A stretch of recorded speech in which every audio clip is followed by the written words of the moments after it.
The iView.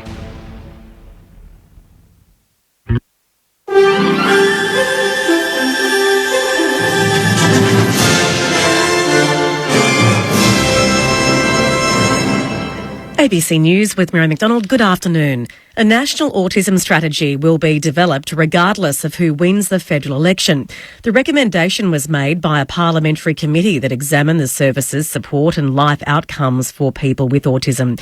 Last month, Labor committed to establishing a strategy, and today the coalition has made the same announcement. Social Services Minister Anne Ruston says it will work to improve care and support from an early age. This strategy will be absolutely focused on making sure that we are able to identify as quickly as possible the early interventions, the actions and the pathways that we need to take so that we are able to make sure that children with autism get the supports they need as quickly as possible. Opposition leader Anthony Albanese has responded to the Foreign Minister's meeting with her Solomon Islands counterpart, declaring it's about time. It's the first time the ministers have met in person since a security agreement was signed between China and the Solomon Islands.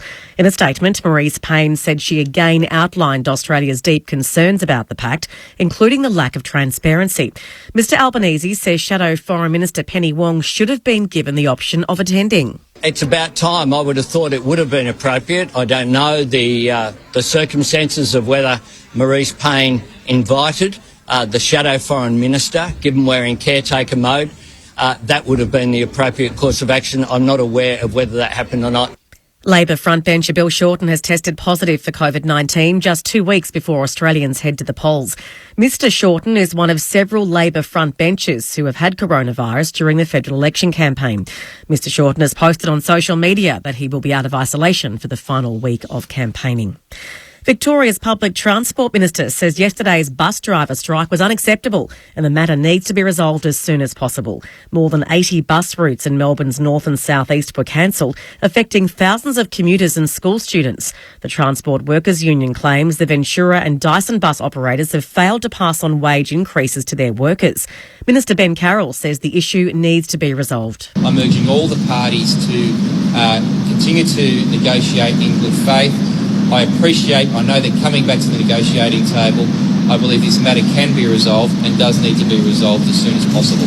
The United Nations and the International Red Cross are continuing their efforts in Ukraine to rescue civilians from the besieged city of Mariupol. 50 more people, including children, were evacuated from the huge Azovstal steel factory, which is still under siege by Russian forces. As the BBC's Laura Bicker explains, dozens remain trapped inside, including the remaining troops. Vladimir Putin says Ukraine should order these fighters to lay down their weapons. Capturing the whole of this shattered southern city would be symbolic for Moscow ahead of its annual 9th of May Victory Day celebration. In the depths of the plant, this small remaining Ukrainian force sing to keep spirits high. They may never surrender, but their families say they are prepared to act as a human shield to help them get out alive. At least 22 people have died and more than 70 have been injured after a massive explosion rocked one of Cuba's most exclusive five-star hotels. The blast at the Saratoga Hotel in Old Havana appears to have been caused by a gas leak, according to local officials. The historic five-storey building was set for a post-pandemic reopening in 4 days. However, it now lies in ruins with much of its outer wall torn off. Search and rescue operations are currently underway to locate people trapped under the debris. Zoos Victoria has released 18 helmeted honeyeater birds back into the wild. They are a critically endangered species with only 250 left in the wild. It's hoped their release will create a critical mass so they can achieve strong breeding rates and see the population expand. Senior ecologist at Zoos Victoria, Dan Harley, says it's important work. It's fair to say the helmeted honeyeater would be extinct if it weren't for the dedicated efforts of the recovery team over the past 30 years.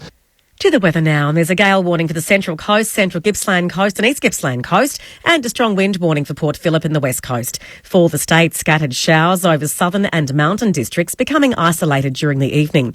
Isolated showers across the north and far east during the afternoon. For Melbourne, mostly cloudy, the medium chance of showers in the west, grading to a very high chance in the east. Showers becoming less likely this evening, with a top today of 15 degrees. Tomorrow a shower or two, 16. Monday partly cloudy, 17. Tuesday morning fog, then mostly sunny 18. And we've reached our top. It's currently 15 degrees. ABC News. The election. It's easy to get lost amongst the polls, policies and pledges. If only there was a way you could make more sense of it. Bridget Brennan from ABC News has an election hack, a way to find out how your views compare to the major parties. Go online to Vote Compass, answer a few quick questions. You may be surprised where you stand on the political spectrum. Vote Compass, exclusive to the ABC. Go to abc.net.au/Australia Votes. ABC Sport. ABC Sport. Season 2022, the fans are back. The colour and soundtrack of our great game. Let's go. On ABC Radio, ABC Sport Digital and the ABC Listen app. This is the lead. And so they jumped into a maybe coach from a proven coach. There's no loyalty in football clubs league. This is the lead. What are you as a football team? Are you a highly skilled team or are you a high pressure, go back the other way? What are you? They're just an above average team without those excitement, creative players. Playing group there's mature enough to look each other in the eye and go, okay, you know what, Lingy, you need to get better at this. Football is a simple game. Jeremy Cameron's with us. Who's the better fisherman, you or Patrick? No, well, we haven't had a fish on. Big moment, sets fly from 50. Good kick. The MCG are up. This is the lead. On ABC Radio, ABC Sport Digital and the ABC Listen app.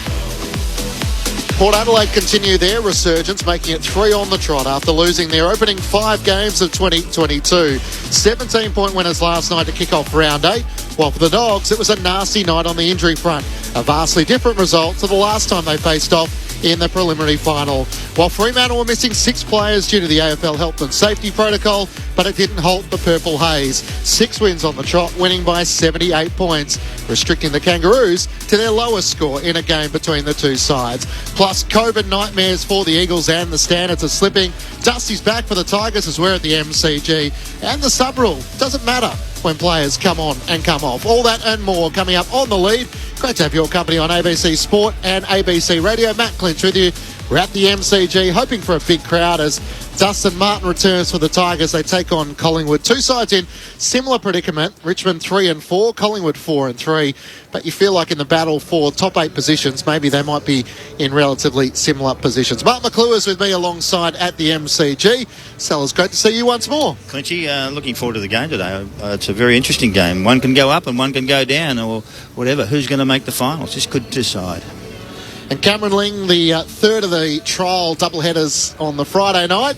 Probably not the best spectacle. Port Adelaide got the win, which is what they needed, but for those that survived the massacre in the West when the Dockers showed their full class, and North Melbourne, how far they've still got to go. You're not a great example, Clinchy, for the doubleheader Friday nights as far as quality goes. You're right. Good afternoon to you and to everybody out there. But what we did see last night, Clinchy, was a ruthless, mature, which seems strange to say given their age, professional performance by the Fremantle Dockers. After an outstanding win last week against the Cats at Cardinia Park, they go down there and they win. They could be forgiven for maybe a little bit of a slip, just being a bit off their game. The health and safety protocols have kicked in during the week with some COVID cases, but they went bang. That was super impressive. Not only, Sellers, were they ruthless defensively and kept North Melbourne to nothing, but they still score and they attack, and those small forwards were just outstanding. They're dangerous. I love watching them play footy. No doubt about it, and their small forwards are key to them. They were last week against Geelong. They were again last night. And one of the things about this side is they've got no Lobb, they've got no Akers, they've got no Meek, they've got no Logue, they've got no Fredericks, no Collier, no Fife, Hamling, and Taberner. Yeah. And you know what? And there's 300 games less against North Melbourne. North Melbourne had 300 games more experience, or almost 300 games more experience, and they get flogged. That is a damning statistic. So that was the thing, wasn't it? Banfield with 2 goals last night, Walters with 2 goals, and Messon Debut with 2, and Strakowski as well. So even though the personnel might be missing, Freo, who technically were younger than a North Melbourne side last night, was still able to absolutely embarrass them. And I know there's been some calls, even during the week, by current players about postponing games because of COVID outs and all of this sort of thing. The AFL's been really clear the season's going to progress and you're going to have to handle that. Fremantle handled it beautifully. All that list of names that you reel off there, I know they're not all due to the health and safety protocols, but a lot of them were, Sellers, and Fremantle went bang. And yes, they're playing against a team that's weaker than them in North Melbourne, but there was no slip-up. So that's a real credit to them as a group, that they can come off a big win, handle those big outs. They had plenty of excuses as to why it might have been a bit of a rough night and maybe an upset to North Melbourne, but they didn't allow those excuses to creep in, and they won again so impressively. What I see with them is they do the basics really well. They understand where they're at. They tackle, chase, harass. They put pressure on. If you're a small forward, you play a small forward's role, and they do a chase and tackle out of the back half, out of the forward half, and they put pressure on the opposition. They do all the little things well. There's nothing. You don't have to be a star in this team, but you just got to contribute. And I love watching that. And Longmuir's brought that in, and it's a great thing to have. Well, that follows on to a question I've got about the other game then, Sellers. Yeah. So all those outs, as you said, for Fremantle, but the players do the simple things well. The personnel it's regardless of personnel. They just nailed everything they needed to do. The Western Bulldogs, they've got some key outs, some really top quality players not playing. But we're yet to see all of their players who have had the opportunity throughout this season really nail all of those fundamentals of the game consistently throughout the year. They're sitting 3-5. This is a team that made the grand final up until, 15 minutes into that third quarter. We're in control of that grand final, playing great footy. We're not seeing the same thing from them. So is that simply personnel and missing the English and the Bontempellis of the world last night? Or is it a mindset, mental thing from them to start this year? I think they're a ball-using team now. They think they are a ball-using team. They're not a team that's hard to play against. If you can see what's happened, they've been beaten by most teams who come in. They're 3-5 at this stage. If you're hard to play against, you don't give 3-5. You tough it out and you work through some things. But they think they're better than that by the look of them. They want to move the ball. They want to be pretty. I'll tell you how many blokes didn't have a tackle. They had Dale, who was at 0. Norton had 1. They had Edwards had 0. They had Duray had 0. Cordy 0. O'Brien 0. Gardner 0. That's how many people had no tackles. 8 blokes didn't have a tackle in that team. What are you doing? Where are you? If you don't touch the ball, you can't tackle. Why are you there? It's a midfield which has always covered over some of their cracks, be it in defence, and now they're asking to try and cover over some of their forward issues, with Aaron Norton being the only real target. No Marcus Bontempelli last night. So this is a side last year who started 6-0. They obviously made the grand final against Melbourne, where they eventually went down, but it's going to be a very different challenge this year if they're able to get to finals and right the ship. Well, and Aaron Norton's superb again, and we speak, all of us, glowingly of him. He's got a couple of little things he needs to fix up with his goal kick and all of that, but I reckon that's going to happen because he does so much other things really, really well. My main concern and it's a little bit on what Sellers is talking about with that really hard to play against ruthless attitude, the relentless pressure, that hunting of the football that we've known the good dogs teams to be. They don't get it inside forward 50 enough for their forwards to actually have a really good opportunity. Aaron Norton's going okay, but who else? Again, last night, it was only inside forward 50 49 times. Now, granted, that was more than Port Adelaide, which is a win. But I reckon if you're going to be a really, really good, high-functioning team and a really high-functioning forward line, it needs to be in there 55 times. It needs to be in there 58 times, because defence is so good now that they're going to win their fair share. So you've got to give your forwards more opportunities than that. So it's not just about winning heaps of the ball around the middle of the ground, Sellers. It's actually taking it forward and giving those forwards a chance to score a big enough score. Lingy, I look at the midfields of the game, and the midfields are depleted a little bit without Bontempelli in it and those sorts of things. So, but the English is a big loss for them. Everyone thinks that English is just an average player. He's a very, very good player and a very good ruckman. And then you've got Keith down back, and Bruce is one that they've missed up forward. Now, that's only 4 players. It's not the end of the world, but the Bont is a star, and he's a leader, and he runs the show.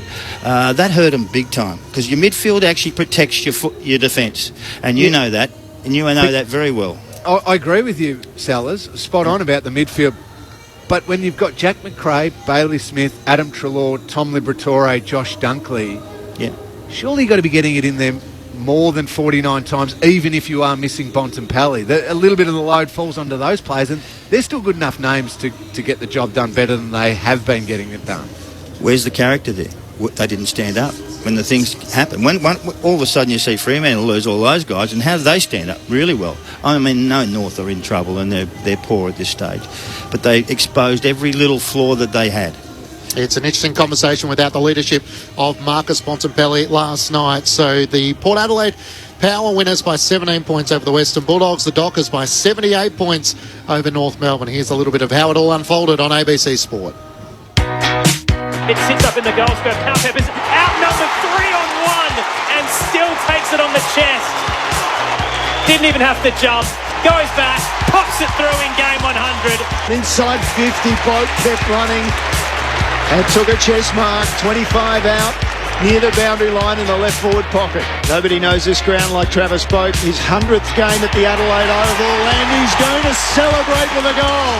Butters, he's gone around the man on the mark twice, stepping around now inside 50 with his kick. Oh, and he spots Finlayson, who took a strong mark. Finlayson trots in, steps back and kicks it straight through.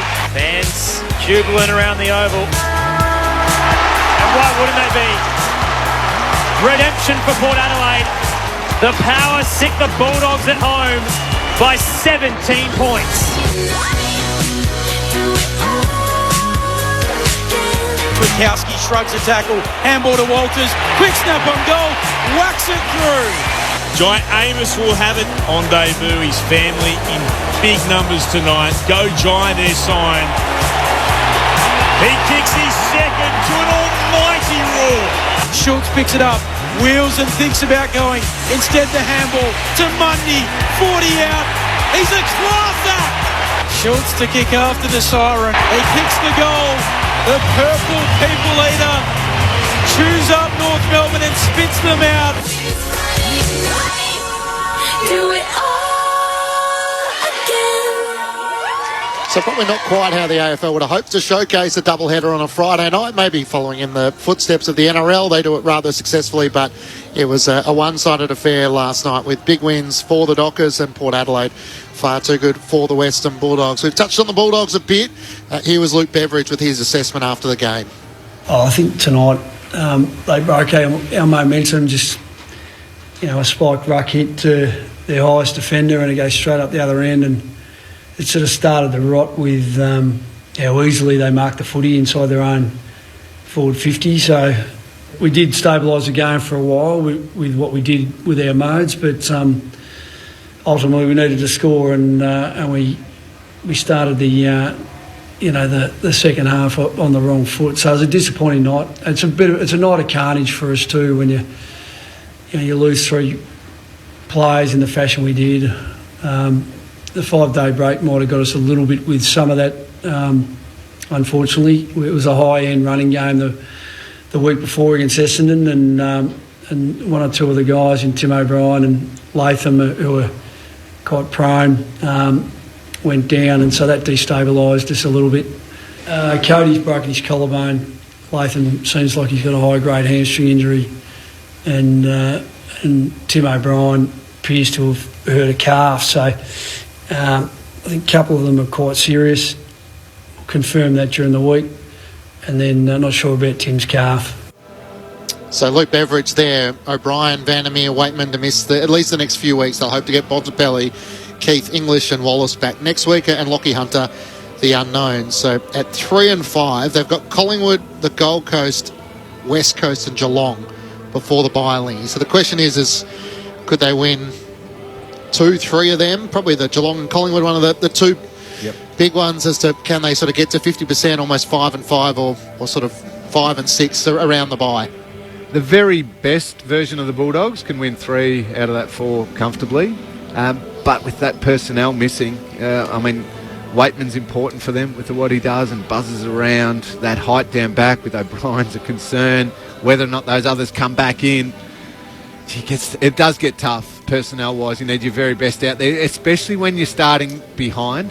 That's where these teams who bank early wins, it's so crucial, because you can set up your season by starting to manage a player here or there and not tip them over and risk a soft tissue injury. So, yeah, they can certainly win 2 out of 4.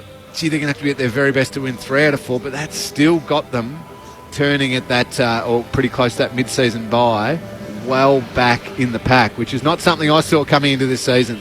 With the type of footy that they played late in that final series, I had them right back up the pointy end again. So they're hurting a bit at the moment.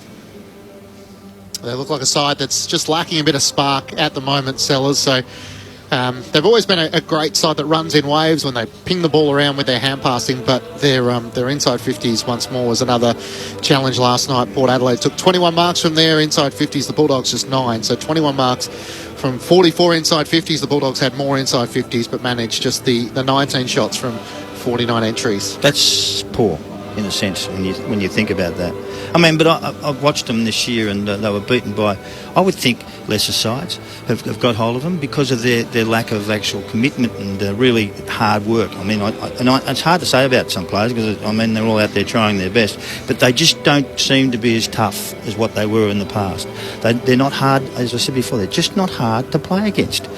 You can move the ball around them, you can outmark them. Their defence has been depleted slightly, which hurts. And then they put Cordy up forward instead of leaving him down back to help the defence, and that's what they should have done. Maybe, well, it's all easy after the party, but the thing about them is that I've already spoken about it. They are just not hard to play against. They used to be so hard to play against. They pushed you, they shoved you, they annoyed you, they made you work. Well, you're just not making you work now. So the Dogs have lost to Melbourne, to Carlton, to the Tigers. Adelaide was the bad one, and now Port Adelaide last night. The Power from 0 on 5, they found a way to fight their way back, 3 on the trot.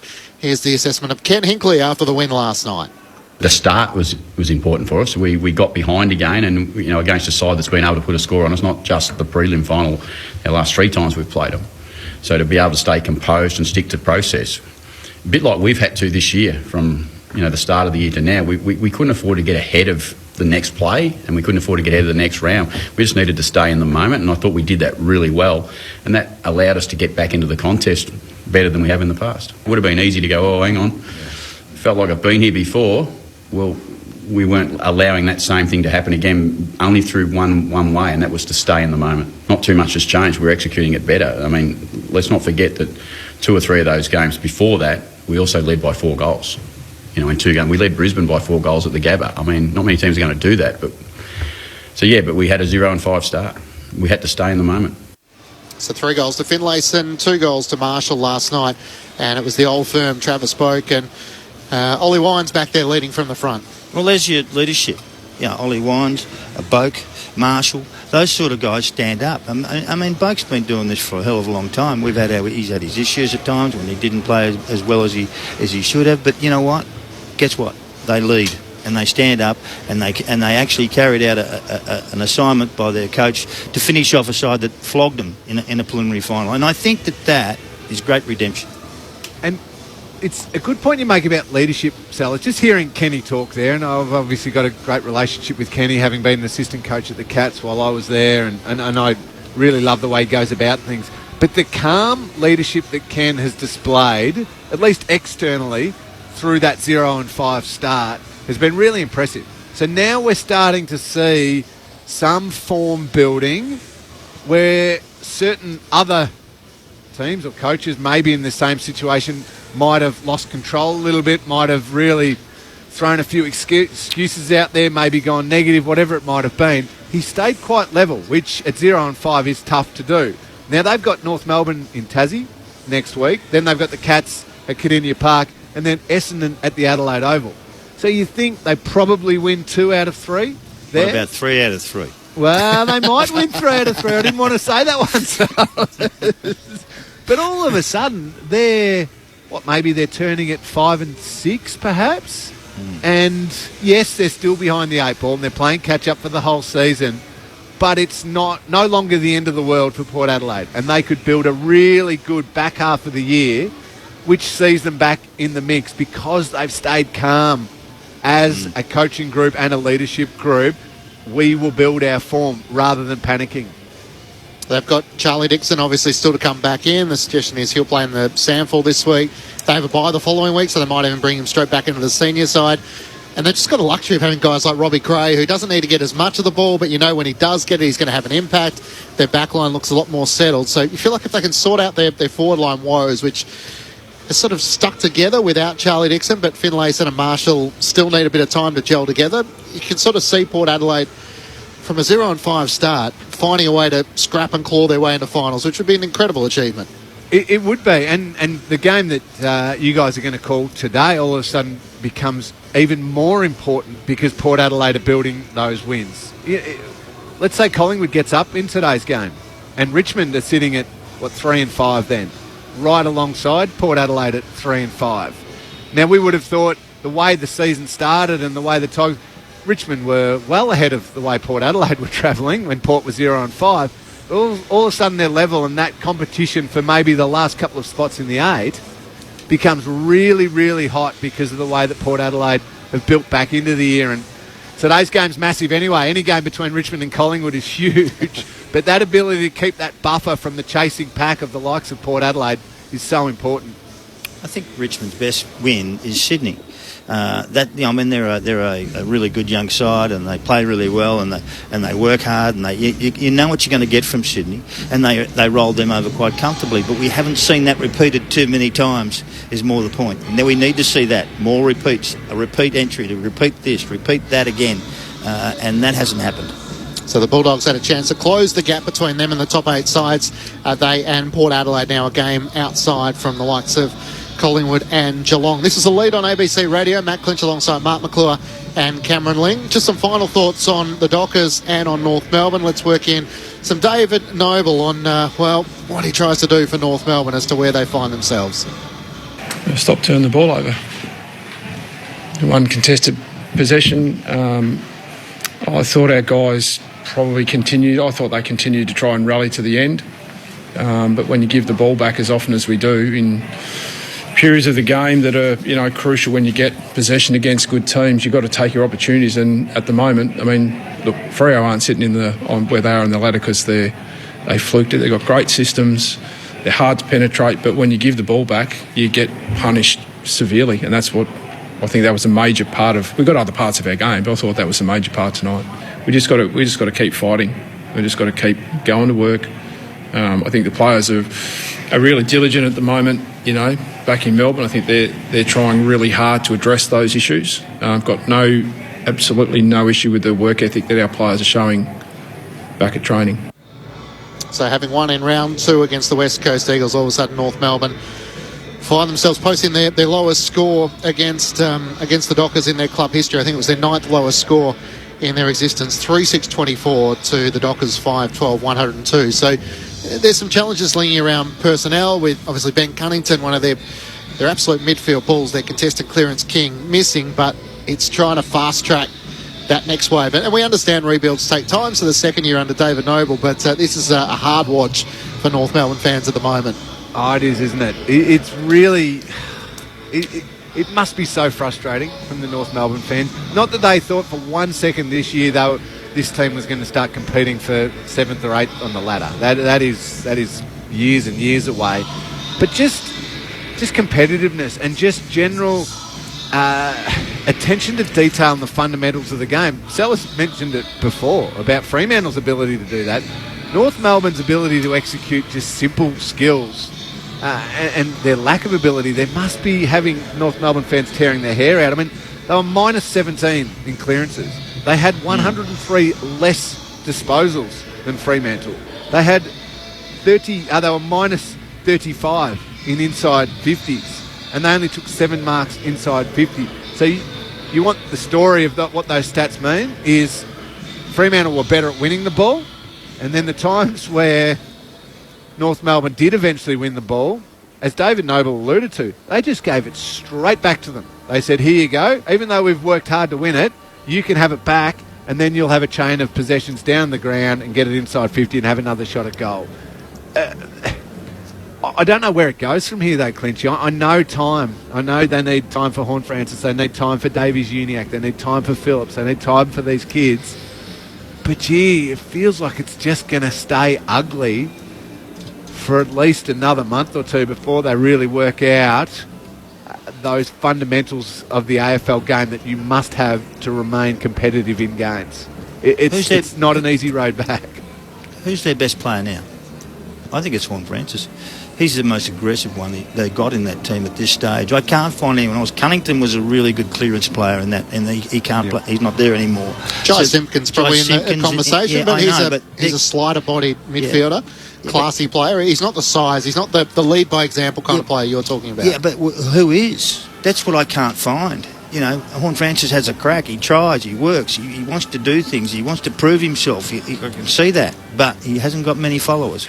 Well, and you're right. I love Horn Francis. He's going to be something terrific. He's going to be special. But it needs some help. So Hugh Greenwood, Jaden Stevenson, Jai Simpkin, you mentioned him, Luke McDonald. And McDonald was pretty good last night. I probably shouldn't have thrown his name in there. But those guys have played enough football now, Taron Thomas even, to be more competitive, to be better skilled under pressure, to find a bit more of the football, to not dump it onto a first or second or third year's shoulders and say, here, we can't get it done, you take care of it because you're the early draft pick and you're in your first year.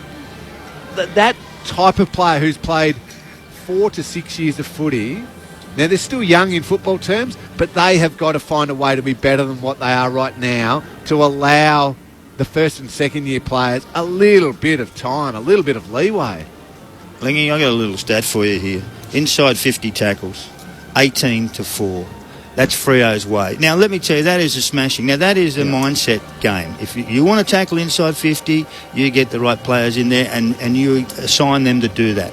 And that's what they do. 18 to 4, Freo's way. Now, that is huge turnover.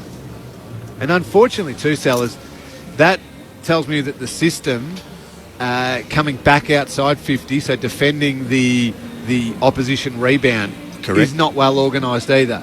Because no matter how good you are at tackling, Cyril Rioli can't lay a tackle if that ball is picked up by the opposition in their defence and just immediately they've got an outlet to go to. They don't even have to hesitate, bang, ball's gone. You need, as a small forward, a pressure forward, you need half a second to a second of hesitation because the outlets to the opposition are covered down the field. They hold on to it for a fraction longer. Bang, they're gone. None of that is happening. The immediate pressure's not happening, and the down-the-ground coverage of the outlets are not happening. So the system everywhere is falling down at the moment. It might only be for 24 hours because Melbourne plays St Kilda on Sunday, but for the moment the Dockers are on top of the AFL ladder. Here was their coach, Justin Longmuir, after last night's win. What I do take joy out of is how we're playing and the connection within the group, how our players are looking after each other on the field, the way they're getting around each other during the week, the way they're holding each other to account and to high behaviours and standards. Those are the things that, in the process type things, are the things you take more notice of because the ladder's a byproduct of doing all those things well. So, and feedback for us doing all those things well. So they're probably the things to focus on more so.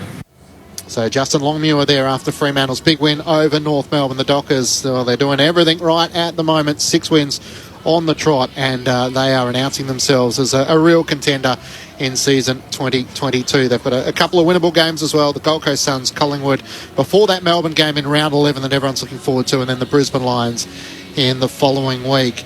The lead on ABC Radio, ABC Sport Digital, Matt Clinch, Mark McClure and Cameron Ling with you.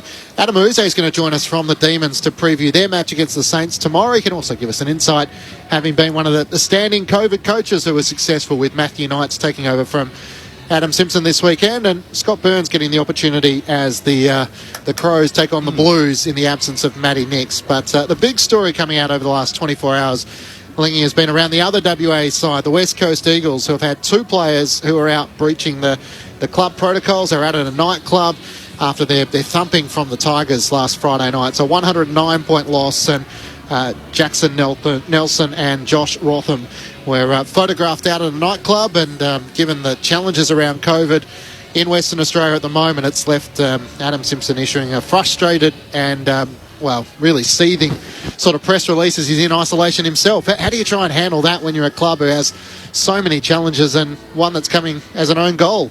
I don't know. Just such a selfish decision. I know they're young men and they should be able to socialise and have fun and everything like that, Clinchy, but there's a time and a place. And when your team, your football club, is under siege, and it's under siege from the AFL competitive landscape, it's also under siege from this awful virus, this pandemic. It's coming at them from both angles and it's causing them to just have the season from hell. That is not the time for you to go, oh, actually, I need to be able to let my hair down. I need to be able to socialise. I need to be able to, I've got to have a life, all this sort of stuff. No. There is a time to do that. There are great opportunities as an AFL player. You can pick your moments throughout the year to get out and about and have some fun. And, you know, you've got an 8-day break and you're not in these COVID protocols and it's not, 12, 14 changes being made to your team. You can do it. It is not this week. It is not in the last month. It's not in the next month for the West Coast Eagles. I feel for Simo and some of those West Coast coaches and hierarchy and leaders. They would just be tearing their hair out. It is such a selfish decision to put that for those individual players to put themselves ahead of what their football club is going through. It can't happen. And I don't know what the answer is as far as punishment. I don't know what the answer is as how they get themselves out of this whole West Coast. But I'd just be so angry if I was one of the player leaders of that West Coast group that two of my teammates did that. I would be seething. Well, most clubs are built on villages are built with all different types, and we all understand that there's risk takers, there's people who are goody two shoes, there are all those ones, and you're always going to have the odd one. And you would have had a couple at your club who are sort of who would break the rules, and we all know that. And sometimes you want your players to be risk takers, but not this time. This is a different deal, and I understand that. It's a different deal. We've had 2 years of it here in Victoria, and no one's got out. And no one's been to a nightclub. No one's been to this, and no one's been to that. No one's been to the MCG almost, in a sense. So there's a whole host of stuff that, and they're not getting paid short either. These guys. There's a nice healthy wage coming each week. Maybe that should be cut off if all this stuff is being done, and the fine should come in, and all those little things that should happen. So to me, I think that it's irresponsible. You know that as well as I do. But you know what? Everyone's different, Lingy. You know that. They are, but that's where I think you need a really well-communicated approach. So can we park the West Coast one? Because I think we all agree that those two blokes made a selfish mistake. Jack Ginnivan, for example, going out and having the beer on the 6-day break, spoken to by the player leadership group. So for somebody like him, a young player, where you can now go and socialise in Melbourne and Victoria, it is okay as far as COVID protocols go. You need to have a really well-communicated approach as a team and say, okay, on a 6-day break, or if you've got an injury, none, 0. That is one rule we're really going to stick strong to, and we're going to enforce that, and we expect everybody to be on board with that.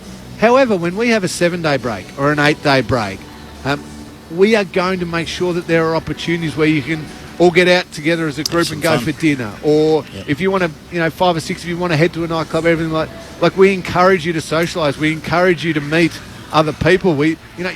Get outside the bubble of the footy club, have some fun, meet some girls, meet some boys, whatever it might be. Go and enjoy yourselves.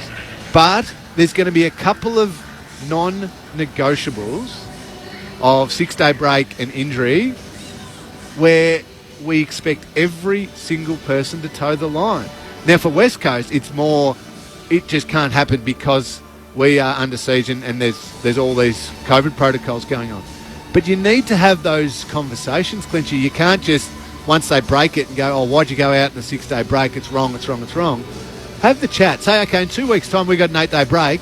Let's organise a function. Let's get together and have some fun, and we can all get out to whatever the latest nightclub is and have a good time. Those conversations need to take place. It's an interesting topic because Craig McRae beautifully answered it that I don't really like rules when it comes to Jack Ginnivan, but I do like boundaries as to knowing what you are and what you aren't allowed to do. The West Coast Eagles have 21 available fit players, so they're dipping into the waffle again for a second time to try and have top-up players in a COVID challenging environment in Western Australia. So I think the notion is you want your players to be as invested in the crisis as the coach is.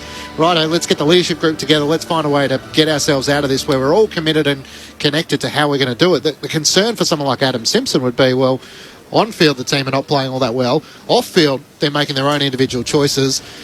And then all of a sudden, when the results start to turn, that's where boards and supporters start to question, well, does this coach still have the buy-in of the leadership group, of the main players of the group, where they're going to collectively make the right decisions rather than just the coach as a school teacher telling you what you should and shouldn't do? Yeah, school teachers you don't want, but in that area. But the point of it is that you can still organise a function at your own house with some people and some guys who come around and their wives and girlfriends or whatever, and still have some fun. I mean, those sorts of things are most important. You need to have fun, otherwise the whole thing's a drag, getting bashed every week and falling over and going back to training and doing it again and again. We all understand that, but you can do it in a safe way. In sometimes, and I think the club should organise those things. You go to a restaurant, you hire a restaurant, you all go together, you're all covered, everyone's tested, everyone knows, and you can have some fun in that area. But you need to continue to have fun, because otherwise it is a big drag, this footy business. I tell you what, we broke a few rules. Yeah, I'm not going back to your days here, Sellers, when I'm talking about these things. Nor am I. It's going to be an interesting challenge for the West Coast Eagles as they take on the Brisbane Lions. It's a chance for the Brisbane Lions to really draw up a big score if they're on their game. And yes, we'll see how the Eagles go juggling the challenges of the next few weeks with the injuries as well to Nat Nui and Shuey and Yo and Kelly. They've really played together. So it's all the conversations we had around West Coast last week, where we're all sort of relatively compassionate to their scenario, that they've all invested for the now. All of a sudden that evaporates when you've got players putting individual needs ahead of the team. In a moment, Simon Goodwin, well, he's back in the coach's chair tomorrow as they take on the Saints. Adam Uze is going to join us to give us an insight as the Demons, they're the team everyone's chasing. The Saints get their chance tomorrow. Coming up next on The Lead. Can art and creativity heal invisible wounds? It takes a lot to come out and talk about mental health. Now, a unique social experiment hosted by Natalie Bassingthwaite harnesses the healing quality of art. All will be revealed. To find out if art can build a brighter future for our mental health. I think you found your thing. You've nailed it. Space 22 starts Tuesday, May 17 on ABC TV, or log in to stream on ABC iView. This is The Lead. Grandstand AFL. On ABC Radio, ABC Sport Digital, and the ABC Listen app. I don't talk about contracts, and I hope I'm not being inappropriate, but Goody's needed to leave a lot of money on the negotiation table to find a solution and not have any impact on anyone else in the program. So for that whole term of the contract. So like I said, goes to the character of our leader. It also goes to, I think, the spirit of the club right at the moment. That's the Melbourne CEO, Gary Pert, announcing the contract extension for the Melbourne coach, Simon Goodwin. Matt Clinch, Mark McClure and Cameron Ling with you for The Lead. And Melbourne assistant coach, former player Adam Uze has been good enough to join us to preview what's a big match against the Saints tomorrow. Adam, welcome back. Thanks as always for your time. No worries, guys. Anytime. Great to hear the announcement of Simon Goodwin. Just a 2-year contract. Can you give our listeners a bit of an insight as to his strengths as a coach, as someone who sat in the chair for a week when he was out through the COVID protocols? What's the best parts of what Goody brings as a coach? Oh, obviously, I think part of the, or one of his major strengths is the fact that it's not all about him. And he's shown that with even signing a 2-year deal and making sure that we could keep all of our staff together while we're going through a really strong period as a footy club. So, his ability to allow his assistant coaches and me in particular play to my strengths and bring what we know and what we can do each week is one of his strengths. And obviously he's a smart football operator. The way he sees the game is as good as any. And then his temperament is just a really calming influence on the whole coaching staff. So, I've only been at the footy club for a short amount of time, but I've loved every minute of it so far, and I'm rapt that he's signed on for a longer-term deal. Ooze, we're starting to see now a few assistant coaches having to jump into the big chair when the senior coach is out through COVID protocols. You got to do it last week. What changes? How much of your role shifts, and what do you have to really lock into when you're sitting in the senior coaching chair for that game? Yeah, well, I think each club's a little bit different. I spoke to a couple of people post-game, and it's funny, game day didn't feel a lot different based on the fact that Goody sits down on the bench normally anyway. So a lot of the things that we discuss and what we were discussing game day is what normally happens anyway. So for us, we tried to keep everything really similar. So I was the face of it for that week while Goody was out. But we tried to keep everything really similar. I still looked after the midfield right up until game day. And then obviously just took the reins on game day. So the main changes for me was just pretty much just the pre-game meeting and obviously the captain's run and those meetings beforehand. So so leading up to it, we just tried to keep everything similar. But as I said, game day seemed really similar and no different to how it normally is. Ooze, you've got to learn under some terrific senior coaches, and you've obviously had a huge impact as well with your time at Hawthorn and now coming back to Melbourne. How far off do you think you are from being a senior coach?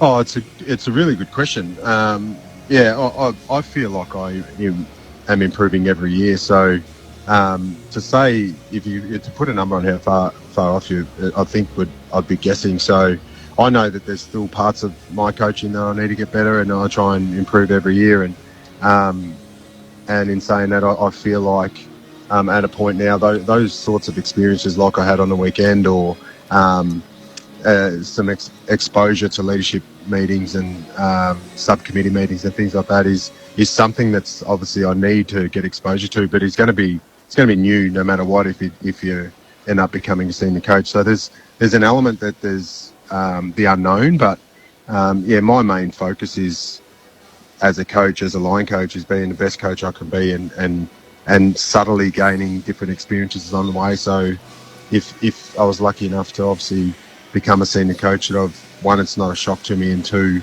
I've had some sort of experience in all different roles within that. Adam, you've won 13 or 14 games in a row. You won a premiership. Everyone comes at you. Every other club tries to find a way to get past you, but you've seemed to have batted them away pretty well.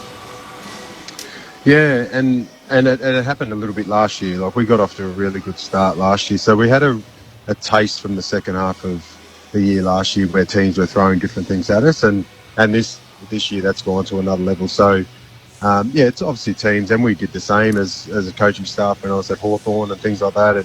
And when the best teams are going well, you really delve into why they're going so well and things, whether you take it for your own team or how you can break it down. So teams have gone away and looked at different ways of beating us, and but I'm really proud of the way that our boys and the coaching staff have dealt with that. So there's been games this year where we've had to win a different way and subtly change the way that we're playing, but that's given us a lot of information leading into the second half of the year that if we need to go down that path again, that we feel like we're comfortable and we've got some experience in those areas of our game as well. So but as every year, whoever wins is the team that's getting chased, and you've just got to deal with that. Sometimes it's the coaching staff who handle it, but sometimes it's the players who handle it themselves. And you've got some really good senior players and some good leaders in that club, and they've held this club together for the last year and a half, and showed some real guts about how they've played. So it's been terrific. Yeah, and to credit, I think a lot of our third quarters have been really strong. So we as a coaching staff can obviously give them a plan, but our leaders and our senior players to be able to get out there and execute that. To their credit, they did it last year when we needed to adjust, and our subtle adjustments we made, they can execute it. So credit to obviously our leaders and our senior players.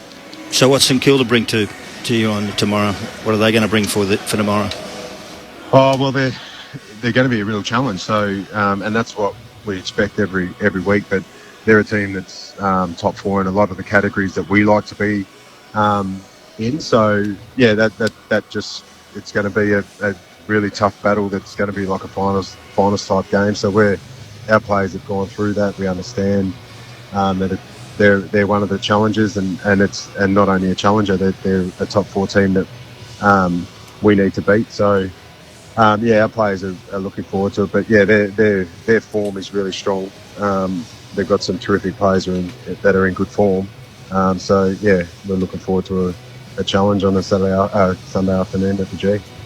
Melbourne assistant coach Adam Uze is with you on the lead. Is that a challenge you're looking forward to, Adam, given you've had challenges with injuries, challenges with COVID, but when you look at the teams you've beaten so far to start 2022, they have been outside the sort of top 8 on the ladder. So you've got a handful of big games coming up. Is this sort of the first of the tests where you get to get an insight as a coaching group as to how close you are to when you're obviously playing your best footy at the back end of last season? Yeah, a little bit, but I don't think we can disrespect the teams we play. Like, we played the Bulldogs in round 1, which was a high, it was an intense game of footy. There was a grand final rematch, and GWS we've played, and they can play a really strong brand of footy, and they tested us at times, and a big game in front of a big crowd against Richmond, who are in good form now, but that provided enough challenges on that night as well. So I understand that they weren't in the top 8, but they are some strong footy clubs. But yeah, it's enticing that we can show our players that this is a team that are top 4 in a lot of categories, and we've got to get on edge here and make sure that we have to be at our best to beat this team. So as I said before, it's another opportunity to test ourselves against a team that's coming and that are going to be challenging later in the year. So we can't wait. I'm more man in a sense. We saw Hawthorn challenge Ed Langdon, put Finn McGuinness to him to try and shut that down. We know Stephen May is going to be targeted when you play the better side. So I'm sure there's going to be some teams who have spent sort of 12 months preparing for how they play Melbourne. Teams like Freo, who are flying at the moment, who look forward to the opportunity. So I'm interested as to how the Demons are going to handle that. One player in particular who obviously has taken his game to a whole nother level is Clayton Oliver. A lot of teams are trying to emulate his ability to win the ball at the stoppage and burst clear. Can you give our listeners a bit of an insight as to what you've kind of done with him to take his game from being a guy who accumulates a lot of possessions to then being able to absolutely damage opposition sides? Yeah, well, I think that's part of our collective. Our midfield group have really worked hard on having a balance from inside to out. So years ago, like 4 or 5 years ago, they were, as a team, as a footy club, they were very strong at contested footy, but as a opposition coach, you could always feel that you can get them on the outside. So we spent a lot of time, and we're still working on when it's your turn to play inside, and obviously go as hard as you can, but when it's not your turn, to just maintain some balance. So Clayton's been terrific at that. So his natural instinct is to get inside and obviously win those contested possessions, but his ability to, when it's not his turn, to hold his balance and to test opposition on the outside, whether that's on the scoreboard in our front half or just purely on the outside winning possession, that's been a collective, not just a Clayton Oliver thing. So, but hopefully you see that that could be one part of his game that could take his footy to another level. So he's been terrific in that area. Adam, good luck tomorrow, and is your mum coming out to watch you? Mother's Day? No. No? What's wrong with it? Well, sorry. Well, my mum passed away a couple of years ago. So, but we do have a Mother's Day function. That my wife and all the partners and players' partners are going along for lunch before the game tomorrow. So, the club are putting on a nice function for the mums. Fantastic. Well done. As we let you go, Adam, we're doing Collingwood and Richmond at the MCG today. You would have got to see the Tigers a couple of weeks ago when you played them in the Anzac Eve clash, and you've got Collingwood coming up. So what are you most interested about between these two sides this afternoon? Yeah, well, Richmond have got their mojo back, so that's one thing I'm really interested in watching, and obviously one of their best players are back in Dusty, so that's going to be terrific to watch him running around. Good to see him back out on the G. So, and then they're coming up against a team that I think their coaches understand their game. They've obviously got some ex-coaches that have worked at Richmond, so that's intriguing on what they're going to bring and how they're going to try and obviously stifle Richmond's strength. So I think it's going to be a little bit of a Richmond v Richmond game today when you look at the system. So that element's going to be really interesting. So but it should be just a good game of footy at the MCG on a Saturday afternoon. So whenever those games are on, you sit back and watch. Adam, as always, appreciate your time. Good luck tomorrow against the Saints. No worries, guys. Thank you. Adam Uze joining us from the Demons. Coverage, of course, of that game between Melbourne and St Kilda on ABC Radio and ABC Sport Digital tomorrow. So, Slingy, a good challenge. Of course, Craig McRae knows the Tigers well. He's now coaching the Magpies, and I think most Collingwood fans would be relatively happy with how they're going, but it's a good test. It is a good test. Can I, just before we do chat about that, Adam Uze, I know clubs, if they do make personnel changes in the senior coaching, will look to, there's an Alistair Clarkson sitting there, there's a Nathan Buckley, there's a Ross Lyon, experienced, quality coaches.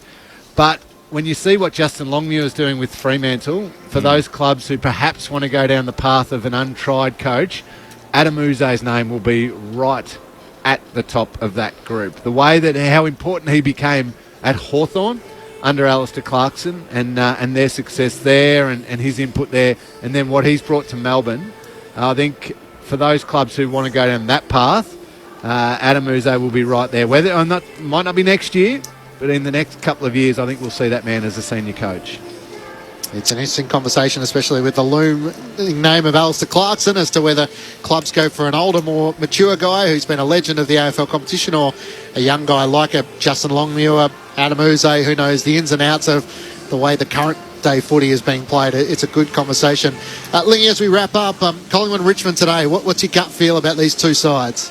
Well, my gut feel is we're going to see so much of what Richmond can be this year. And I know Flostone and Prestia are out, so that's big blows for Richmond. But Dusty back, Cochin back, Marlon Pickett back, against a team really you think that they probably should beat. But I've been so impressed with Collingwood. I love the way they play. I love the way they take the game on. I love their energy, their pressure, and their defence is well organised. But their attack, they don't have the sexiest forward line in the world, Sellers. But it works, and Brody Myercheck just keeps fronting up. He's always there, he's presenting. It's a ripping game of footy. I think Collingwood could somehow pinch this, but I do worry. Does Dusty just have a blinder first game back, or does he take 2 or 3 weeks to settle back into it? He's so special that always that looming shadow of Dusty makes me nervous going against Richmond at all. I think Collingwood have got some goal-scoring stuff, but they've got some speed back into their side. Some real speed from half-back, through the middle of the ground and up forward. So that's changed them completely. Collingwood keep their highest score under Craig McRae last week against the Gold Coast. Richmond kicked their highest score since 1996. Obviously, they belted the West Coast Eagles. So I'm optimistic, Lingy, there might be a high-scoring affair, except there are dark clouds around the MCG. So that might run a bit of a ruck in terms of how we hope the game will be played. But Richmond fans, footy fans alike, are happy to see Dustin Martin back. This is a beautiful day in Melbourne. I don't know what you're worried about. It's a winter sport. As Sellers keeps telling me in the car coming in, it's a winter sport. Just as we wrap up, GWS Gold Coast, GWS Geelong, should I say, in the twilight today from Manuka Oval. Huge a lot of people have tipped the Giants, given the fact that it's in Canberra. The Cats get back in Paddy Dangerfield. So we saw the Dockers firsthand against the Cats last week. A few concerning signs there for Geelong. Where do you sit on the Cats? Yeah, Geelong are vulnerable in this game, being in Canberra.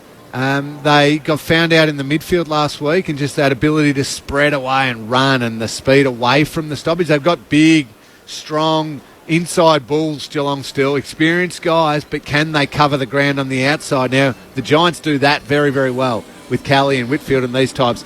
I've been pretty harsh on the Giants all year, and until I see back-to-back wins from the Giants, I'll probably continue to be a little bit harsh on them, Clinchy. This is a chance. A vulnerable Cats on one of their home grounds, the Giants should go bang. They should win this, but I don't have any confidence that they will. I think the Cats can still get the win, but the Giants should. Where did you play? Where did you play? What club? It's taken a long time to say the Giants should win, but I think Geelong will win. Sellers, you tell me when the Giants have given you any confidence in the last couple of years that they've backed up and really gritted their teeth and had 2, 3, 4, 5 wins in a row playing really great footy. They play fantastic footy one week and then a load of garbage the next week. And why is that? Why is that? Well, they love the game on their own terms. Very reliant on talent. Relied on talent. Who have you tipped out of Geelong and GWS? Well, I've watched Geelong, and I think that their midfield are not ageing, but they are getting slower. And the young kids they put in against them at Hawthorn here that day exposed them massively.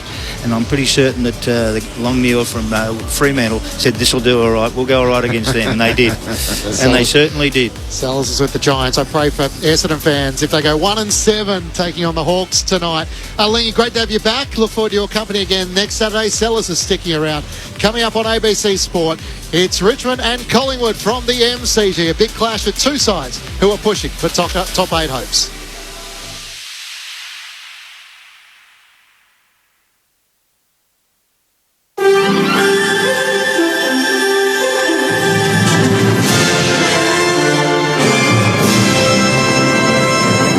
Hello, this is ABC News with David Rowlands.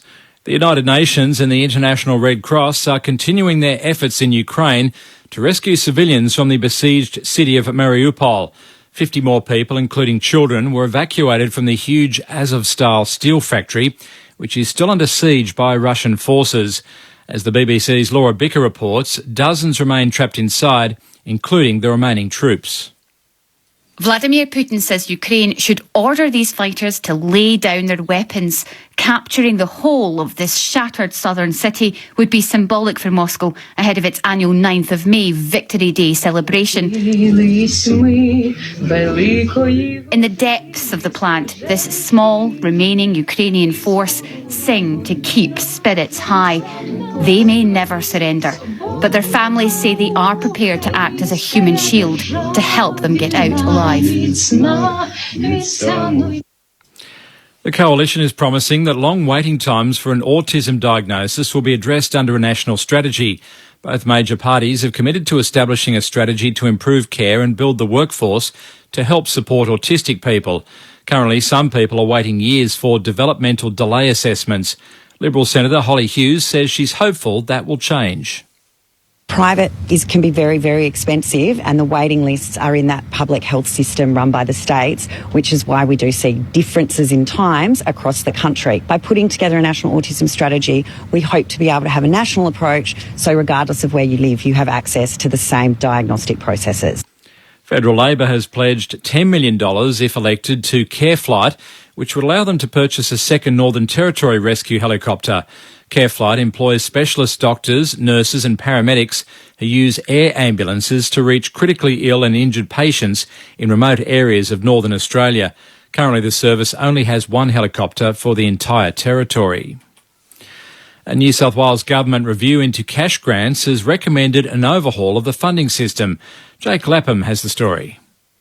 Premier Dominic Perrottet announced the review last November, just as the government was fending off allegations of pork barrelling in the wake of corruption hearings involving former Premier Gladys Berejiklian. The review, prepared by the Department of Premier and Cabinet, makes 19 recommendations, including an overhaul of grant guidelines and mandatory compliance that would be backed by legislation. The review also called for selection criteria and assessment guidelines to be published online. The review acknowledged the need for greater transparency to protect public confidence in the administration of government grants. Queensland has recorded 5 COVID-related deaths overnight. 6,662 new COVID cases have been recorded.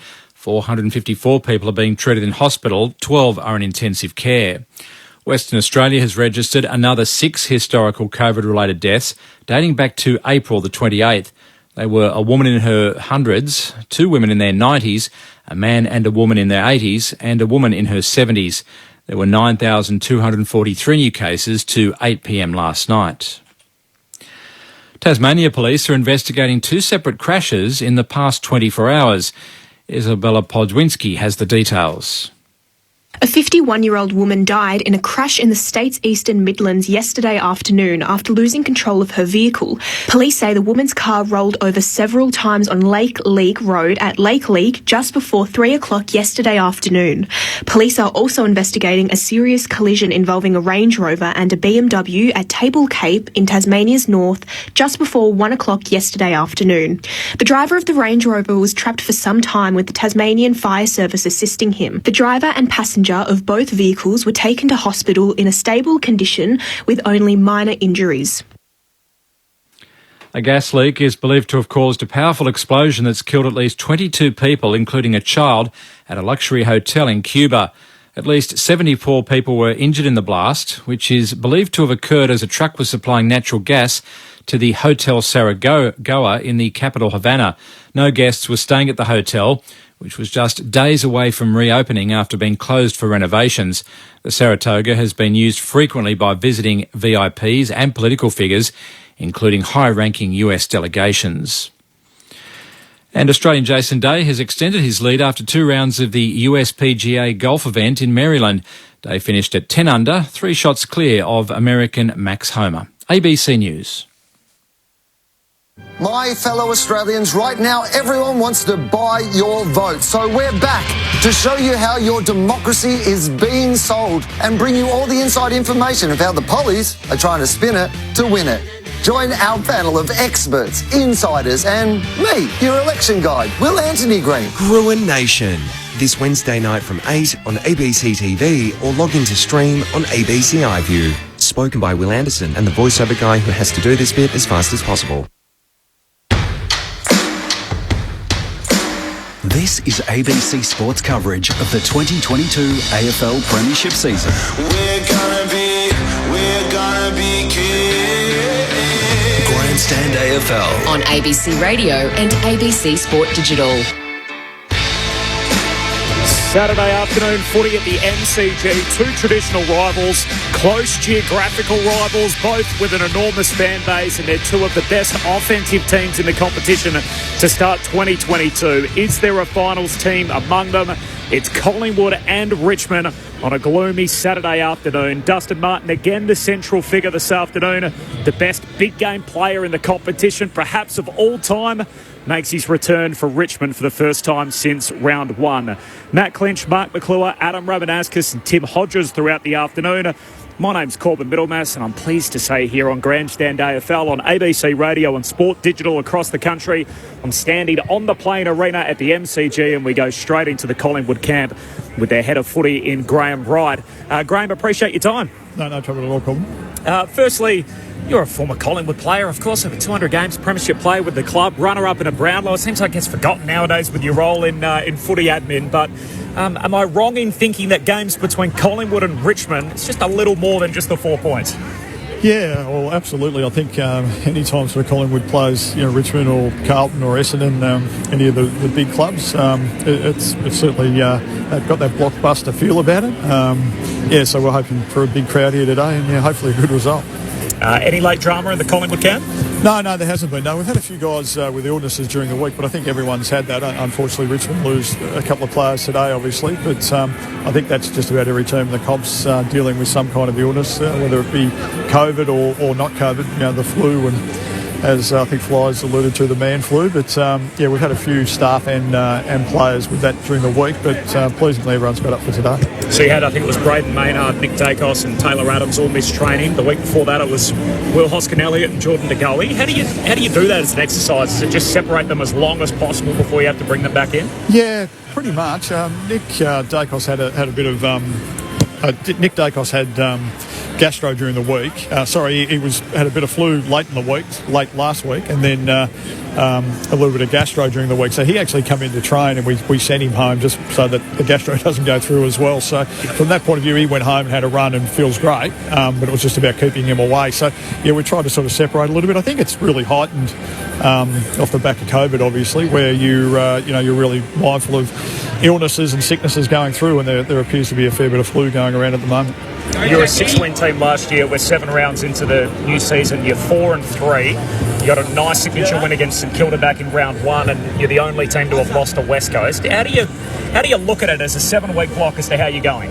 Yeah, that's an interesting question actually. Obviously we got West Coast when they were putting in a great performance at that stage, and they've been really badly hit with injury and COVID throughout the whole year, but they played very well against us that day. But so we've been happy with the way we're going. But we know every week in this competition you come up against someone of high quality, and there's no easy games basically. So from that perspective, we've got a pretty big few weeks coming up. Obviously Richmond today into the Western Bulldogs next week, and then Freo the week after, and I think Carlton after that. So we've got some big games coming up. So from our perspective, we've been happy, but we're trying to win as many games as we possibly can. At the risk of a corny comparison, in your role as the head of footy, how does the job of Graham Wright compare from 2021 to 2022? What are, I guess, some of the similarities and some of the differences? Yeah, another good question. Haven't thought about it at all. I suppose this time last year we were dealing with whether Nathan was going to stay or what was going to happen with him, and I think we might have only had a couple of wins on the board up to this stage, so there was a hell of a lot going on from that perspective. So it's been a bit calmer, and if you're winning games, it makes it a hell of a lot easier, obviously, from that perspective. But we're still blooding a lot of young players, which we did last year. And at the back end of last year, we blooded probably too many. We're forced to with injuries and those type of things. But it was good to get some games into those guys, and those guys, most of them have come on really well this year. And we've got another two come in today with Bianco and Henry, which is great. So from that perspective, it's still just trying to grow that talent base and making sure that we get some games into young guys, similar to last year. But as I said, this year I suppose the results have been a little bit better up to this stage. I can't remember a second-year player. I mean, I think everyone forgets that Jack Ginnivan played in the competition last year. That a second-year player has had a profile boost this dramatically leading into his second year. I mean, in 7 games, he's really the guy that the whole competition is talking about. You obviously had the episode during the week, and I appreciate that a lot of those conversations will stay private. But can you share with us, I guess, just the theme of the conversation that you had with him after it emerged that he had been out drinking following the Anzac Day victory? Yeah, I didn't have a conversation with him. That was our leaders. They set the rules around the 6-day break. I mean, it's just more an education from a young player's perspective. He had a really good game against Essendon, went out.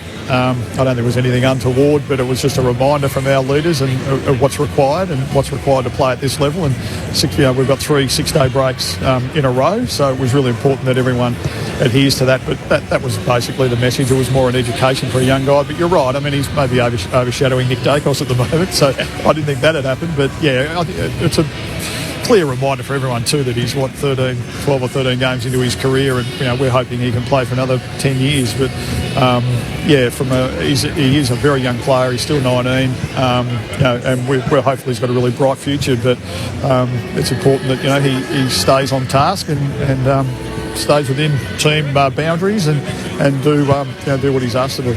We obviously saw him on the GoPro. We see the peroxide blonde hair. We see what he can do on the field, which is obviously eye-popping, and his goal celebrations. What can you share with us about Jack, perhaps the person that we're not familiar with? He's a pretty quiet guy around the club, to be honest. I think he's quite exuberant, and I think we've said all the way through that we won't try and harness him in, really. We just want to let him be who he is, and Fly's been really big on that. The young guys, and everyone, to be honest, to be the best version of yourself. And if that's big goal celebrations and doing the things that he does on the field, well, that's fine, as long as we said, he's sticking within team rules, hopefully. But no, we've been really pleased with his performances in the first part of this year, and hopefully it goes for the whole year. One of your stars is Jordan De Goey. Obviously, he's off contract at season's end. Is there any development on the contract front with Geordie?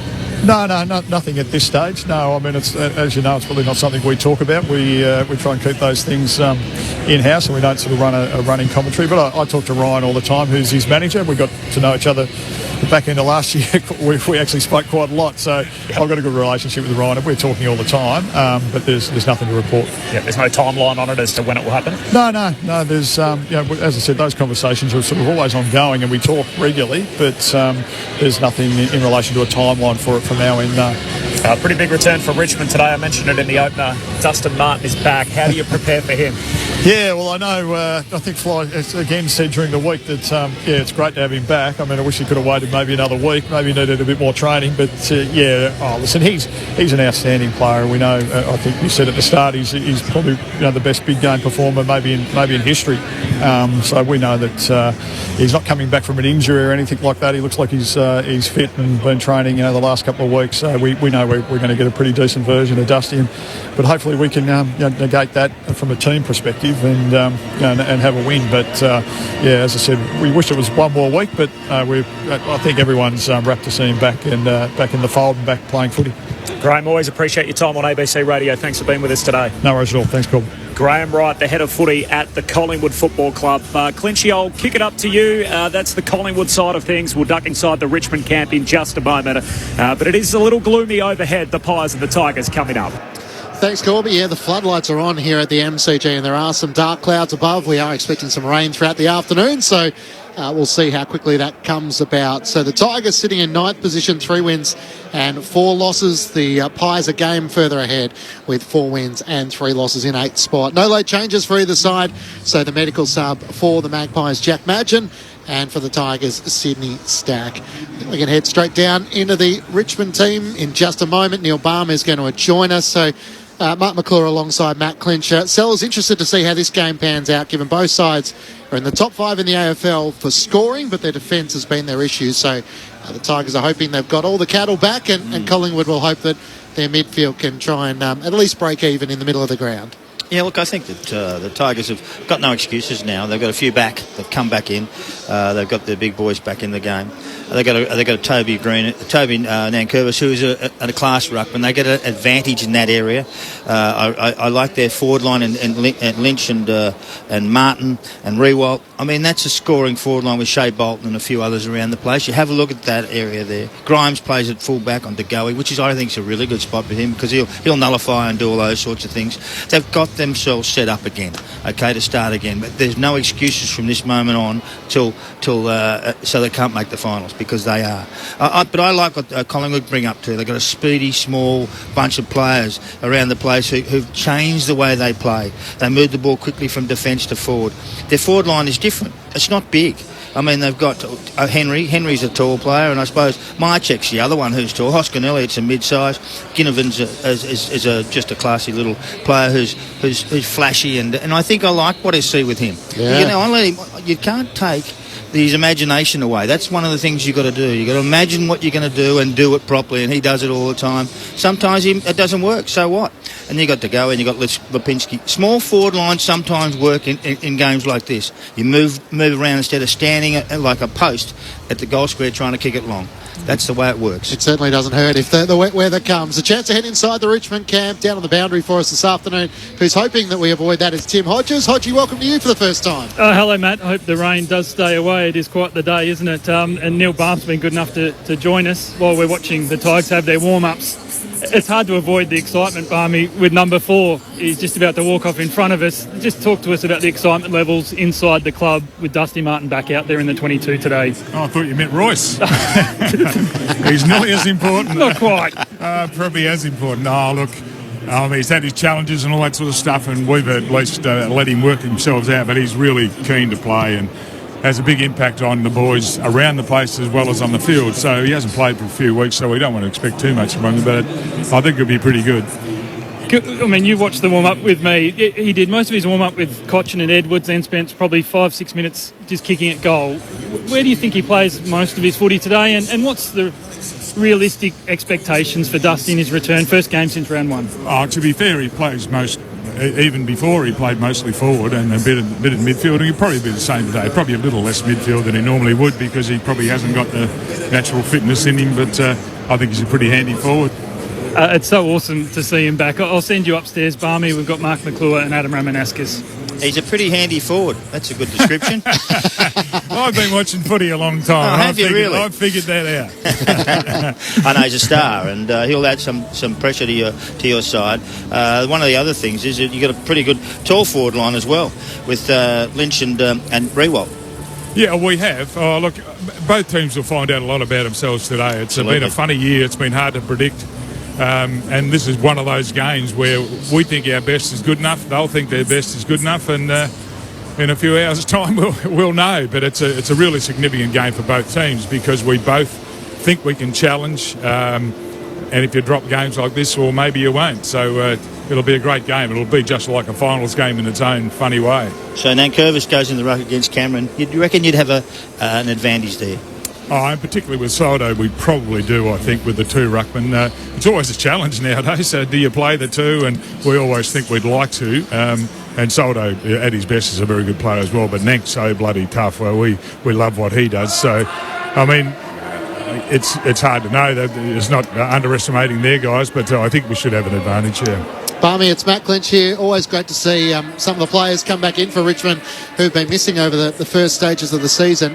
Nick Vlauston and Dion Prestia, was that illness related? How come they were late out to the side? Yes, they both got the flu, sadly. Dion had a little bit of a problem with his leg, but we thought he was going to overcome that. But both he and Nick are both quite ill and can't play. So you don't really expect that. You don't miss that much with the flu, but that's the reality. And it would be lovely to have them, and we're going to be the worse for not having them, but you can't always have your best side in, and we've got a couple of good ones coming in as well with Pickett, Koch and Dustin coming in, so we should be better off than last week.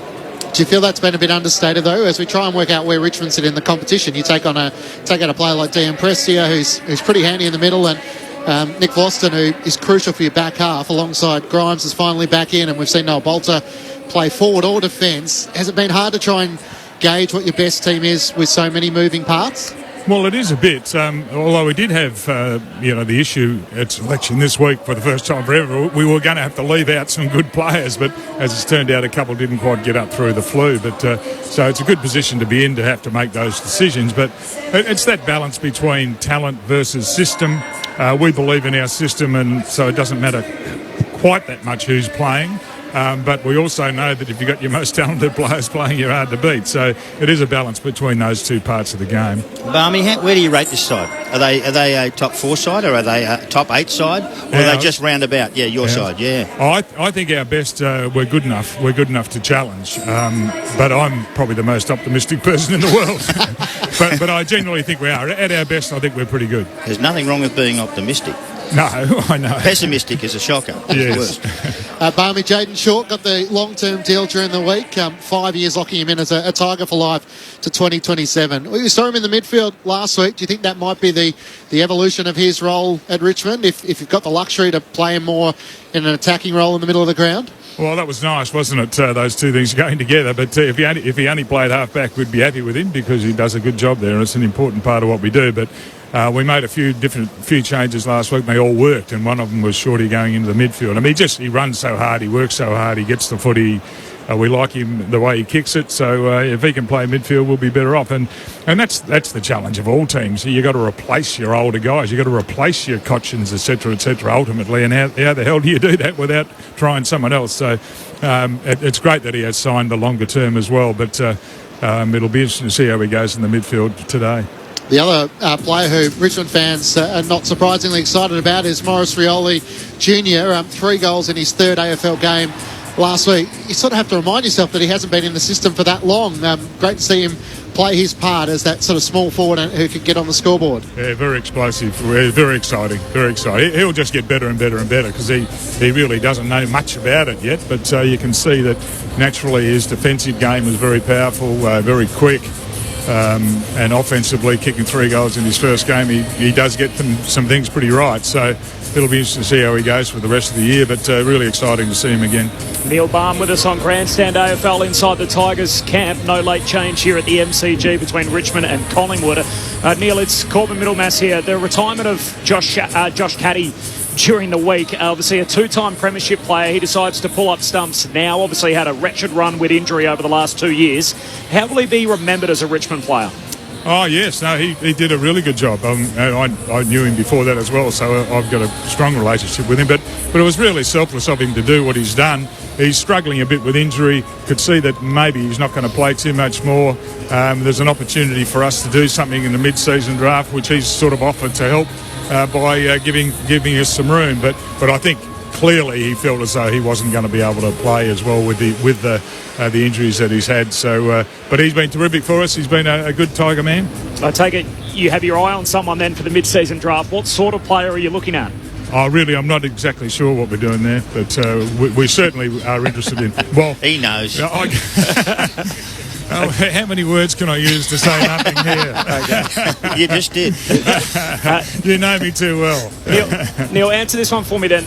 Robbie Tarrant. We've been hearing a bit about this sort of soft drop in recent times where a guy sort of goes out of the team managed and then the week later doesn't come back in. Is he no longer in the best 22 in this Richmond team after 7 weeks? Oh, no, I think while he's best, he certainly is. But he didn't play all that well 2 weeks ago, but he wasn't on his own, and that's all just part of it, particularly when we're bringing some of the kids in. We're giving Josh Gibcus the opportunity, and then Grimesy gets fit. Well, we've got no room to fit everyone in, but he'll certainly play. It's just a matter of him getting his act together. Neil, appreciate your time as always. Thanks, guys. Lovely. Neil Baum inside the Richmond camp downstairs with Tim Hodges. So, Robbie Tarrant, they did the trade with Callum Coleman-Jones, who, interestingly, is going through his own struggles. So Coleman-Jones was out of the team when they were going with just Sherry and Goldstein. Coleman-Jones back, Sherry's out injured. And Tarrant goes the other way, seemingly thinking, back end of my career, can I be part of a successful program if we got another run in us? All of a sudden, he plays the first 6 games of the year, and now he's no longer in their best 22, and we're only 7 weeks in. Yeah, if David Asprey retires, I don't think you need to read too much between the lines to realise we thought Noah Bolter was going to be a forward. Actually, we might need him as a defender, and therefore, as a result, there's probably not a spot for Robbie Tarrant. Not to mention Josh Gibcus in his first season has come in, and he's had an incredible start to his career. But Tigers haven't had a Rising Star nominee since 2019, but you imagine it's just a matter of time until he gets that accolade when he plays a game where Richmond win and he stands out enough. But his intercept marking has been really one of the strengths, and Richmond's a side who has Vlosten and Grimes, at 2 players who can probably play that role. So it does allow a luxury to change a few of the magnets to play more of a defensive role if that allows him to do it. But the Tigers are a fascinating watch. They could be anywhere from sort of 6th to 12th or 13th, depending on how their form goes in the next sort of 5 or 6 weeks. And they've also got Nathan Broad and Graham, who can play halfback as well, and all those sorts of areas. So, I'm not sure it's how he thought it was going to pan out, though. To think that you sort of switch clubs, best and fairest winner, sort of thinking you're going to get a run at it, and all of a sudden, less than 2 months in, you're out of the side. Whose fault's that? Yeah. Well, if you don't perform and you don't give any impact to your side, guess where you end up? And on your bottom on the pine, and that's where it happens. So and I haven't seen a lot of impact from him, and I haven't seen a lot, but he's probably still learning what they do and how they operate and all those sorts of things. I'm certain he'll come back. I'm certain they'll coach him along, and they'll grab him and they'll work with him and make him better, because he's really a straight sort of runner type player. He's been pretty good at North, been pretty good there. But this is a different deal altogether. He's one of Brett Delidio's old man's, the bear tamer. Bear tamers. Yeah. Wrestling in the goal square is probably where he would have played his best footy. But it does open up the conversation that we know you have the mid-season rookie draft, but if you were actually able to change some players, would he reassess his time at Richmond and go, I was actually better off at North, I'd get a game every week? You look at someone like Todd Goldstein, who at the moment he's their second best ruckman, although Tristan Sherry's been injured, and there's clubs like Geelong who would take him at a heartbeat. So I think that's an interesting conversation for the evolution of the game, is do we want players changing mid-season rather than just the addition of perhaps some suburban footy, some state-level footballers who can clearly take the step up to the next level? I think it's a brave move to come to this. The thought about him going back to North and saying, I get a game every week. Well, you don't want that. I don't want a game every week. I want the best person playing in that position every week. That's what I want. That's what we want. So, and they've obviously found out here that he's probably not quite up to the job at this stage. But that doesn't mean he can't be in the next 2 or 3 weeks. You've got to change the way you do things. You've got to live a life that's different to others and all those sorts of things. So, to me, I thought he was reasonably serviceable at North. He worked hard, he did a good job, but he's a straight runner. He hasn't got a lot of flexibility in his moves, and he's basic in a sense. So, and they're looking for more than that. Just on Clinch's point, are we ready for that? Are we mature enough as an industry for a mid-season trade period? I think we should. It's overdue. Wow. I think we should, and so some people want to get rid of their rubbish, or they think they're rubbish, and someone else takes them over and makes something out of them. That's fantastic. I'd love that. I'd love to see that. It does allow to fast-track the conversation, doesn't it? Like, if you look like a team like West Coast, if they've come to the conclusion they're rebuilding, if you could actually make a few changes where you go, you know what, who wants Elliot Yeo? Let me tell you, there's a lot of players don't get on with their coaches. Yeah. Most of them are in the seconds. Well, you mentioned Goldstein before, and obviously Geelong's sort of the team he's often been linked with. I mean, the other one's Carlton right now. So imagine if you were Carlton and you feel like, look, we got all the pieces, we don't really want for anything, but we've just lost our big man in Mark Pitnett for You need a 12 ruckman. weeks. That's the point. A ruckman's there. Yeah, if you could go and get someone that's kind of ready-made with the final series around the corner, it would be a fascinating. We look at a lot through a media lens, and often your own biases are somewhere worked in there. It would be excellent, wouldn't it, as a media story? Imagine the interest that you'd be able to gin up in the weeks leading in towards a trade period in the middle of the year. It creates another story. Yep. It does take away from the traditional view, though, that it's a war of attrition. You pick your team at the start of the season, and then you battle for 22 weeks, 23 rounds to try and work out who's the best team at the end. There would be those that would argue, well, if you can adjust that, then it takes you to almost the days of Hawthorn, where they target sort of set players to come in and play their role who are at other clubs to realise their deficiencies. So it's an interesting debate. The other one with the Tigers is their young players. So Riley Collier Dawkins is one. He's only played 11 games. He was a first-round pick in 2018. He got picked, was playing on a half-forward flank a couple of weeks ago, and now he's out of the team again, having played the last two. And the other one is Jack Ross, who seemed to be getting really good midfield minutes. He was dropped from the side this week, wasn't named as an emergency, and even with Vlastuin and Prestia going out, he still didn't make his way into the final 26, so it wasn't an emergency in the end either for Richmond. There's no late change today. The two subs, Sydney Stagg for the Tigers and Jack Madgen for Collingwood. Adam Ramanaskas is going to join us in just a moment. We're about to pick up a bit more of our audience and to bring you all into the MCG for the blockbuster between the Tigers and the Pies. It's happening. Australia votes on the 21st. I'm Patricia Carvelis, the host of RM Breakfast. I think very hard about the way that I cover everything, and I think very, very deeply about making sure that people are able to make their own choices about what they want this country to look like. Get accurate, impartial information on your ABC radio or head to abc.net.au/Australia votes. Election news that matters to you on the ABC. This is ABC Sports coverage of the 2022 AFL Premiership season. Grandstand AFL on ABC Radio and ABC Sport Digital. There's a long and storied history between the Richmond and Collingwood football clubs. They're close geographical neighbours. They've played in some big-time finals against one another. They both have enormous fan bases. And today they play a Saturday afternoon blockbuster at the MCG. It is a gloomy day. The floodlights are on. The umpires are out on the playing arena, and we're just awaiting the arrival of the Tigers and the Pies. Corbin Middlemass, Matt Clinch, Adam Ramanaskas and Mark McClure in commentary. Tim Hodges is on the boundary. There is no late change. Sydney Stagg is the sub for the Tigers, and for Collingwood it is Jack Madgen. Really, it's all about Dustin Martin this afternoon. Arguably the best big game player ever to play VFL AFL footy is back for Richmond today. He hasn't been sighted since round one. The three-time Norm Smith medalist is in the starting 22 for Richmond. You can hear the roar just bubbling away. The crowd very much scattered around the Melbourne cricket ground. The Collingwood theme song plays, and Scott Pendlebury leads his team out onto the playing arena, the Pies in their traditional jumper with the white shorts.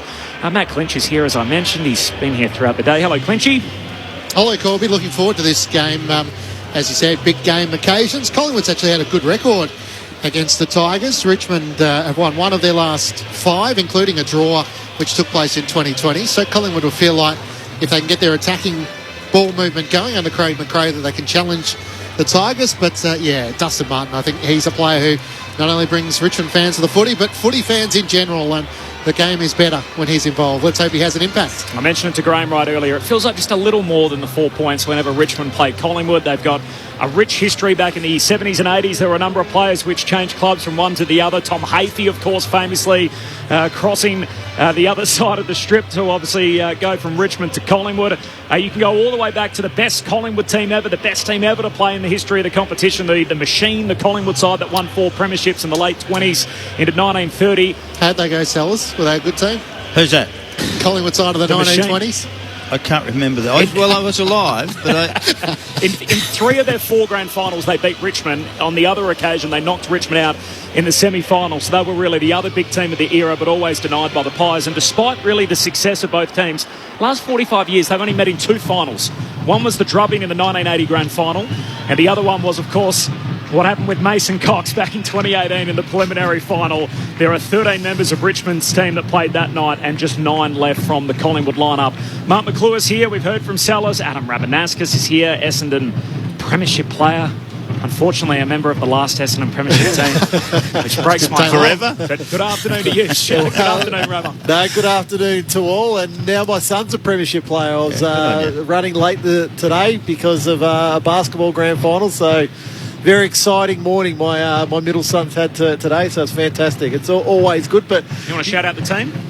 St Christopher's, yes, St Christopher's Basketball Club. So they do a terrific job down there. So to the under-14 boys there, well done. Good on them. But this, it does have a bit of a different feeling. Just walking in then, you could sense the nerves from both supporters group. They're all hustling to get in, hustling to get to their seats. It's the semi-traditional time of 1:45 on a Saturday. So it's got to be a big crowd because there's already numbers at the top of the southern stand, as we can see, Sellers. So it's exciting. The big question: who takes Dusty up forward? Is it Pendlebury?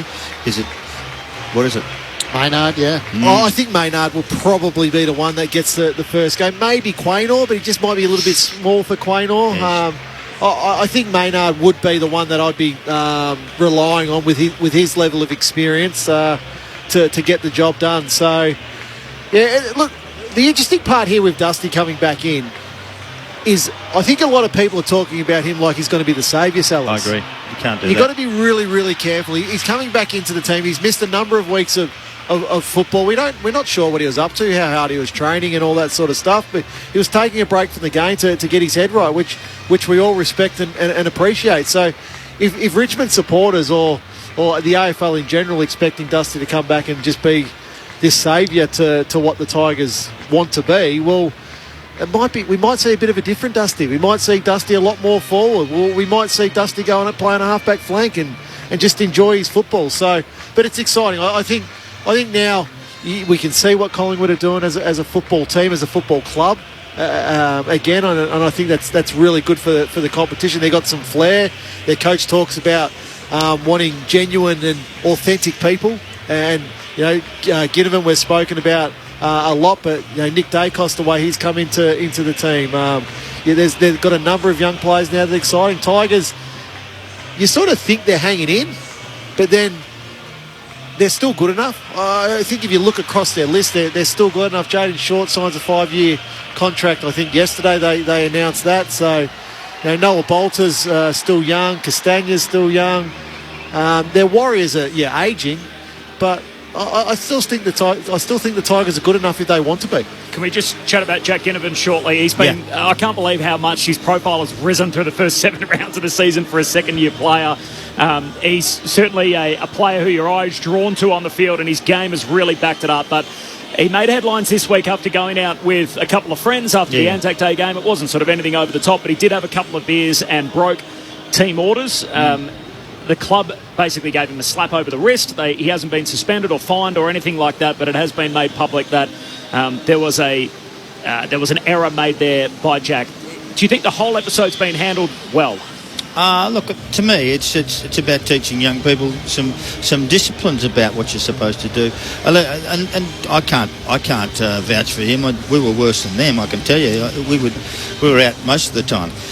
But and it was talk about a couple of beers, and we wouldn't drink a lot. I'm telling you, just have a couple of beers and then go home. And to me, they don't want that. They want to teach this kid something about him. He's got something special about him. He's got an imagination of how to play, and he actually handles it pretty well. He stands up. He's not frightened of giving the crowd a little workout. He's not frightened of talking, of pushing and shoving someone else. And they're hard to find.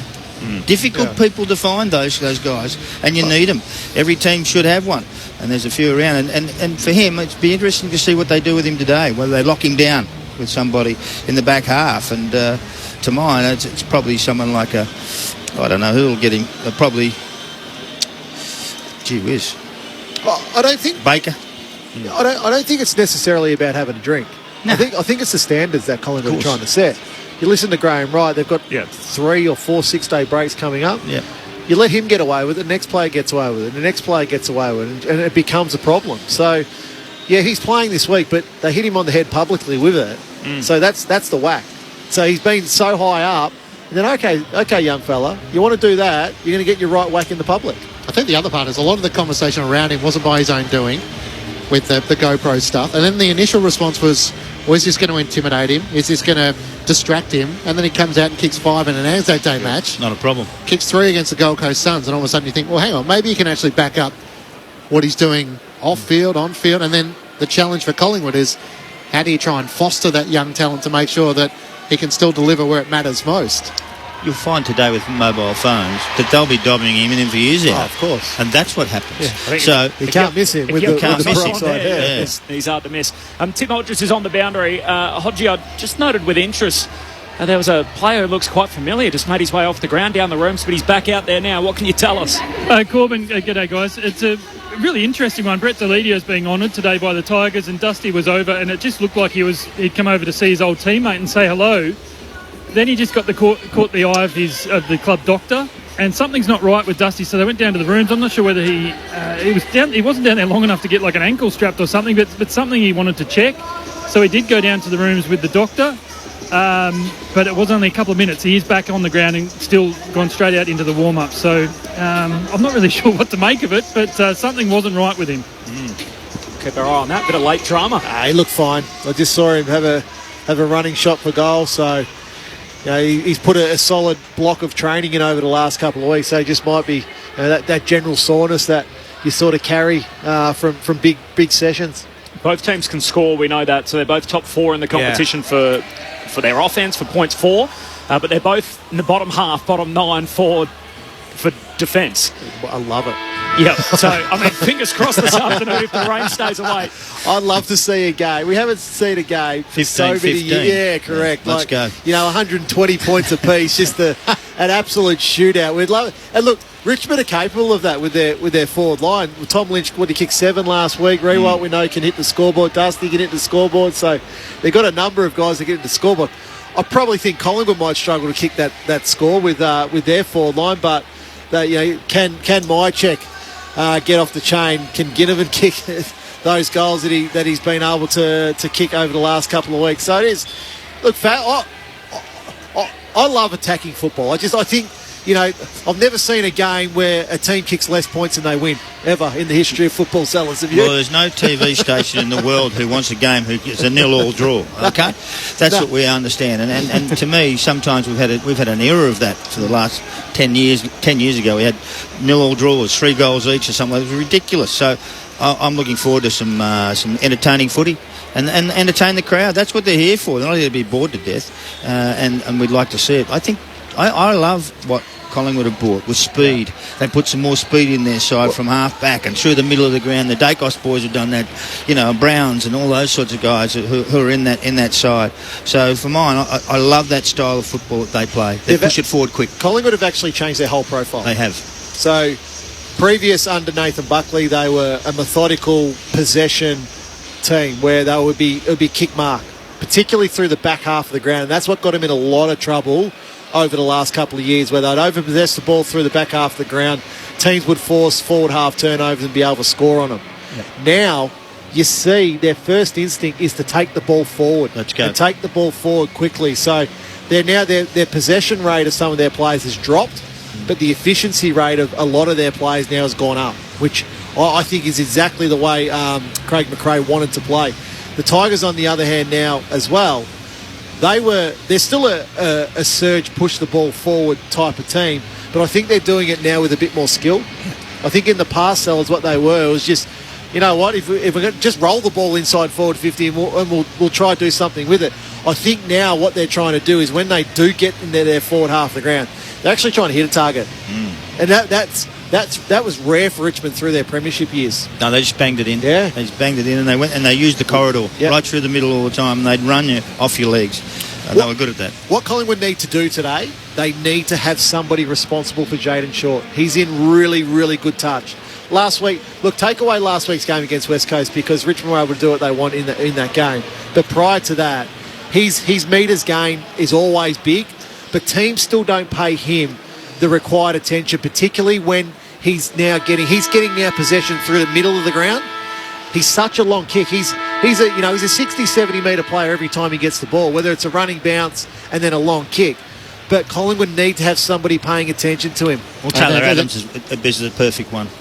Yeah, they're not traditionally attacking side Collingwood, so you think Darcy You don't want Parish Taylor Adams? 30 in the first half of Anzac Day. I think maybe like a Beau McCreary could potentially play that role. He's got the speed to be able to go. He's a young player. Sellers, I love when young players are given a role in the team. See if they can take that responsibility. Do you see a finals team in either one of these clubs? I do with Collingwood. I don't with Richmond. Yep. Ram?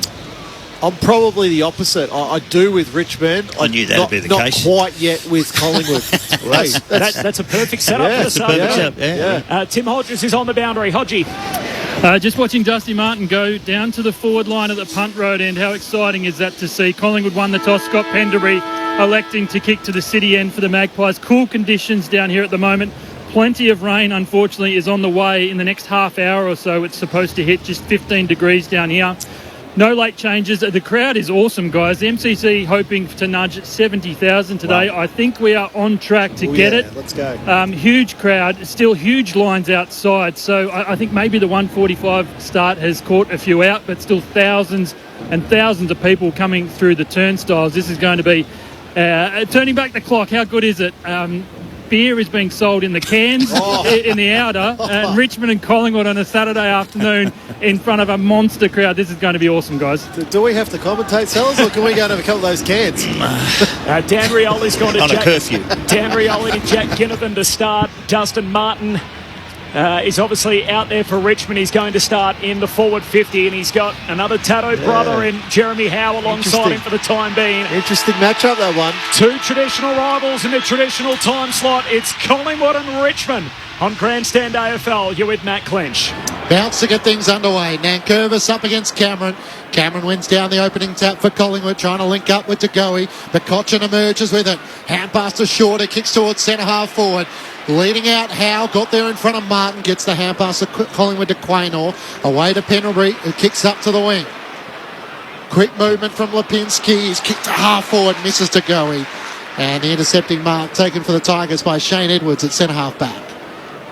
So Edwards kicks Richmond into the middle of the ground, and Cochin takes the mark on his return. Hand pass away to the run of Short, kicks down to half forward. Great half volley pick up. Bolton links up by hand away with Graham. High up and under top of the goal square. Lynch flies, no mark. Spills down to Castagna. Tackled, dispossessed. Side bottom sops it out at defensive 50. Slips through the hands of Nankervis. The captain goes back in. Ginnivan pushes him in the back, said the umpire. The heavy tackle. And the free kick's going to go the way of Nankervis. Quickly gave the hand pass to Short, long towards Lynch, top of the goal square. 3 to compete against. Moore punches it away towards the boundary line. Side bottom didn't quite get it there. That should be and then Maynard hacked it straight over the line. Umpire says throw it in. There was no doubting his intent. Trying to get it out of play there. 2 or 3 goes at it. Well, geez, what about Richmond's intent just to start this game? Clinchy, bang, both inside 50s, long and deep, trying to put Collingwood's defenders under pressure. 10 disposals to 5 the Tigers' way from the throw-in. Cleared Nankervis at the back. Graham's hand pass, missed the target. Short cleans it up, kicks long to the goal mat. Lynch dragged down by Darcy Moore, who gives away the free kick. And Tom Lynch will turn around, snap on his right and miss. From only about 15 metres out on a 45-degree angle, he didn't waste any time. Kicked 7-5 last week from 12 scoring shots. He has the opening behind of the match through 2 minutes. Howe, bullet-like on the kick-out, spots up Lipinski. Centre half back for Collingwood. He goes short to Myercheck, who's in the back half. Pies in the white shorts, their traditional black and white stripes, and Richmond home game, so they're in the black shorts with the yellow sash. Hand pass away to Lipinski, runs it over halfway for Collingwood. Hand pass to side bottom, kicks inside 50. Hoskin Elliott, no mark, spills to Adams. Centre half forward, running the wrong way for the Pies. Turns, kicks to half forward. Josh Dacos the target, it carries his head. Edwards tracking it towards the boundary line. Hand pass to Dan Rioli, who just threw it out in front of him. It was out of play, and the umpire says chuck it in. Didn't think that was a throw, Sellers? Yep, absolutely that was a throw, Sellers. Totally. Boundary throw in, 55 out right half forward for the Pies. They're kicking to the city end in the opening turn. If you watch, there's 100 a game. Yeah. Jackie can sit in front of goal, but it's always different in front of goal. Cochin emerges with it, kicks up towards the wing. It'll bounce out in front of Lynch and roll over the boundary line for a throw-in. That was against the Pies as well? Yeah, round the post. Yeah. So the Tigers are behind. Collingwood yet to score. So a couple of the matchups. Howe start alongside Martin. Darcy Moore with Tom Lynch. Ginnivan with Rioli from the throw-in. Josh Dacos taken high, and Collingwood will take the free kick on the wing.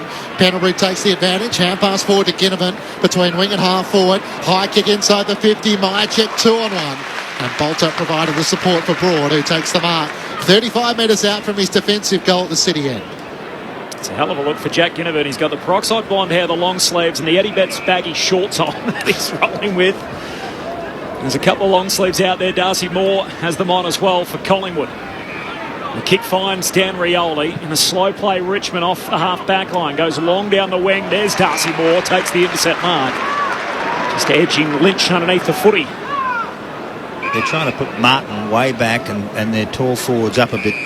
And I don't mind that, Sellers, because it takes Howe all the way back. We know how good Jeremy Howe is as an intercept defender. More to Josh Dacos. Measured drop punt down the boundary line. Finds DeGoey. Richmond one behind. Collingwood yet to score. 4 minutes in. No late change. Stack and Madgen, the two subs. DeGoey just kicks it long to a contest inside the forward 50 and plucking it out of there. Bolter. That strong intercept mark. Terence gives the hand pass to Broad, who links up with Rioli in the right back pocket. He feeds the hand pass to Baker, almost run down, but found Lambert, who takes the mark at right half back. Kane Lambert in his second game back, links the hand pass over the top to Rioli, links up with McIntosh on the southern wing. Long kick looking for a revolt, 2 against 1. Howe in from the side, couldn't take the mark. Pendlebury with a little toe poke, defensively to the advantage of Maynard, but he overran the footy. Revolt squeezed the kick inside 50. Quaynor in front, couldn't pick it up. Now Lynch tackles him, lost the footy. Martin onto it, hacks a kick towards goal. Ricochets off Noble, straight to Lynch. Hand pass forward, Castagna couldn't take it, and allows Noble to rush it through for a minor score. The Tigers 2 behind, Collingwood yet to score. 5 minutes opening term from the MCG.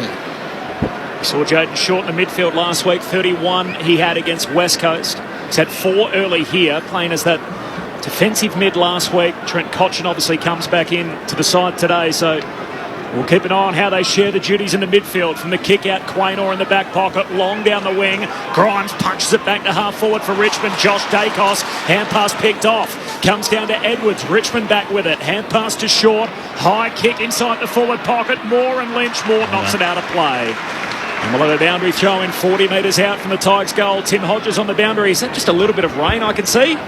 Yes, it is, Corbin. The lightest drizzle is starting, and it's supposed to probably ramp up in the next 20 to 30 minutes. You on the big puffy jacket, Hodgie? I have gone the Parker, so I think I'm going to need it, unfortunately. And it's unfortunate for this big crowd. It is awesome to see how, when they're up in the top decks, in the back row of the top decks, you know it's going to be a monster crowd. As it is whenever we have Hodgie on a Saturday afternoon. Darcy Cameron got the free kick for a hold in the ruck battle. Goes back to Jeremy Howe. Switches it out to Sidebottom. Kicked it over his head at left half back. McIntosh off his chase. Sidebottom a little toe poke made it work, but his hand pass looking for Bianco, who's bumped off it by McIntosh. Wins it back for the Tigers. Hand pass to Gipkus. Baker tried to swat it over, but turned it over. Chris for Collingwood to Lipinski. Back to Sidebottom at left half forward. Kicks inside the 50. Myercheck marks on his chest. Hard against the boundary, just inside the 50. It's great skills by Sidebottom. On the left foot, just on the boundary, just kept it inside. A low pass, went 3 foot off the ground the whole way. Myercheck's test into his chest. So he has a shot from 45. In his 5th year as a Magpie, Brody Myercheck, what a handy pickup he's been for Collingwood. 3-time leading goal scorer. Playing just his 85th game this afternoon. This is as hard as it gets. Hard against the boundary in the left forward pocket. He veers out to the right. Fires on goal. It's across the face. Cameron's there. Nankervis sees it through for a minor score. So Collingwood 1 behind to Richmond 2 behind. 7 minutes gone opening turn. The other game this afternoon, the Suns and the Swans at the SCG. The Gold Coast with the first 3 scores. They're all behinds. Noah Anderson are laid out for Gold Coast. So 3 behind Sydney. Ran too far. Oh, that is... I thought it was a good opportunity, Sellers. It was 30 metres he ran from the square. And that's Ryan Mansell who took the kick-out duties. Went on a big run all the way to the back pocket. And as he kicked the footy, the umpire blew his whistle and called him for the travel. And a free kick for Bo McCreary and a shot at goal. We see a lot of that every week. Players running too far. So I'm really happy that the umpire has awarded that free kick. McCreary, 35 out, snapping right boot. He hits the post. Trying to bend it back from the left forward pocket. Collingwood 2 behinds, Richmond 2 behinds, 8 minutes in. No late change between the Tigers and the Pies. What we have at the moment is a very attacking game, which was predicted. Our scores haven't quite stacked up yet, but both teams are trying to push the ball forward as quickly as they can. This time Broad takes the kick in, off with a dash and takes a bounce, kicks a long ball up to the wing. Riewoldt can't take the mark. Noble gathers for Collingwood, feeds a hand pass boundary side to Maynard, who drives a long kick towards the 50. Bolter's there, set himself, takes the mark with good support from Gibcus. Switches inside the defensive 50. Now Curtis takes the mark. Ginnivan tried to hold him up, gives the hand pass back to Bolter. Chip kick into the middle of the ground works as Mansell takes the mark. Only game he's played this year was the Anzac Day Eve game against Melbourne, so recalled today Ryan Mansell. He goes short to Graham alongside the centre circle, swings his kick out wide to Lynch's advantage, who marks 60 from home. It's the first time he's been away from more. He's taken a mark. He's at left half forward. His forward 50 is filled up at the punt road end, so Lynch just lays it up to the top of the goal square. Riewoldt down there, forced to spoil. Collingwood with the numbers. Side bottom, hand pass to Noble. Kicks to the back pocket. Lipinski takes the mark for the Pies. In fact, it's Bianco. 2 behinds apiece through 9 minutes. Bianco tries to play on and get around McIntosh. His kick is almost turned over. It is now as Pickett swoops on it. Kicks inside the 50. Not a great kick towards Shea Bolton. And Quaynor picks it up for Collingwood. Hand passer to go in half back to side bottom. Kicks up to the wing. Myercheck in a wrestle with Bolter. Bolter worked his way to the front. Takes the mark on his chest for the Tigers. Yeah, terrific start, Bolter. Yeah. Scores level after 10 minutes. Bolter puts it inside the forward 50. They come from all directions. Slips out the back of the pack to Lynch, who snaps and kicks the first of the game. Tigers in business.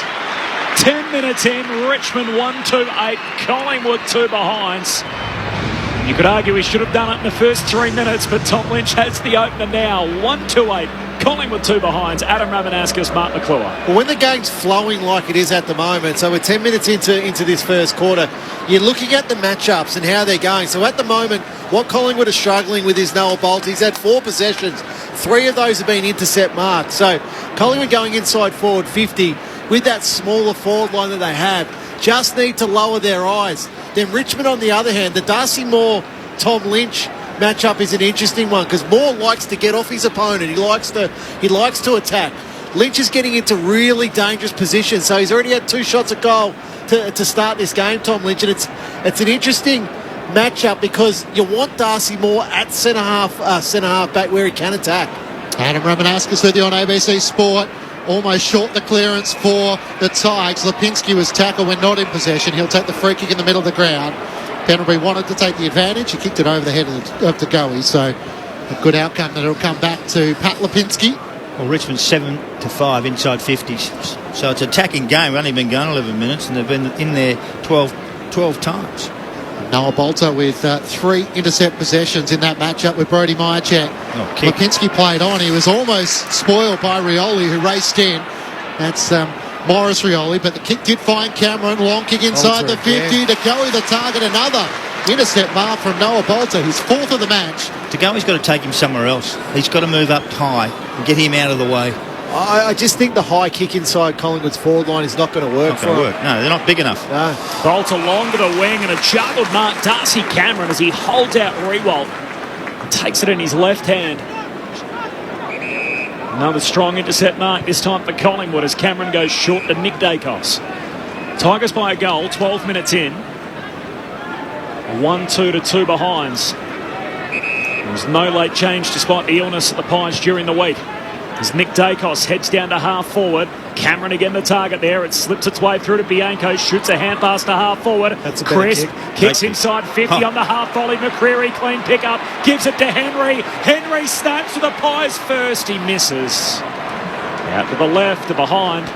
Gee, that was a great pickup. Yeah. Full ball. McCreary. Yeah, it's fantastic. 1-2 to 3 behinds. 12.5 minutes in. It's Richmond by 5 points. Dan Rioli looks to bring the Tigers back into play. Veers out to the right back pocket. Drives a long kick towards Lynch and Moore almost juggled the mark. He is able to swat it back to Noble, who kicks around his body. It might have been touched off the boot, but Broad gathers. Has enough space at halfback. Hand pass to Lambert, who can work it around the southern side, looking for Lynch. Noble got back, couldn't hang on to the mark, but he did have the arms chopped in the eyes of the umpire. And Collingwood to take it between wing and halfback. The Tigers by 5 points. John Noble, mid-season pick-up for Collingwood now in his 43rd consecutive game. He sends the ball down the southern wing, slips its way through to Cameron, still with Collingwood, hand pass to side bottom, high kick into the pocket, 2 Tigers under it, Mansell and Grimes spoil each other, Ginnivan collects, he's taken high, and Jack Ginnivan will get a free inside 50, and Ginnivan to take it, left half forward, 30 out. Well, I watched him practice this kick 20 times in front of us, just up the other end of the ground.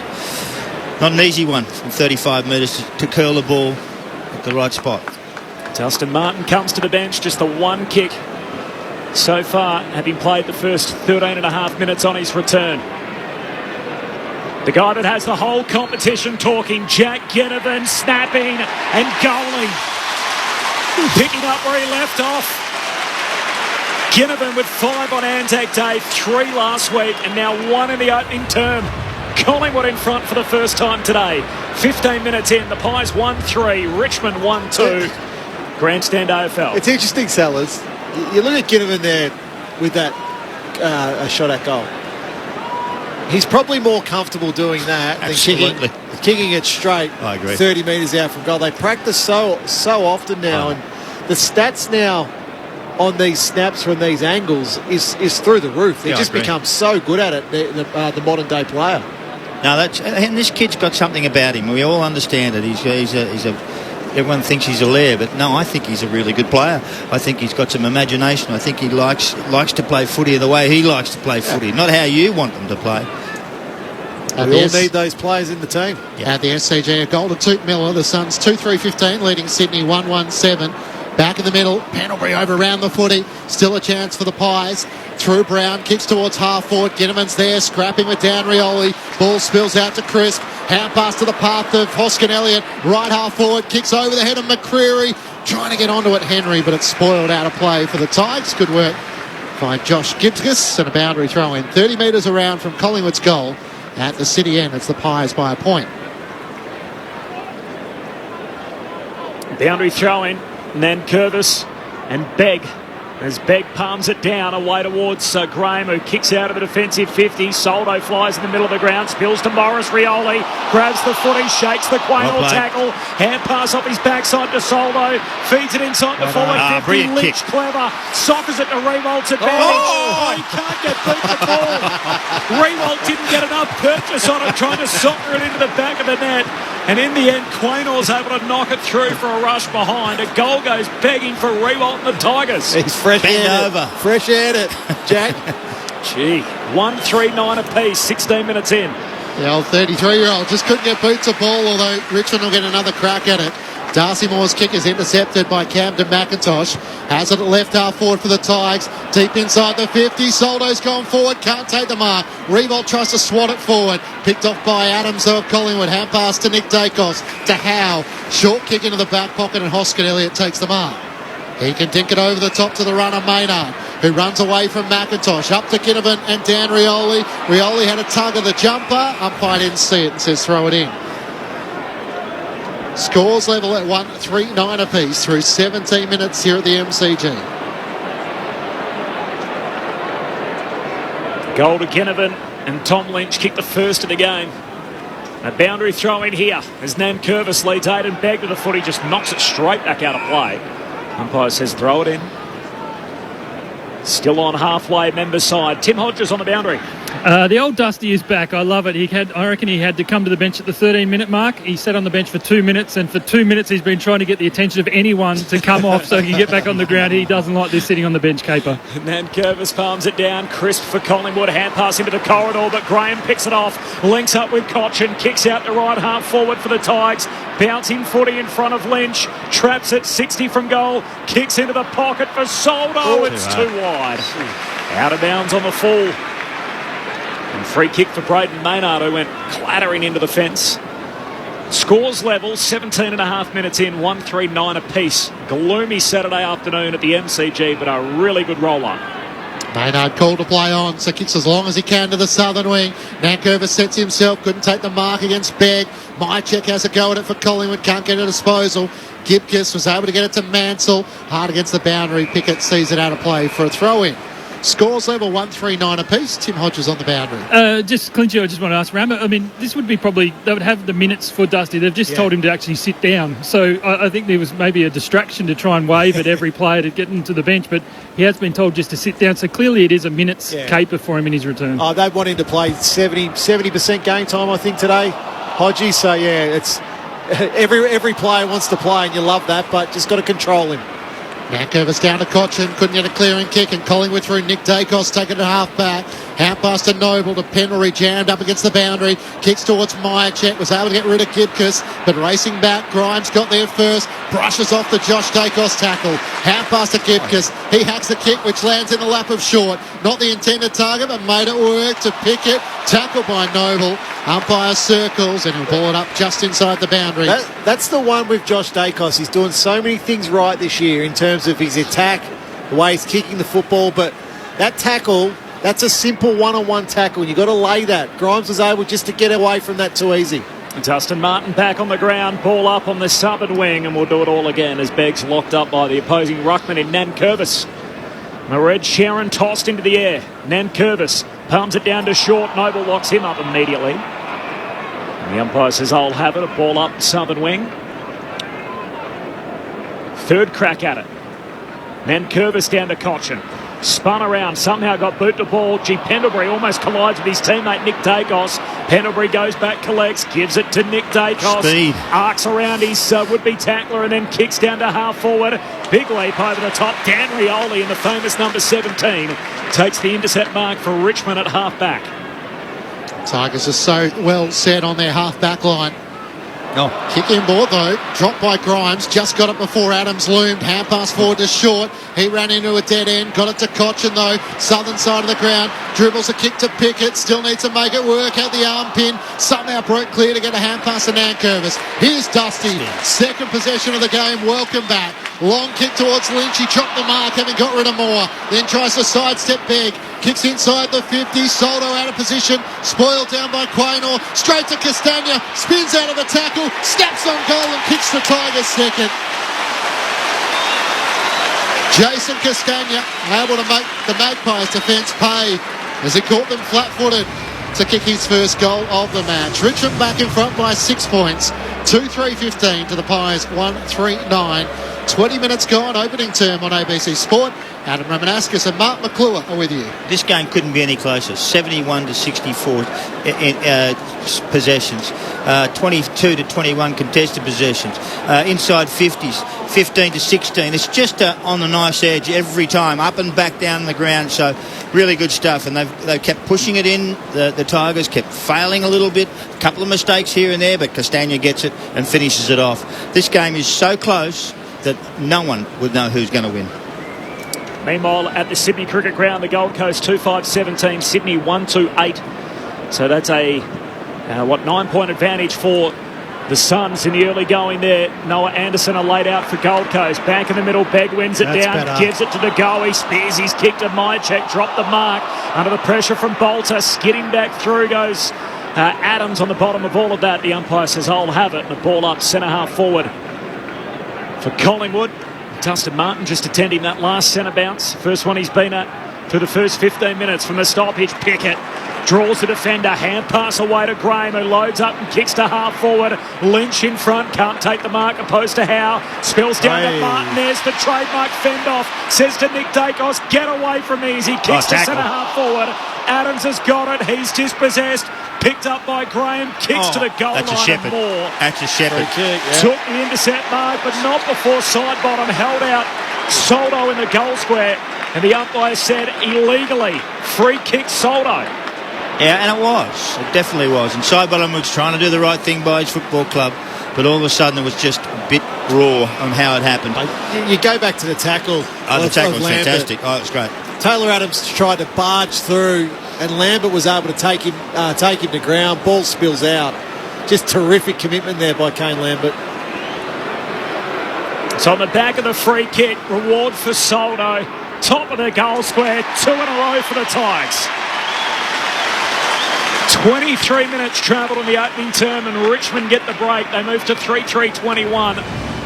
Collingwood a 1-3-9 It's a 12-point buffer for the Tigs. Yeah, I don't think they like the Tom Lynch matchup. So in that case there, Jeremy Howe had the matchup. Lynch actually should have taken the mark. So here, there, it's silly by side bottom. He wasn't looking at the ball. He bumps into Soldo. It's an easy decision for the umpire. But I'm just watching Tom Lynch. He's up to 8 possessions now. He's kicked 1 goal, 1 in this game.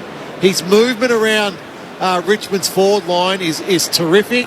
He's now back in the goal square. He's taken Darcy Moore all the way back to the goal square. So he's got Darcy Moore out of his comfort zone. It's really smart coaching by the Tigers at the moment with Lynch. Adam Ramanauskas with you on ABC Sport. Nick Dacos would have seen the dusty fend off on TV, but nothing quite prepares you for it.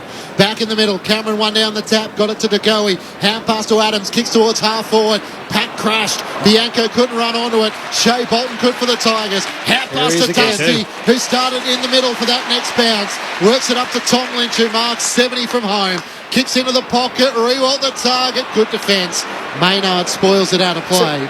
And a boundary throw in 40 metres out from the Tigers goal. That's the issue there with Lynch. Like, Lynch he's got 15 metres on Darcy Moore because he's just trying to lay off and read the play.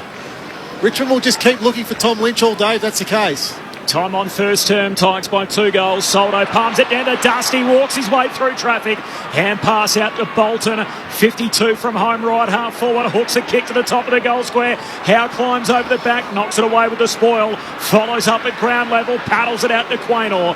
He soccers off the deck out of the defensive 50 for Collingwood. Chopped off by Mansell of the Tigers. Hand pass away to Cochin to Lynch. And bangs bodies with Quaynor, a little bit of a push and shove, and they decide against the melee. In separators, the ball will be thrown in here, 60 metres out from Richmond's goal at the punt road end. 25 minutes in, the Tigers by 2 goals.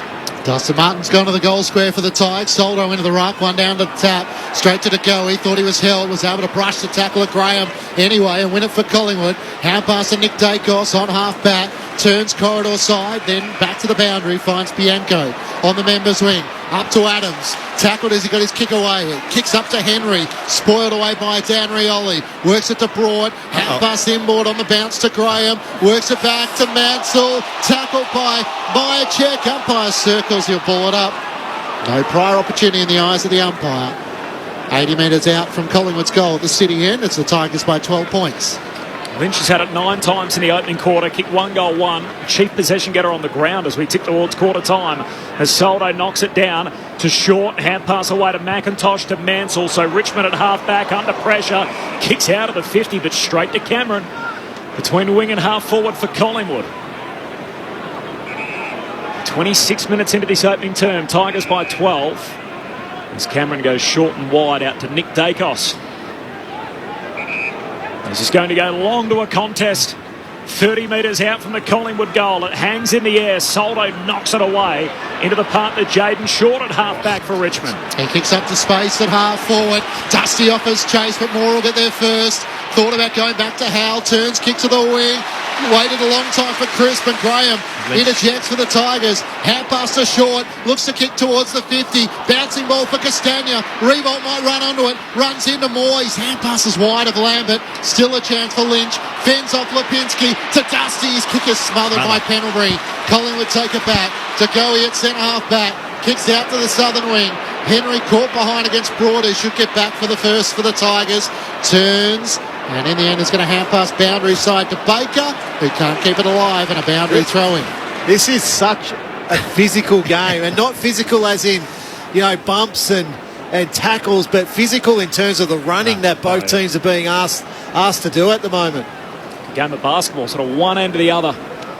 Scott Pendlebury, 6-time All-Australian already. If the All-Australian team was picked tomorrow, Rammer and Sellers, would he be an All-Australian half-back? He'd be competing with Jaden Short for one of the spots. There's no doubt about that. And probably Bailey Dale, I think, is going really well, but he'd be very close. 25 disposals a game so far this year, Scott Pendlebury in his new role. At just 34 years of age. Boundary throwing on the southern wing. Tigers by 12 points. Soldo wins it down to Graham, who spun around, gets the kick down the wing. Bolton goes for a climb, no mark. Spills to Noble, hand pass to Pendlebury. A little slow to get rid of it. Put Cameron under the pump. Crisp slides in. Bottom of the pack that forms around him. Umpire circles. Is Crisp in trouble? The umpire says no. You watch here now with Pendlebury, Corb. He just sits at 10 metres off the pack every single time, allows his direct opponent to go into the contest where he can just control behind the game. Another stoppage on the southern wing. Is Jeremy Howe brave or stupid playing 30 metres in front of Dustin Martin in the goal square? The ball... Smart. The ball's 75 metres away, We'll see if he can make him. Here it goes. Here is Lambert, gets the clearance, kicks towards half forward for Richmond. Tough bounce for Tom Lynch, tackled by Darcy Moore. Ball spills in front of them, they scrap for it. Noble eventually arrives and taps it out of play for a boundary throw-in. 55 metres out from the Tigers' goal, the punt rode in. It's Richmond leading by 12 points. Proud to see a replay of the Moore and the Lynch tangle. Tigers fans thought there could have been a hold from the throw-in. Soldo wins down the tap, but straight to Pendlebury at Collingwood. Hand pass to Lipinski on half-back. Kicks up to the southern wing. Another intercept mark. Noah Bolter has it on a string. He's turned it over. Ginnivan in the middle of the ground. Chance downhill for Collingwood. Ginnivan clever. Hooks his kick to side bottom's advantage. Knocks it inside the forward 50 to Henry's advantage. Kicks into the goal square. McCreary takes the mark. Just a step outside the goal square. He's in line with a goal post. And he'll have a shot here from about 5 metres out. Nice work from Ginnivan in the middle. It was a poor decision by Bolter. That ball needed to go straight back into Richmond's forward line. Keep putting the pressure on Collingwood defenders. That's such a good quarter, Bolter. It's usually their trademark Richmond, but can Collingwood punish them on the turnover? They can. McCreary bangs it through right on the bell. First quarter in the books. I think the timekeeper just was leaning on the siren to we heard it. Signal the end we all heard it. Of the opening quarter. That first term running just about 30 minutes bang on. The Tigers 3-3-21, Collingwood 2-3-15. 2 lead changes in that opening term. The goal kickers, 1 each for Lynch, Castagna and Soldo, while Ginnivan and McCreary, the 2 smalls, have the goals for Collingwood. There's a bit of niggle in it as well, which we love in these matchups between 2 traditional rivals. Jack Riewoldt just being pushed out of the way as he trots by very close to the Collingwood huddle that's starting to form, and always has a little bit to say as he looks over his shoulder and now makes his way towards his Richmond teammates. Quarter time at the G, Tigers by 6 points. Meanwhile, it is quarter time as well in Sydney, Gold Coast and the Swans. And it's the Suns who lead it, 3-6-24 over Sydney, 1-4-10. So a 14-point advantage for Gold Coast there at quarter time. On ABC Radio and ABC Sport Digital, quarter time at the G, it's the Tigers by 6. This is Grandstand AFL. The aged care sector. Cost of living. Young people really care about climate change. Keep across all the election news that matters to you. With a lineup of some of the ABC's best podcasts on the ABC Listen app. Get in-depth reporting from podcasts like Hack, The Party Room, and daily coverage from Australia Votes, hosted by Melissa Clark, James Glenday and me, David Spears, as we run through the issues that matter to voters. All the latest election news that matters to you. With the ABC Listen app. The 2022 AFL Premiership season. Grandstand AFL. On ABC Radio and ABC Sport Digital. Bolter puts it inside the forward 50. They come from all directions. Slips out the back of the pack to Lynch, who snaps and kicks the first of the game. Tigers in business. High kick into the pocket. 2 Tigers under it. Mansell and Grimes spoil each other. Ginnivan collects. He's taken high. And Jack Ginnivan will get a free inside 50. The guy that has the whole competition talking. Jack Ginnivan snapping and goaling. Here's Dusty, second possession of the game, welcome back. Long kick towards Lynch, he dropped the mark, having got rid of Moore. Then tries to sidestep Begg, kicks inside the 50, Soldo out of position, spoiled down by Quaynor, straight to Castagna, spins out of the tackle, snaps on goal and kicks the Tigers second. Chance downhill for Collingwood, Ginnivan clever, hooks his kick to side bottom's advantage, knocks it inside the forward 50 to Henry's advantage, kicks into the goal square, McCreary takes the mark. Can Collingwood punish them on the turnover? They can. McCreary bangs it through right on the bell. This is the 2022 AFL Premiership season. On ABC Radio and ABC Sport Digital.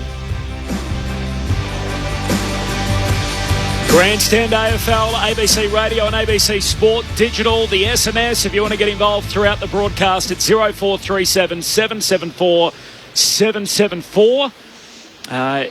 Feel free to send them through. Adam Ramanauskas and Mark McClure are here. It's the Tigers by 6 points at quarter time. Meanwhile, up in Sydney, it's the Suns by 14 over the Swans. What do we make of that opening quarter of footy? I thought the Tigers were fantastic. They moved the ball into their forward line many, many times. And the inside 50s, you can see they're 15-12. They lead that area. They lead the disposals with 98 to 86. And then the efficiency, they're 62 to 52. Now, the Collingwood aren't hitting their targets as well as they'd like to be. They aren't putting it in the right, they're not putting it in the right spots, and they're not really pushing towards goal as much as they probably could. Tigers actually dominated the quarter, and you can have a look at it. Short had 11. Tom Lynch, who's a monster, plays in the forward half, has 10. He kicks 2 goals to go with it as well, I think. 1 goal to go, was it? 1 goal to go with it. Graham's had 10. You can also put in Cochin with 7. They've just dominated that area, and their midfield's really strong. There's no real problem with what Collingwood are doing, but they're not coming towards the ball. The forwards are not moving. If you've got a small forward line, you need to move. You need to change the way you move. Move sideways, move up, move backwards. Take everything you can off the bloke who's with you, because you can't let them stand still and punch the ball away with a long kick coming in. It's been a really good game. Really enjoyed it. Sidebottom's had a big part of this. His skill level is enormous. Pendlebury and DeGoey, Lipinski as well. This is a crackerjack game, Rama. I really want to focus on Collingwood going inside their forward 50 at the moment. You touched on it there, Sellers. Noel Bolt had a terrific quarter.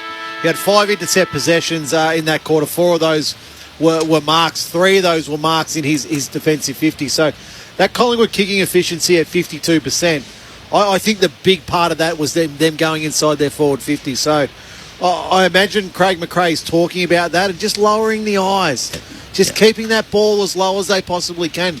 Richmond have eaten that high ball alive for 5-6 years now. They love that. From Alex Rance to Dylan Grimes to now the way Noah Bolter plays that role. Vlosten's the other one who's not here today, but they just love that high ball. So I think Collingwood going inside forward 50 just need to a little bit more composure and lower their eyes. Richmond, on the other hand, their forward line's really interesting at the moment. We touched on Tom Lynch and the role he's playing. This is where the loss of Jordan Roughhead really hurts Collingwood, because when you've got 2 interceptors, 2 more attacking key defenders, you don't have that key defender that's really going to pay the due respect. Lynch had a massive quarter, 10 possessions in a quarter for Tom Lynch. That's probably a career best for him. I think so too. Yeah, he had 6 score involvements as well. Tom Lynch. He was just enormous in that quarter. But what the problem was for Collingwood is when Tom Lynch was going near the ball, he had 15 or 20 metres on his direct opponent. So again, we're starting this second quarter. He's dragging Darcy Moore all the way back to the goal square. So it's a tough matchup for Collingwood, but they've got to get closer to Tom Lynch. The best thing for him is only a goal down. Yeah. Second quarter action on Grandstand AFL. Richmond by 6 points. In the middle as Nankervis leaps up, wins the hit out down to Crisp, who's tackled by Koch and dispossessed. Umpire lets them go, still inside the centre square. Nankervis knocks it out a second time to Shea Bolton. Hand pass over his shoulder is a turnover, and Nick Dacos has got it. Still in the centre square, gives it to Adams. He's tackled. That's good stuff. Number of bodies charging in over it, and eventually Crisp catches Jaden Short high. And the free kick for Richmond alongside the centre circle, Short to take it. Coming up to possession number 12, so it's had a dominant start once more. Kicks long inside the 50. Maynard in front. Lynch gathers. Hand pass to Dusty. Dodges and weaves. Works it back to Lambert. Bouncing hand pass to Cochin. Comes undone. DeGoey to Maynard. Run down by Morris Rioli. Umpire waves play on. Cochin's flying shot on goal. It's going to bounce through. Not all that pretty from the Tigers, but they're able to pounce on the Collingwood error. And when Richmond are playing their best, you know that's one of their features. The Tigers back out by 12 points, 4-3-27 to Collingwood 2-3-15, just a minute into the second quarter. Was that Rioli's tackle? Rioli's tackle was just special, really special. Young man in his first year of playing football, and he came out from down in the forward pocket and just laid a tackle that was just sensational. And then all of a sudden Cochin picks it up and finishes it off. That's exactly what your small forwards do. He hardly had a kick already, Rioli, but gee whiz, that's a big impact on this game. He's one of 6 teenagers on the ground, Morris Rioli. Just his 4th game. Of course, last week played along Daniel and Willie. It was the first time we had 3 Riolis in the same ground.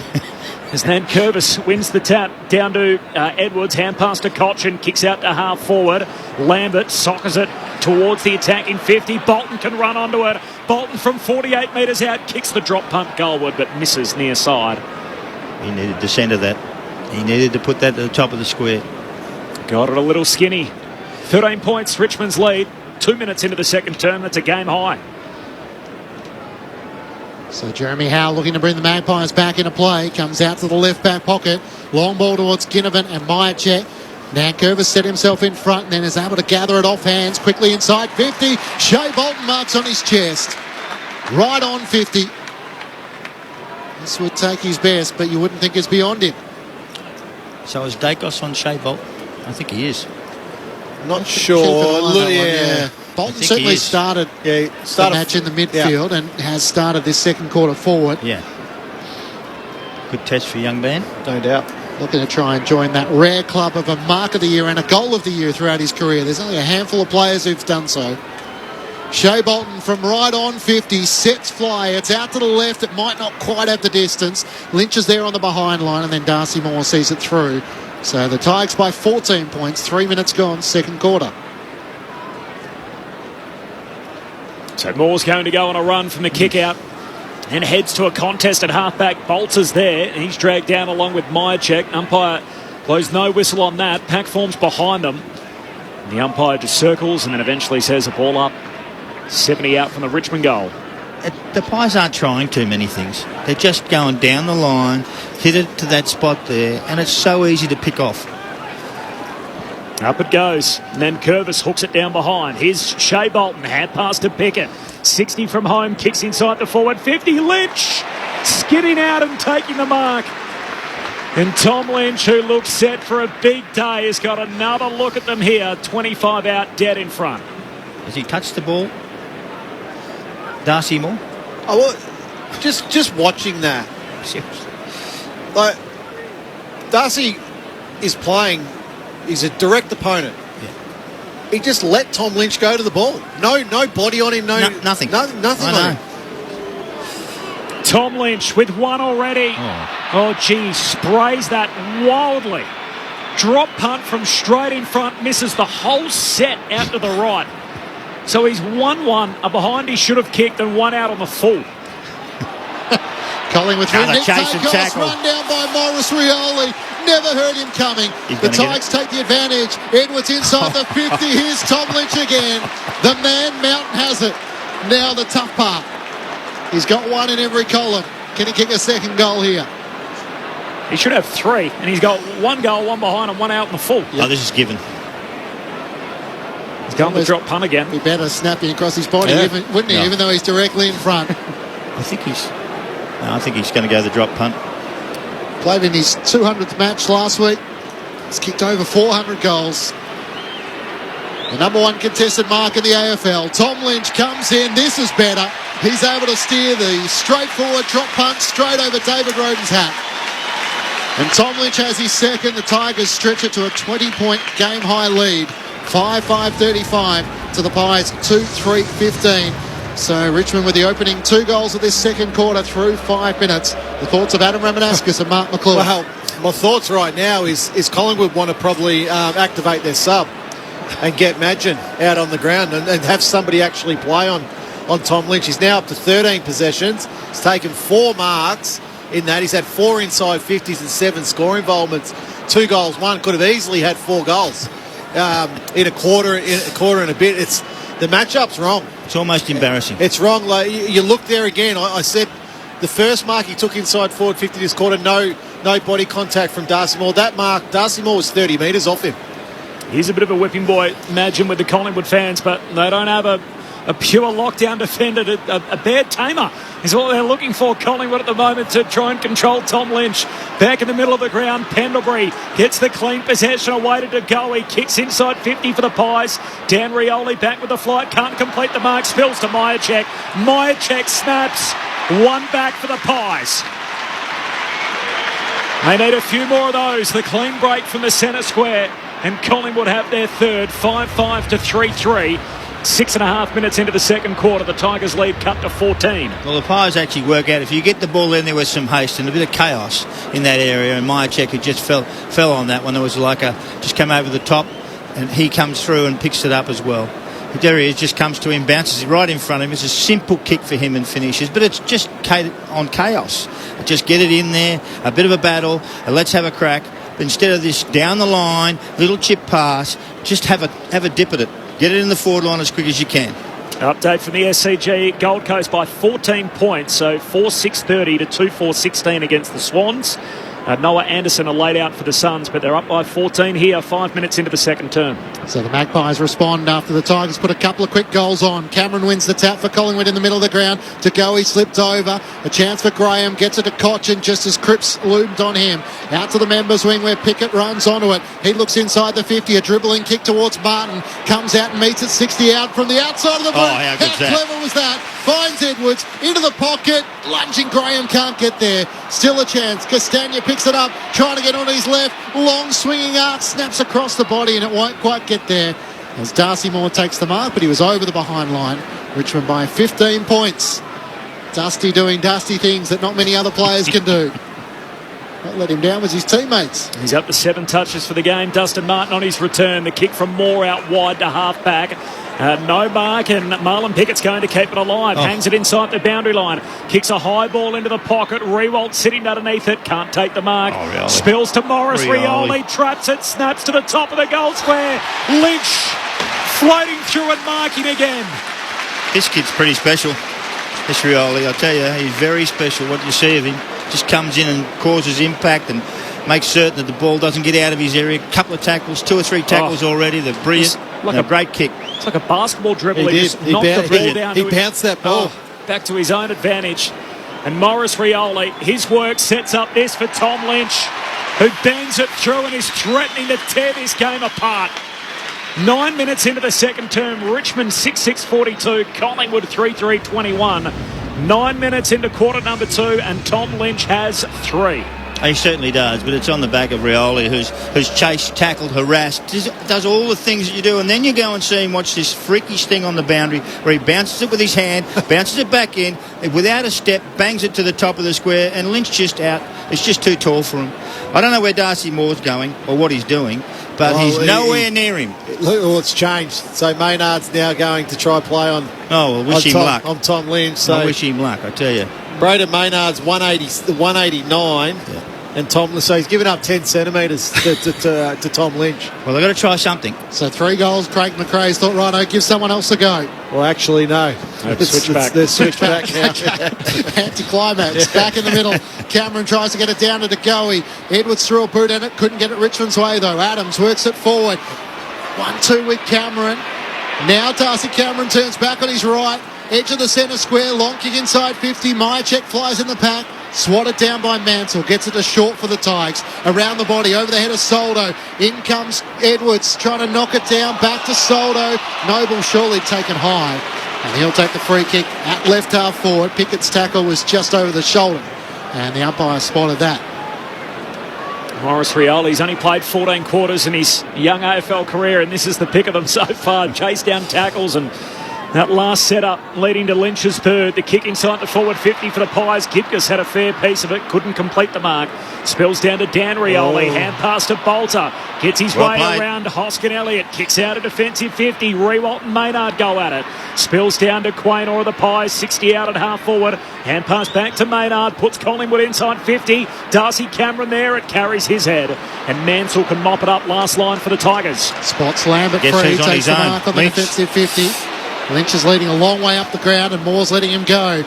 Goes shorter though with this pass and finds short. That's a great kick. He is a long-ranging kick. Spots Dusty out the back. Marks at the edge of the centre square. Hand pass to Shea Bolton. They won't catch him. 2 bounces. Gets the 15. Goes the dribble kick and misses. Out to the left trying to kick it end over end. He should have just kept running. No one would have got him. Well, he could have handballed it over or he could have hand passed it. Yep.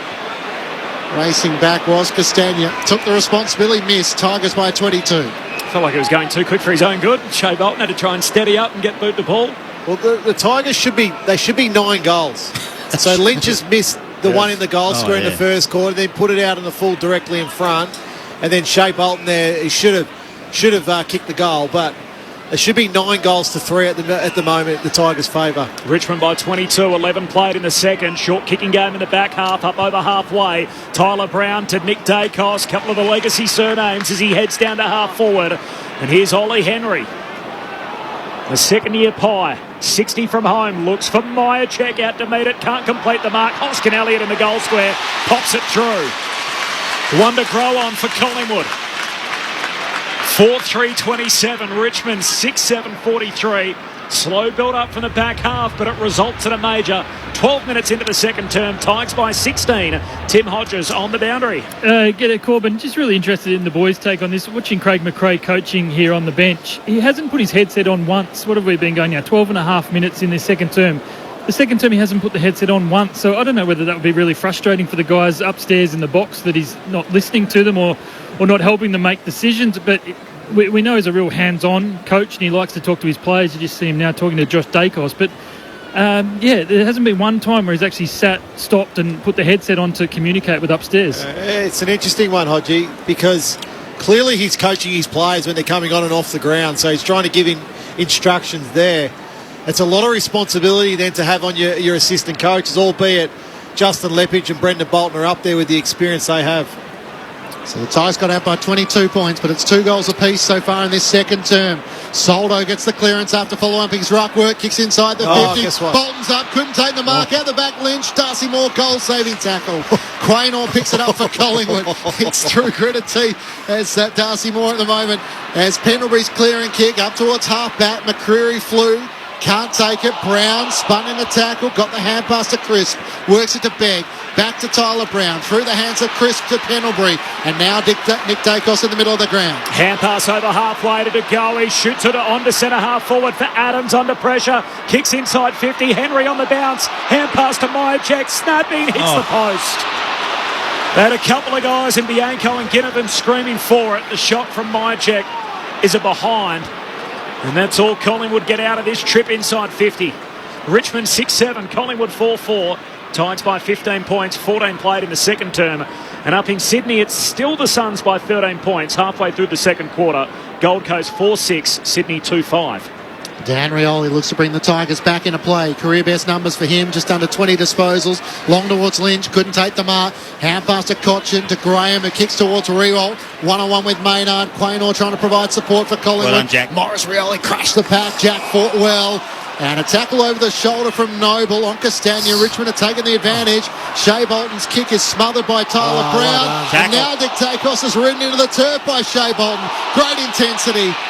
And holding the footy as Brown, that's Tyler Brown, lays the tackle on Jack Graham. So no room to take a breath. Collingwood take it back on half back. Tyler Brown along the half back line to Pendlebury.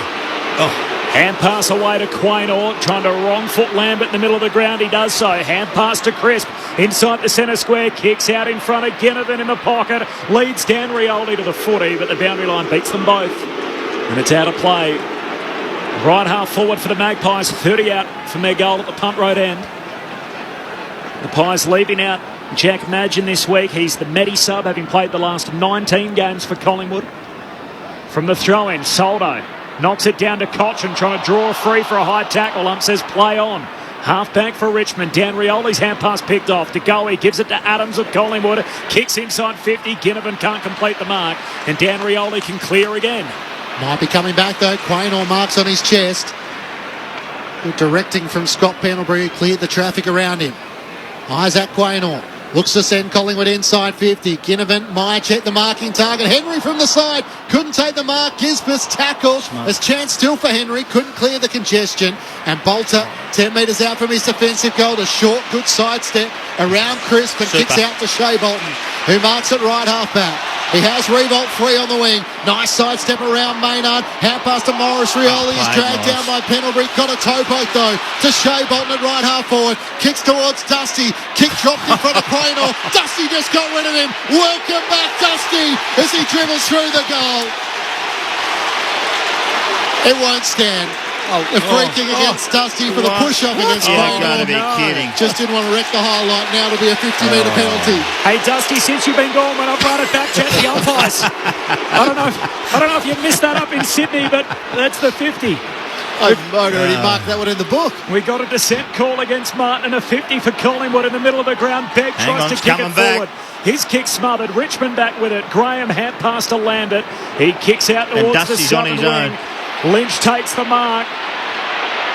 Martin leading for it deep. He decides to go a little shorter to Jack Graham between wing and half forward. Kicks inside 50. Cochrane flies. Slips out the back to fullback for Collingwood. Howe's there. Hand pass to Adams. Hand pass to Lipinski. Kicks to a contest on the wing. Bianco one-on-one with Mansell. Mansell spoiled it down. Hoskin Elliott gets there. His hand pass. Trying to return it back to Bianco. Is over the boundary line in front of the two benches. Richmond by 15 points. 17 minutes gone, second term. That was good by Mansell. Very good. Just aggressive spoil. Got the ball over the line. Get a restart. Also, Adam Ramanauskas alongside Mark McClure, Matt Clinch, Corbin Middlemass, Tim Hodges down on the boundary from the throw-in.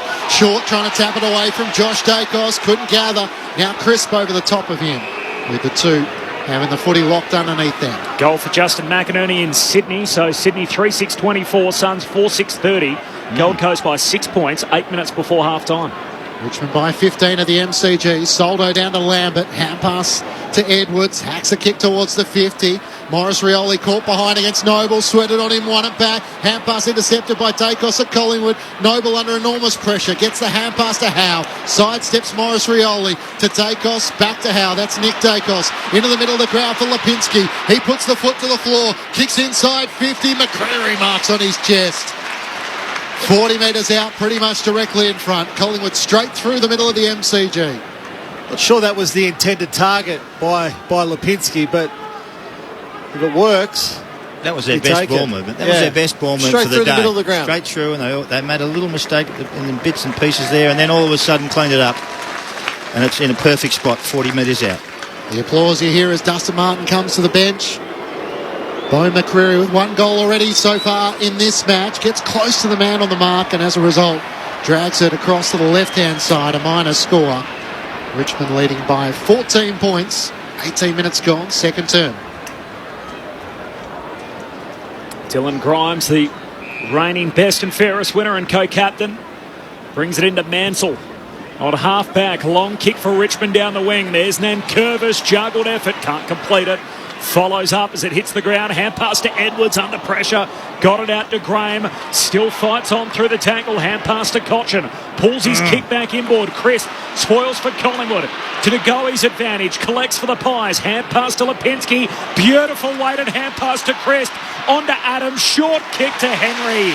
And he skids in and takes the mark. 20 out, just left of centre. Nice build-up from Collingwood on the back of the turnover. And they can go back and try and kick the Pies fifth. Now they're starting to get some dare about themselves, Collingwood. Starting to move the ball well. Getting into the forward line right. Just Henry led up to the ball, which is good. That's what you want to see. Kicked a bag in the VFL last week against Coburg, coming off 7 goals to 3. Ollie Henry. One of 4 teenagers in the Collingwood team today. Henry with a momentum shifter.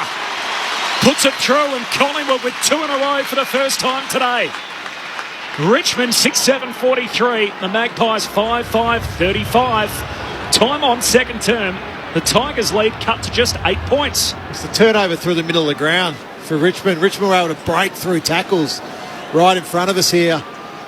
But then it's just that kick. You love they're trying to go for that kick, the Tigers. But once it turns over, it's coming back like greased lightning. It's the way the Collingwood are playing now. So, terrific kick by Taylor Adams going inside forward 50. Lowered the eyes, as Salad said. Just hit that target nicely. Both sides have kicked 3 goals for the quarter. Yeah, Tigers 3-4 to Collingwood's 3-2. Tim Hodges on the boundary. Just an update on Dusty. He came to the bench. He looked at Tim Livingston and said, "Was it a free?" You could read his lips, and Tim Livingston put his arm around him and said, "Sorry, mate, it was." Crisp wins the clearance at Collingwood, back in the middle of the ground. Hand pass out to the members wing. Fends off Cochrane. Got it to Hoskin Elliott. Back to Crisp. Arcs the back. Got away from Nankervis to Ngoe. Inside the 50 to Bianco. 40 out. Kicks it off his shin towards Myercheck. He scoops it. Tries to soccer it. It's going to work. McCreary finishes it. No, he misses to the right. Trying to volley it through. He must have only been about 3 or 4 metres out. It was a great show of strength from Brodie Myercheck. Richmond's lead all of a sudden is just 7 points. They got out by 22 points in this second quarter.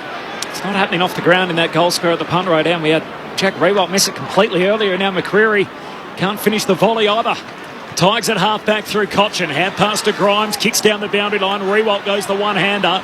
Ball follows him over the boundary line. Maynard flicks it back to Quaynor. His hand pass coughed up. Rewalt back with it. Hand pass to Pickett. Through traffic. Coughs possession up again. Quaynor. Away to Degoe by hand. Inside the centre square to Adams. Links up with Crisp. Great service to Henry. And Jack Crisp with his move to the midfield just puts it on a platter for Henry, leading up and marking it true centre-half forward. Great kick.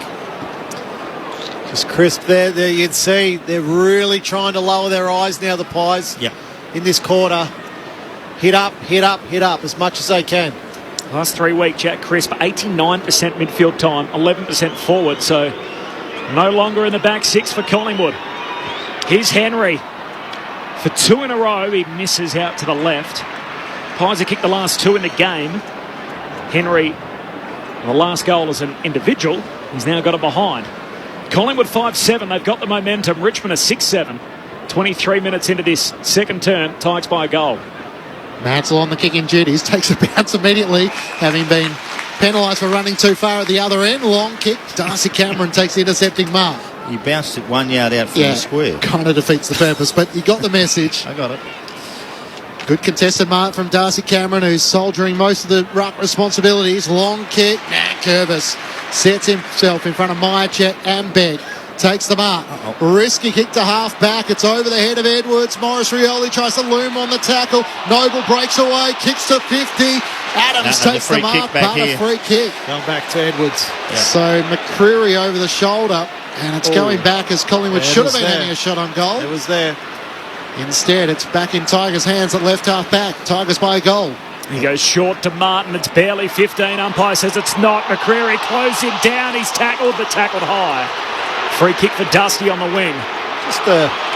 Just a useless stat or fact for you, Corb. I love those. You mentioned Tim Livingston before. Tim Livingston was my Year 12 PE teacher at St John's College. Wow. There you go, Mr. Livingston to you then. As Martin it was always Livo. Martin heads down to half forward, comes to Morris Rioli, hand pass to centre half forward. Degoe knocks it down, but straight to Shea Bolton, kicks inside 50. Lynch. How's he going, Lynch? Puts his mitts around it and takes the mark at right half forward for Richmond. We love a good turning point. Shea Bolton's miss. Yeah. When he missed that, it could have put them 27 up. They led by 22. From that point on, Collingwood would have kicked 2 goals for. Richmond haven't scored. Yep. Spot on, Corb. Went straight back up the other end too with Bolton's miss. They kicked the goal within 30 seconds. Last 16 points of the game, all for Collingwood. But now Tom Lynch shooting on a 45-degree angle from 45. And there is a monster loose in the forward 50 for Richmond. Tom Lynch has 4 before the half. Could have had 6. Should have had more. 7-7 to 5-7. Ticks by 12 points, closing in on half-time. Adam Ramanauskas, Mark McClure. Oh, he could have had 7. No, he could have had 6, Sellers. He missed the simple one in the goal square and then missed on the full when he was 25 metres out directly in front. But they got no answer for him, the Pies at the moment. That's 17 possessions, 7 marks, 4 inside 50s, 9 score involvements, and 4 goals won. They're midfield stats. They are. Yeah, absolutely they are. The possession. He's the leading possession winner on the ground, Tom Lynch, as a key forward. The next best is Jaden Short with 16. Should I put him in the votes? If we're doing him at half-time, he's in. So, for Collingwood, Degoe's had 13, Crisp's had 13, Nick Dacos has had 13. Tom Lynch with 4 before half-time. Back in the middle, Nankervis one down the tap, tried to follow it up, but Degoe emerges with it for Collingwood, got it to Crisp, bumped as he got his kick towards half-forward. McIntosh picks it up for the Tigers in front of side bottom. Hand pass to Nankervis, out to half-forward. Morris Rioli juggles the mark. Is that a nice half? He's had a great half. Just his pressure has been enormous. Disposals, but I reckon he's had 2 tackles that have influenced on goals. Yeah. 3. You got him for 3? I wouldn't argue with you. Turns and kicks inboard to Broad. He just does little things perfectly. It's the type of stuff that doesn't stand out at the reserves level or on the stat sheet, but having an impact, as is Tom Lynch. Talk about an impact.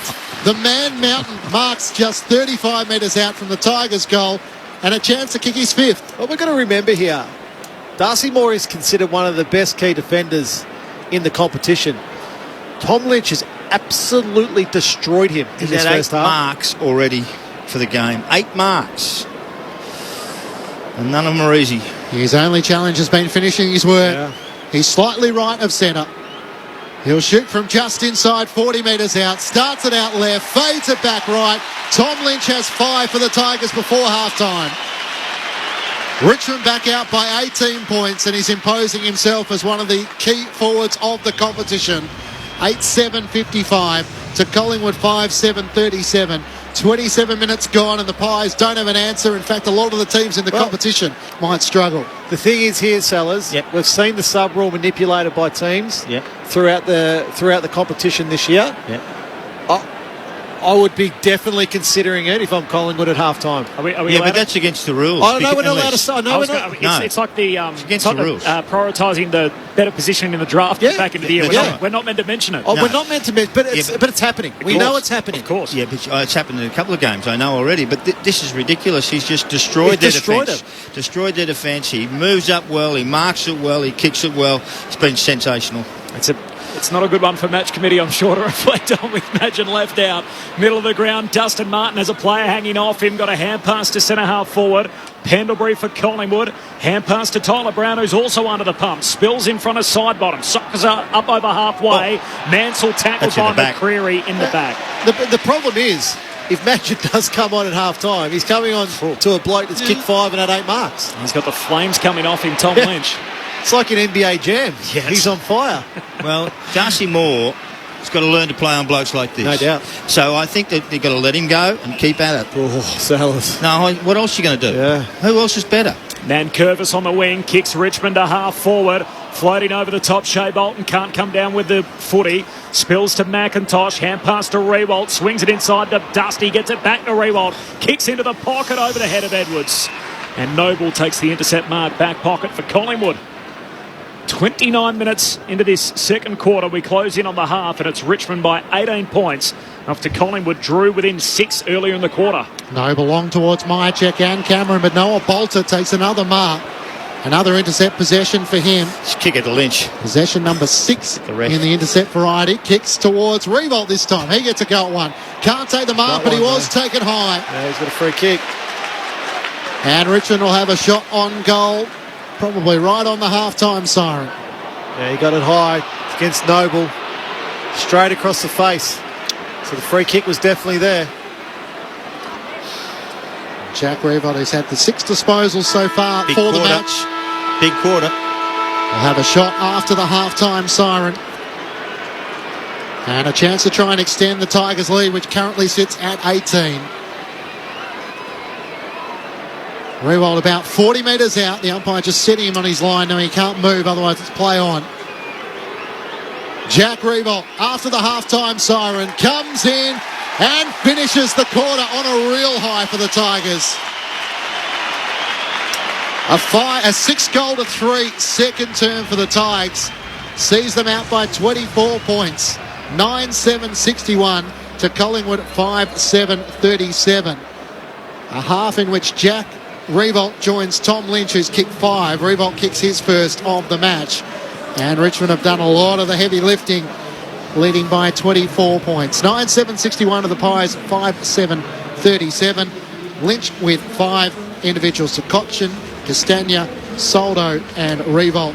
Meanwhile, for the Pies, their goals have come through Myercheck, Ginnivan, Hoskin Elliott, McCreary and Henry. It's amazing momentum switch in the back end of that quarter. So the Shea Bolton miss at one end, Collingwood go down the other. They have 6 consecutive scoring shots, kicked 2 goals, 4, drew within 6 points.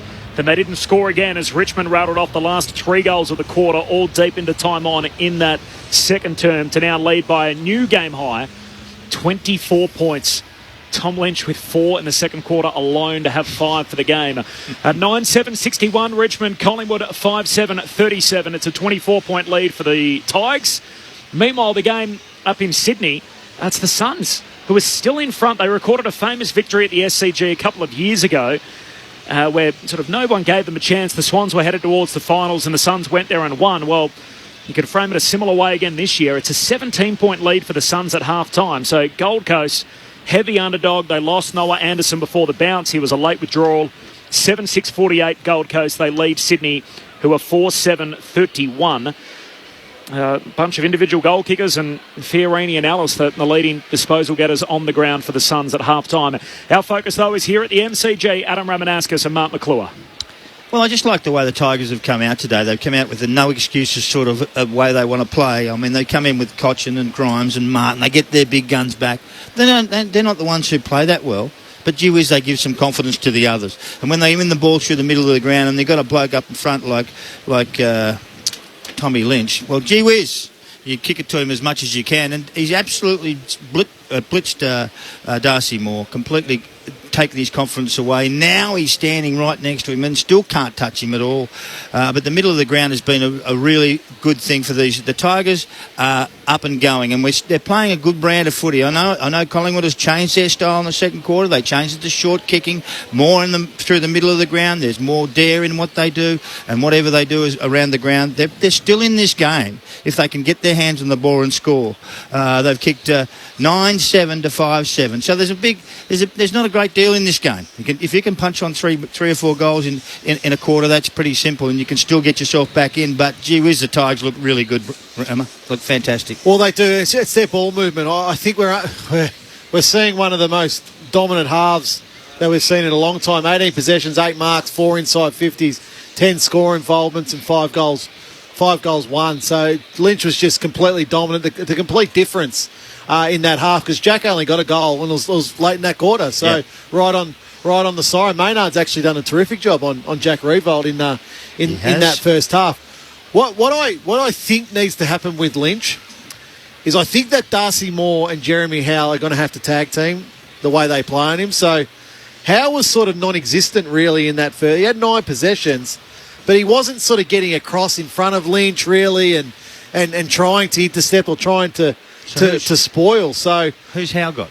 Well, he's had no one really. He's sort of just been able to freelance and do what he wants. Well, so Dusty's man, because Dusty gets up a little bit, a little bit of that. But if it continues, the game's over, because Lynch he'll end up with 7 or 8 no worries. He might be 10 in this game. He should have had 7 to half time. I know. So he missed that easy one in the first quarter, and then put one out on the full, and then Bolton misses another one. So Richmond could easily be 12 goals to 5 at half time. So the other one's Jaden Short.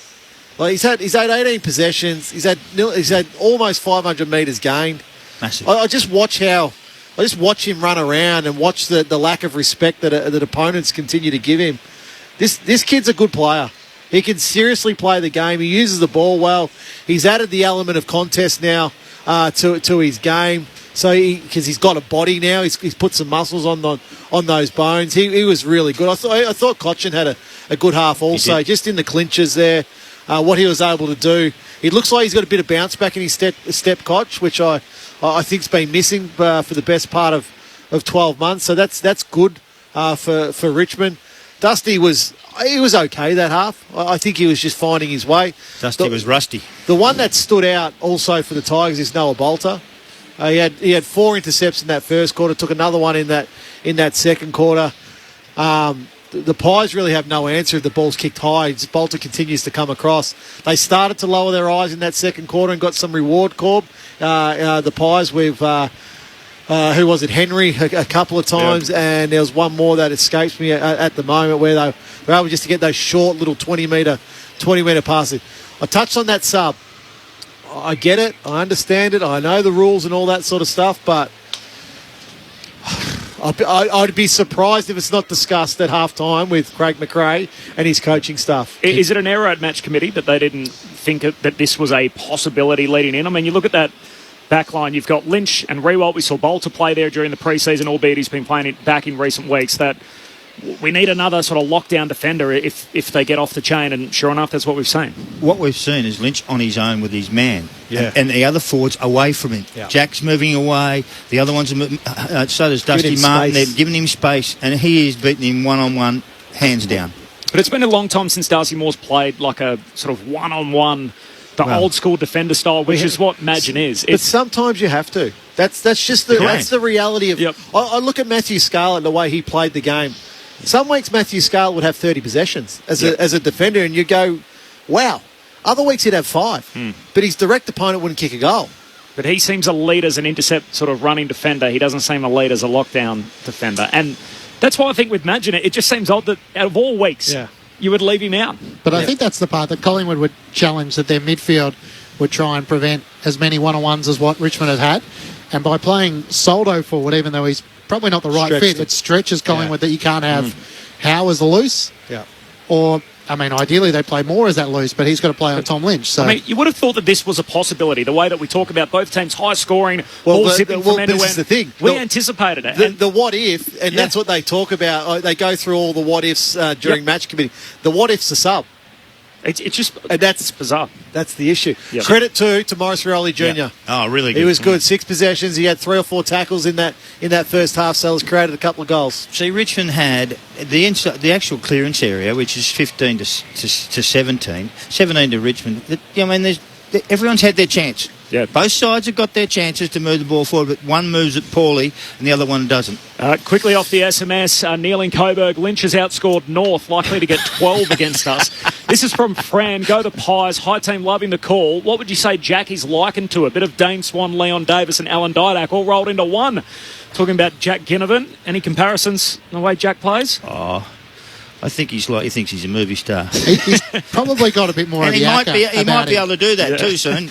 If you're to pick one individual, there's a bit of the showman of Acker. If he can finish the way Acker did, you'd take that. Oh, yeah. And there's no name on this one, no pack drill, but we're missing another key defender in either Roughhead or Dean, who are both injured, and another key forward in either injured pair, Ash Johnson or, of course, Nathan Kruger, who was there a few weeks ago. They're crying out for a forward, Collingwood. They have been for some time, and they'll have. That's the mid-season draft. That's what it's there for.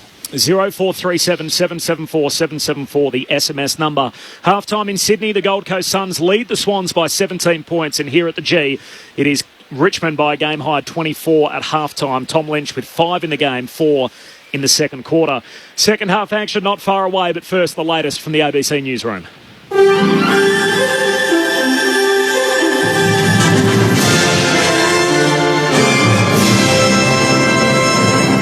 Hello, this is ABC News with David Rowlands. Opposition leader Anthony Albanese is denying a media report that Labor would have budget deficits up to $10 billion greater than the coalition over the next 4 years if it wins government.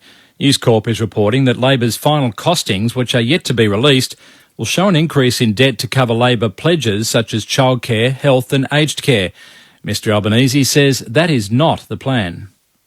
All of our costings will be released, but I can just say that report that I did see in the paper, I don't know what it's based on. It's certainly not based upon comments from the Finance Shadow Minister or the Shadow Treasurer. A senior federal government minister has insisted she's not focused on what happens after the election, with just 2 weeks to go before polling day. Prime Minister Scott Morrison has spent the past 4 weeks outlining what a coalition government would do if re-elected. It includes wanting to pass religious discrimination laws and address protections for gay students at a later date. Minister Susan Lee was asked for her views. Well, as I understand, those 2 issues will be treated separately after the election. I'm not focused on what happens after the election. I'm focused on what happens in the next 2 weeks. They're both important issues. Right now, we're not painting a picture of what we might do in government after the election. We're working very hard every day between now and May 21. Labor frontbencher Bill Shorten has tested positive for COVID-19 just 2 weeks before Australians head to the polls. Mr Shorten is one of several Labor frontbenchers who have had coronavirus during the federal election campaign. Mr Shorten has posted on social media that he will be out of isolation for the final week of campaigning. Real estate industry leaders say it should be business as usual at auctions and open inspections in South Australia and other parts of the nation this weekend, despite this week's interest rate rise. Evelyn Manfield takes up the story. This is the first weekend since the Reserve Bank increased the interest rate by 25 basis points that home buyers and sellers will head to auctions and open inspections.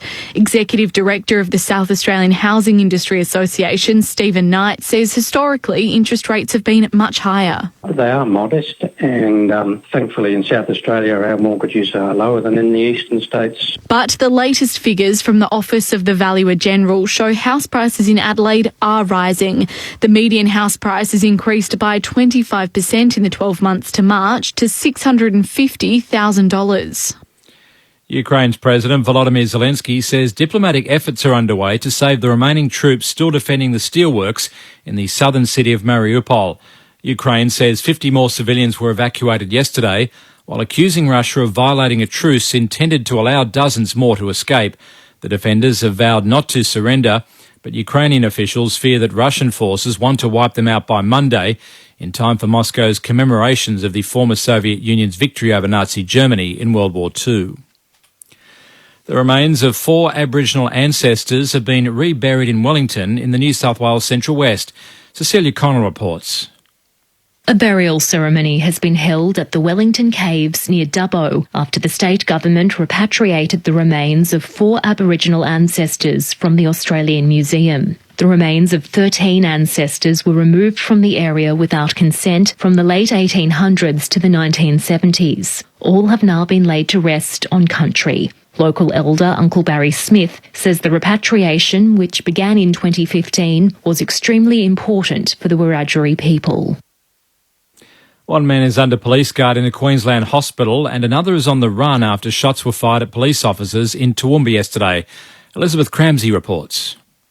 The shots were fired from an allegedly stolen vehicle in Harristown at 2 o'clock yesterday afternoon. Police returned fire and the vehicle sped off, but a short time later, a man presented at Toowoomba Hospital with gunshot wounds. He remains under police guard. No charges have been laid. One other man is still on the run. No police officers were injured in the incident and the Ethical Standards Command is investigating. And about 100 migrants have been found in the back of a semi-trailer that had broken down on a highway in the US state of Texas. Many of the occupants, whom authorities suspect illegally immigrated into the US, jumped out and ran away into nearby bush, around 145 kilometres southwest of Houston. Deputies have located 64 people, including the truck's driver, and put them into custody.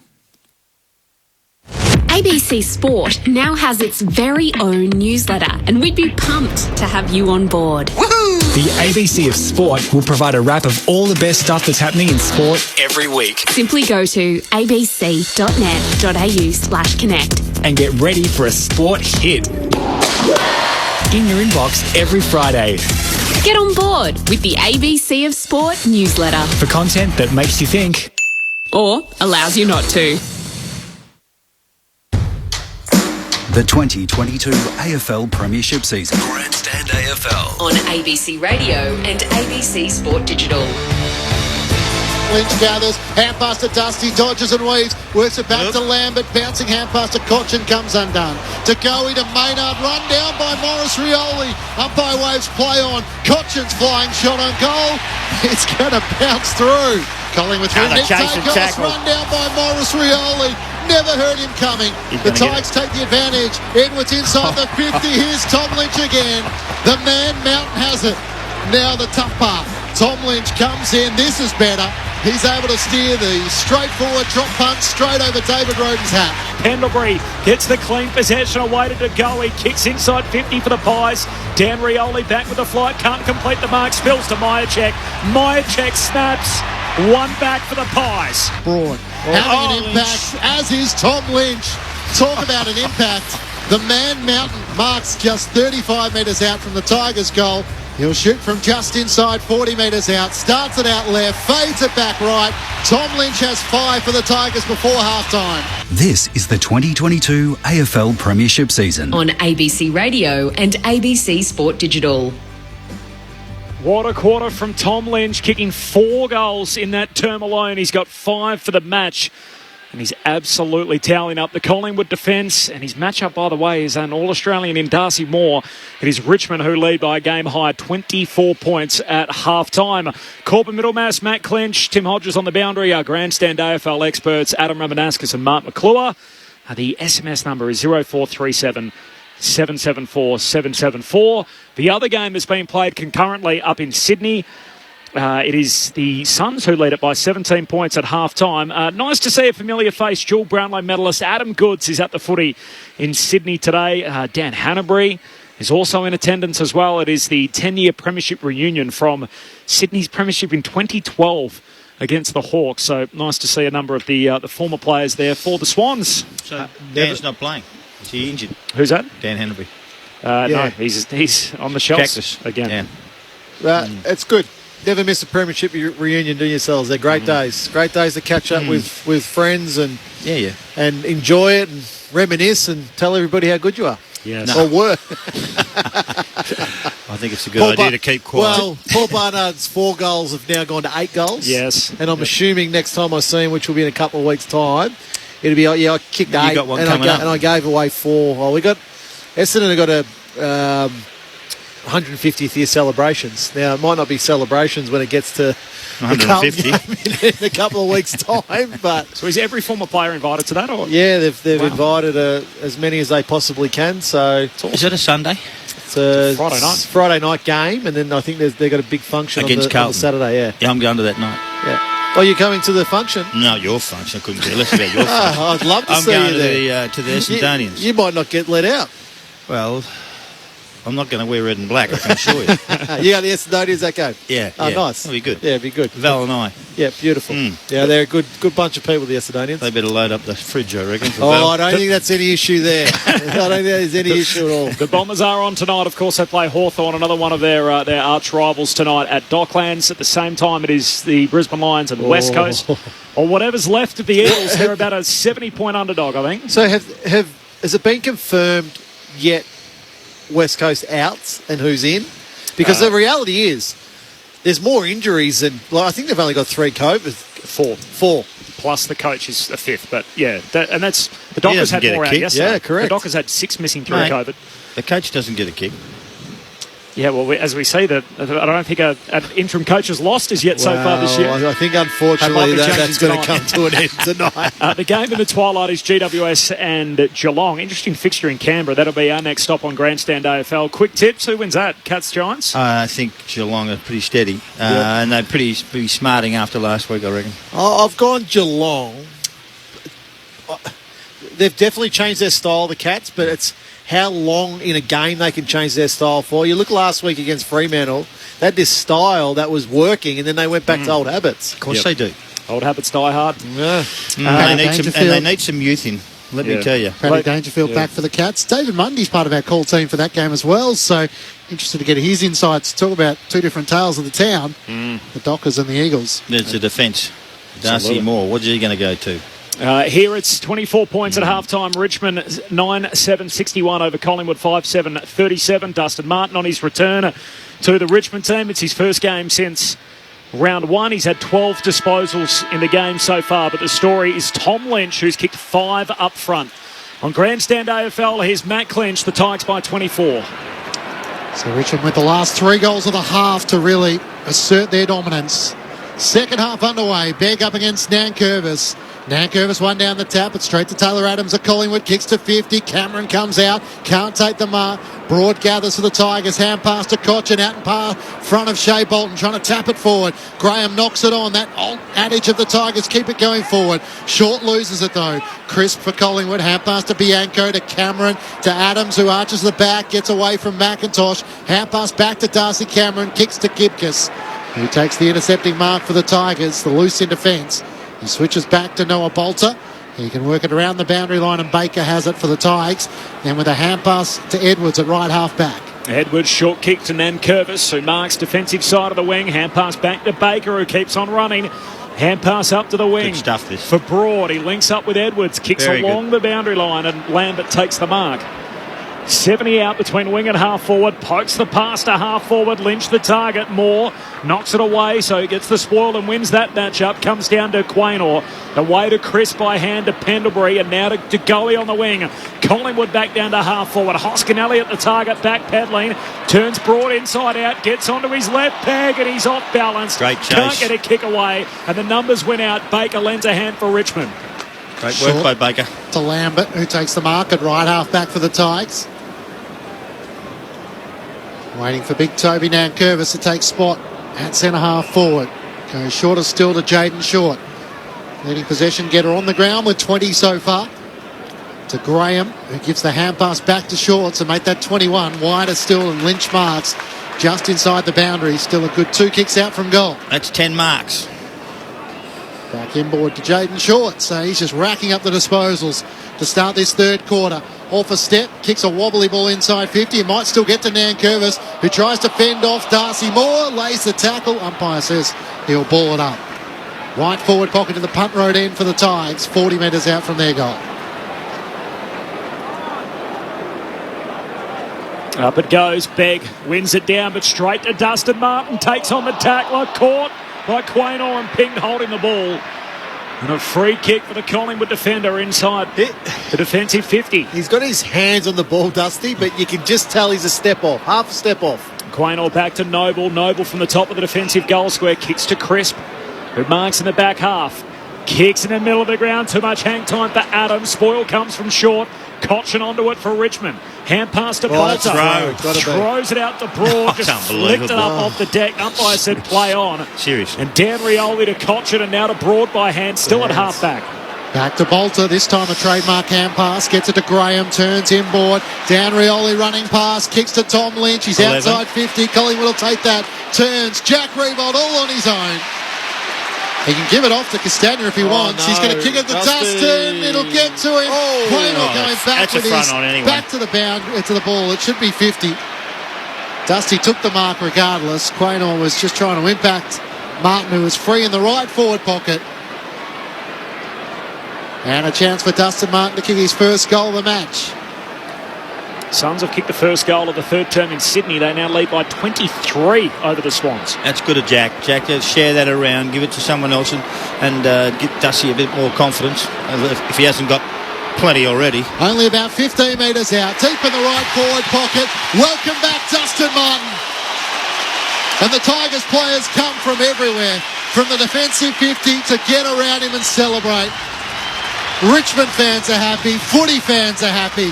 It's great when Dusty's back. His first game since round 1. Having taken time off with the game to deal with the grieving of the loss of his father in the off-season. And the Tigers continue on with the first goal of the second half through 4 minutes. They're 10-7-67 to Collingwood 5-7-37. 4 minutes gone, third term. We don't hear a lot from Dustin Martin, but you can just see by the reaction of his teammates of how popular of a teammate he is. He's done so much for the Richmond Football Club over so many years, in so many grand finals, that I just love seeing him back out there with a smile on his face, enjoying his football again. His first goal of the day is Nankervis in the middle, wins it down to Cochin, kicks inside 50. Moore leaves Martin Howe leaves Martin to go and collect, can't trap it. Shea Bolton sockets it in the wrong direction. He's Begg, he's bowled over. Nankervis picks it up, jams it on the boot, and Rewalt marks. Standing all alone at centre half forward, 40 metres out, dead in front. Third quarter, yeah, huh? Who wins the third quarter? This is the big deal. The momentum all is Richmond at the moment to start this third quarter. Jack Rewalt, pretty quiet in the first half, kicked one right on the bell. To double up here, Rewalt on the set shot. It fades to the right, he misses. 10-8 to 5-7, Tigers by 31. That game-high margin continues to grow. Richmond have kicked the last 4 in the game, either side of half-time. Darcy Moore brings Collingwood back into play. His kick is over the head of Sidebottom. Still a chance for the Tigers. Baker gathers. Hand pass to Edwards. Kicks inside 50. Bolton was there. Up went Graham with one hand. Couldn't take the mark. Chris for Collingwood emerges with it. Hand pass to Adams. Works it to Maynard. to Lipinski, who just squeezed a kick to Degoe. Links up with Adams once more. Wore the tackle as he got the hand pass to Maynard. Kick towards Bianco at half forward. Spoiled away from him. Begg can't link up with Crisp, and the Tigers take it back. Edwards, his hand pass intercepted. Maynard kicks into the left forward pocket. It's over the head of Ollie Henry, and it goes out of play in front of Heat. And Grimes in the left forward pocket for Collingwood. Richmond by 31 points. It's been one-way traffic for pretty much a quarter. In Sydney, 4 minutes into the third quarter, and it's the Suns by 23 points over Sydney. Boundary throwing deep forward for the Pies. They've been all right from the stoppages today. Cameron down to Degoe. Degoe snaps and hits the post. They have looked threatening from the forward 50 stoppages, Collingwood. 10-8 to 5-8. A 5-goal lead for Richmond. 7 played third term. Bolter into McIntosh in the left back pocket up to the wing. Morris Rioli in the mismatch with Nick Dacos. Tom Lynch can't impact the marking contest. Is that his first mark, Darcy? Seriously. Darcy Moore takes the mark. You can have a look at that. Might have been 1 or 2 for the game. Certainly hasn't had too many possessions. Into the middle of the ground for Brayden Maynard. He kicks to the lead, and that's a good pass. Spotted Brody Myercheck, who led up the corridor. Had a metre or so on Noah Bolter. 3 marks for Darcy. And 11 for the other bloke, isn't it? For Lynch, 10. 10 marks, yeah. So Brody Myercheck will shoot from just inside 50. Has 1 goal, 1 so far this afternoon. Collingwood desperately need one, just to try and steady the flow at the other end. Myercheck sets fly. It's out to the right. It might have just straightened enough. Myercheck with his second. Collingwood spearhead. Up to 18 goals for the season, and didn't they need that? The Tigers by 24 points. 10-8-68 to Collingwood 6-8-44. 8 minutes gone, third term on ABC Sport. You're with Adam Ramanaskas and Mark McClure. Well, he's the most active forward we've seen, Myercheck. He moves around the forward line. He's a large target. He kicks the ball really well. Has for some years since he came from Port Melbourne to start playing here. And you need to have someone who runs at the ball. I keep talking about this every game I go to. When you can't keep chipping it up to the goal square and trying to mark it, you need an easy run out. And Myercheck was the man. With a good work through the middle of the ground, was terrific, and a great pass. 5th game in a row, he's kicked multiple goals. There's 2. Plenty of feedback coming through off the SMS sellers. This is from Paul. Yeah. In fact, I'll get to that in just a moment. Both rucks miss it back in the middle. It's Richmond by 24 points. Lipinski paddles it to Crisp. Crisp hand pass back to Lipinski. They get it out of the middle. Collingwood kicks it into the forward pocket. McCreary hand pass to Josh Dacos. Centering ball back towards Myercheck. Pickett gets there first. Can't complete the mark. Bolter mops up last line of defence. Plenty of hang time in the kick. Hoskin Elliott goes for a climb. Can't complete the mark. And it's out of play. 30 out from the Collingwood goal. This from Paul. If Lynch has destroyed more, I'll tell you what he'd do to Madgen. He'd bury him. I'm a Pie supporter of 55 years. Madgen is not a first footballer. He's the whipping boy, unfortunately, Jack Madgen. What is it? Like trying to take a bucket out of a swimming pool? Cameron gets the clearance. That's Darcy for Collingwood. Kicks into the left forward pocket. Myercheck can't take the mark. That's about weight. If you've lost 5 kilos, it's like taking a bucket of water out of a swimming pool. And I was using your analogy that it didn't matter who was on Tom Lynch at the moment. The way they're kicking it inside 50, he's the difference. He sure is. Left forward pocket for Collingwood. Thrown back in. Cameron wins down the tap towards Degoe, trying to break the Graham tackle. He does so. 45 metres out towards the teeth of goal. Spoiled away from Henry by Gibcus. And Grimes picks up for the Tigers. He's going to switch it to McIntosh. One-handed mark. Just couldn't pull it in, but he has enough time to gather. Against the boundary. Up to Morris Rioli Jr., who takes it to the left half back for the Tigers. It was excellent in the second quarter. Morris Rioli, the 19-year-old. Bad kick. And right on cue, he misses Graham, turns it over. So here's Hoskin Elliott back the other way for Collingwood to Myercheck. Gibka stands in front of him, knocks it out of play. And a throw in half forward for the Pies from Jungle Jim. Respect Salah's opinion regarding Darcy Moore staying on Lynch to learn, but if he doesn't and continues to play like an elite schoolboy, why not swap him with Myercheck, who will have a fair dinkum go? Well, Myercheck's got to kick some goals. You've got to score at some stage. He's doing his bit. Rob Peter to pay Paul, potentially. Here's still a chance for Hoskin. Elliott kicks into the right forward pocket. There's no one there. It's straight to the boundary. A few Tigers players with their arms out reach, but the umpire says throw it in. No, he needs to actually learn. I mean, seriously, sometimes you're going to get your pants pulled down, and today is his day, I think. See how he goes in the second half. Tom Lynch at almost 100 kilos. I'd put it, Darcy Moore's a fair bit lighter than that. To go, he tries to gather onto it on top of the goal square. Can't do so. Neither can McCreary. Gathered by Marlon Pickett for the Tigers. Hand pass to Mansell. They're out. Kicks up to the southern wing. The mark is taken by Lambert. Hand pass to Tom Lynch. The only problem is he'd like to be kicking to himself. Dusty Martin takes the mark at right half forward. Revolts inside the 50. Morris Rioli as well. Dusty tries to send it to its longest point towards Morris Rioli. It clears the pack and Lipinski just taps it through for a minor score. Richmond's lead is 23 points at the 12-minute mark of the third term. Oh, dangerous kick out. Pendlebury a little casual. Got it to Jeremy Howe. Marks in front of Dusky at centre-half back. Hand pass to Hoskin Elliott. Feeds it forward to Quaynor. Nowhere to go. Kicks trying to hit up Josh Dacos, and Soldo intercepts at halfway. Soldo laterally. Jaden Short. They look very comfortable, Richmond, don't they? Short across the centre square to Gibcus. Been pretty good, Gibcus. Absolutely. He's having a great year. Picked 9 in last year's national draft. Very steady player. He goes wide to Mansell. Mansell short to Broad. 3-time premiership winning Tiger. Had his engagement party in Perth last week. It's not a great kick. Down to half forward. Pitches once before making its way to Lipinski. Rioli. Sweating on him. Morris Rioli forces a turnover. Shea Bolton at half forward. Hand pass to Lynch. On to Dusty for his second in the term. He snaps but misses. Near side. Rioli again there, Corb. Yeah, he's in there, isn't he? Yeah, just the pressure. Just slap the ball out of their hands. I think they've found one here, the Tigers. Richmond by 26. 13 played, third term.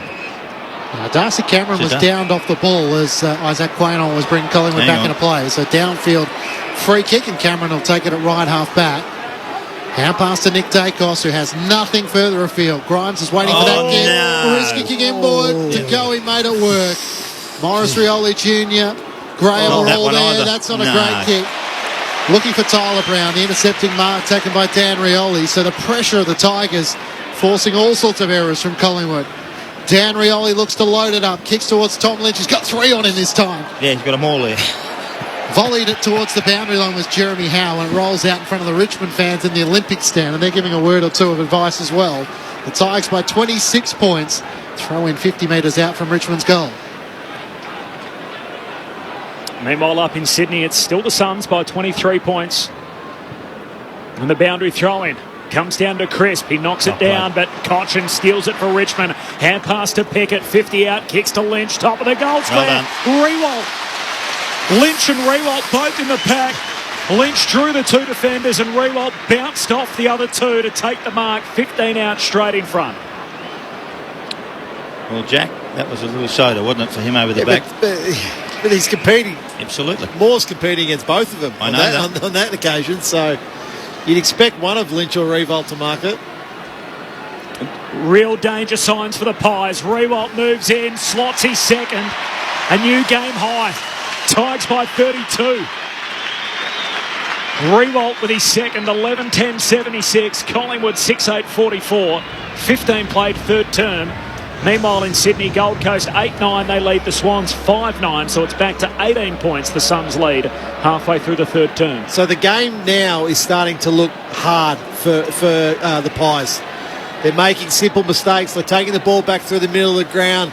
You know, just hanging the ball up there for Richmond players to come in. On that occasion, it was Dan Rioli who was able to intercept, get the ball going forward. They're just those little fundamental mistakes now are creeping in for the Magpies. So they just got to dig in. They just got to hold here. If they can get to three-quarter time being 4, maybe 5 goals down only, they can have a run at it. But Richmond now have got to put the foot down and really try to stretch this lead.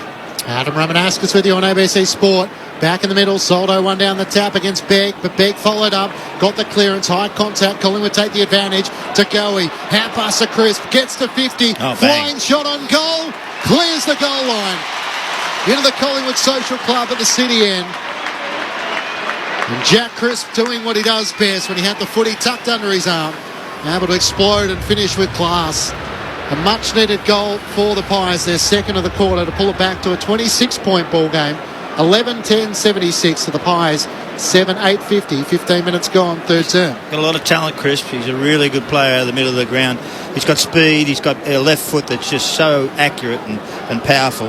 And he kicked that from outside 50, inside of the goal. So that was just a handball out, little one from De Goey over the top. And then all of a sudden, Chris on his own, and away he goes outside the 50 and kicks it over the fence. A little reply. And then a little notice to Tigers, don't let us get out of the centre because we can score. 171st consecutive game for Jack Crisp, the longest in the AFL by some way. Back in the middle, Nankervis palms it down. In fact, a solo palms it down. Cochin was there, fell over, couldn't gain possession. Pendlebury for Collingwood, hand pass to Adams. Adams kicks to centre half forward. Gibcus, the punch, knocks it away from Henry. Centre half back for the Tigers, and they got numbers off the deck. Shea Bolton out to Castagna. His kick a turnover. Mark taken by Nick Dacos out on the southern wing. Tigers by 26 midway through the third. Possession number 15 as he works it to half forward. The mark taken by Lipinski. Veers out to the right, kicks inside 50. Henry caught behind, Sport against Bolter. Comes to McCreary, flying stop on goal from the outside of the boot. Misses to the left-hand side. Richmond by 25 points, 17 minutes gone, third term. 1 goal 4 to McCreary now. He's left a few out there. 11-10 to 7-9.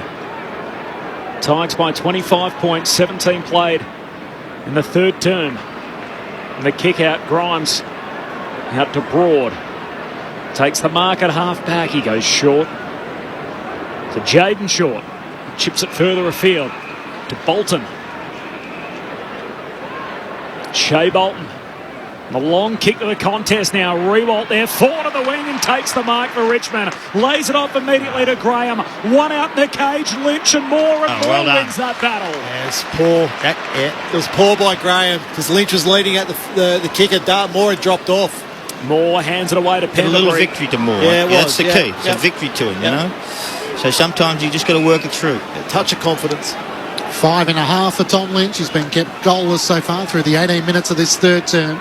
Hoskin Elliott up to the wing. Crisp up against Martin. Good kick. Favourite Jack Crisp, who takes the mark centre wing on the members' side. 21 possessions for Crisp. Last goal scorer in the match. Kicks towards Begg at full stretch. Almost had it long enough as Soldo spoiled it down. The umpire in the middle of the ground says he did. I think if you mark it, you've at least got to come down on your feet. He didn't do that. No, he didn't do that. Begg was still in the air when they paid the mark. And Soldo didn't punch the footy. He didn't chop the arms, to be fair. Yeah. It's a big boy. He's 197.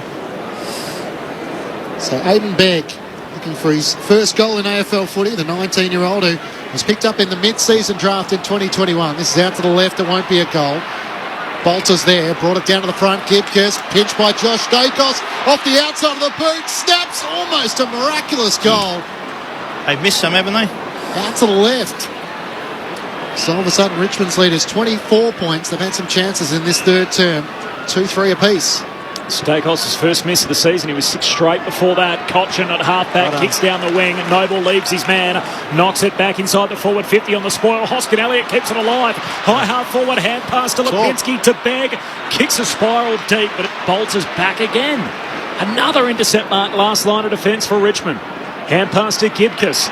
Draws Myercheck now. He's run himself into trouble. Myercheck picks up the footy. Bowled over by Nankervis. Nice work defensively from the captain. Dan Rioli collects. Kicks it wide to Broad. And the Tigers are out. All the way up to Soldo on the wing. He has Jack Revolt free at half forward. Took a while to get it to him. Pendlebury comes in trying to use his body. Jack did it well. Protected the space. Gathers it on the bounce. Hand pass to Cochin. Kicks to Shea Bolton. Lace out.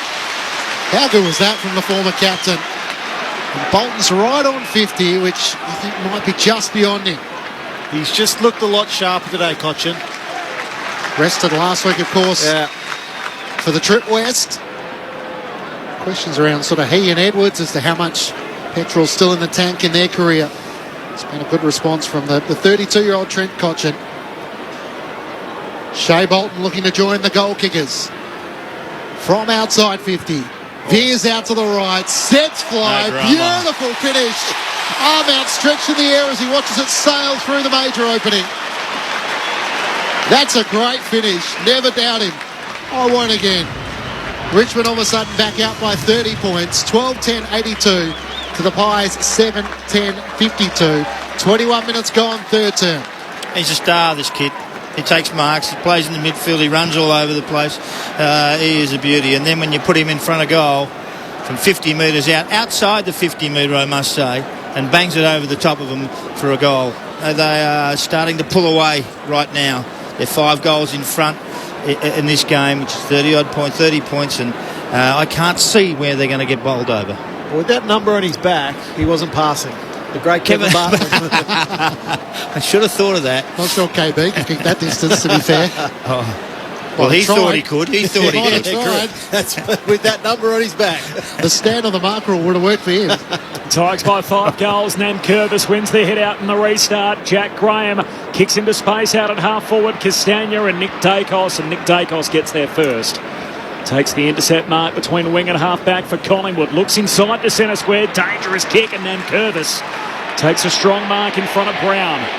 He's been better as well, Nankervis, I think. I think he plays better with Soldo in the team.